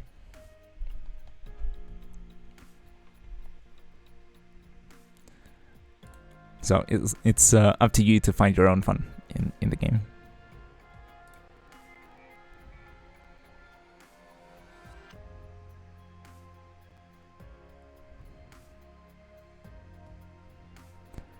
Yeah, or as Lethia says, or playing with some niche. At the end of the day, it's up to you.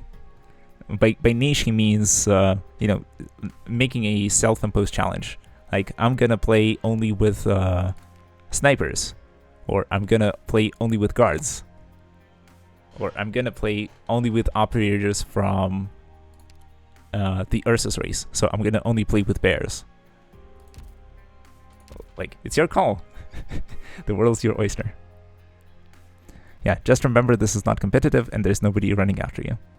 I mean, yeah, some people can get competitive, and if it's fun for you to be competitive, then go for it.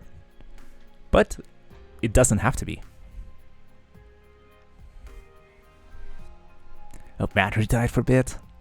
Oof, and I've been rambling all this time.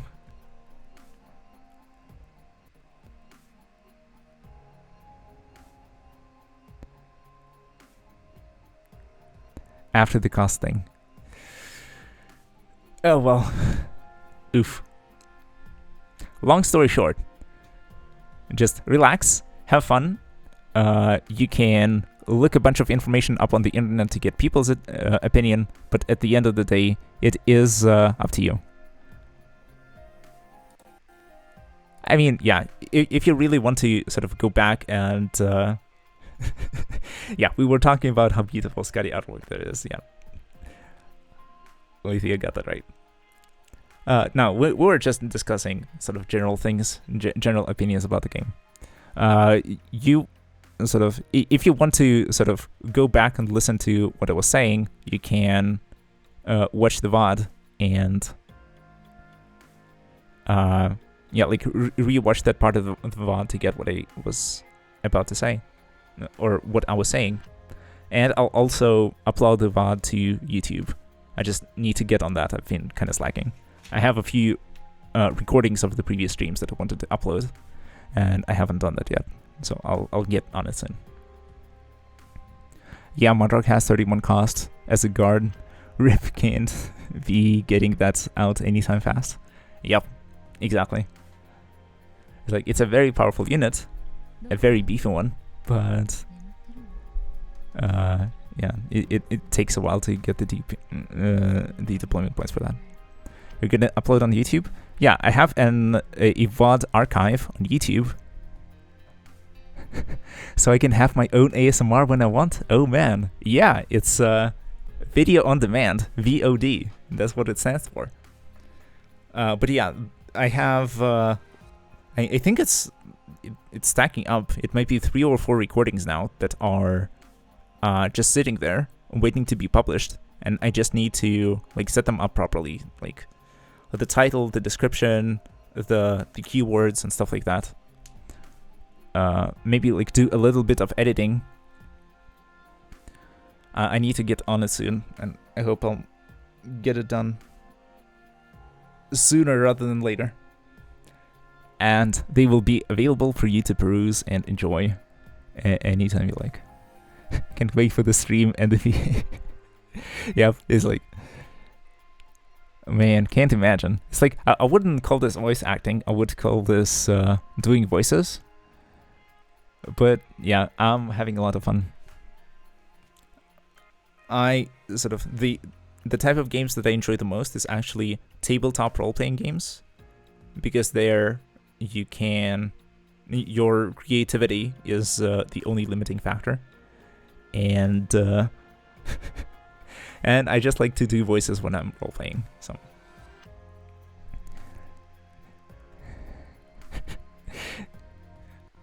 But yeah, the highlights of the stream are Batman is here. Baguette. Yep. Imagine. Baguette. Extremely inappropriate. But no, it's all in good fun. Doctor, yeah, I'm here. And I should probably be ending the stream sometime soon. That's a good accent. Oh, thanks. I'm the prince of all science, baguette, VV. You're not French, aren't you? No. I learned a little bit of French, but I'm not French myself.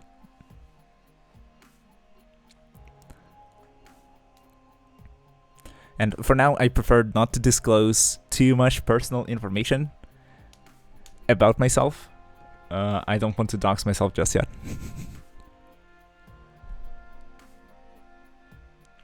Though I believe that you still might be able to like connect the dots and like somehow find some information on me.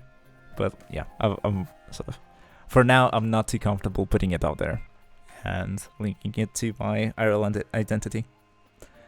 At some point in the future, though, why not? It's just that at this stage, I'm not at that stage yet. Yeah, so thanks for understanding. But I hope it doesn't prevent us from having some fun together. And I think that my my funny liquids have run dry, and yeah, it's been a long and a fun stream. Very cool. I'll probably keep to this oh so funny and random style with some unhinged strategies. But I think we're gonna call it here and continue next time. And I think I'll be online once again next Sunday at roughly the same time as today. Yeah, he lives somewhere on Earth. We got him. How do you know I'm not an alien? Moreover, an illegal alien. Dun-dun-dun. The revelations. This beautiful voice cannot belong to anyone who's on Earth. Who's from the Earth. Yeah, thanks for the stream. It was fun. Yeah, I'm glad you enjoyed it. Yeah, also hope to see you soon. I'll probably be around next Sunday at around the same time. So please come join for more for more voice acting, for more funny strategies, and for more discussions of this game and other games. So yeah. Thanks for joining. Hope to see you around. Take care and bye-bye.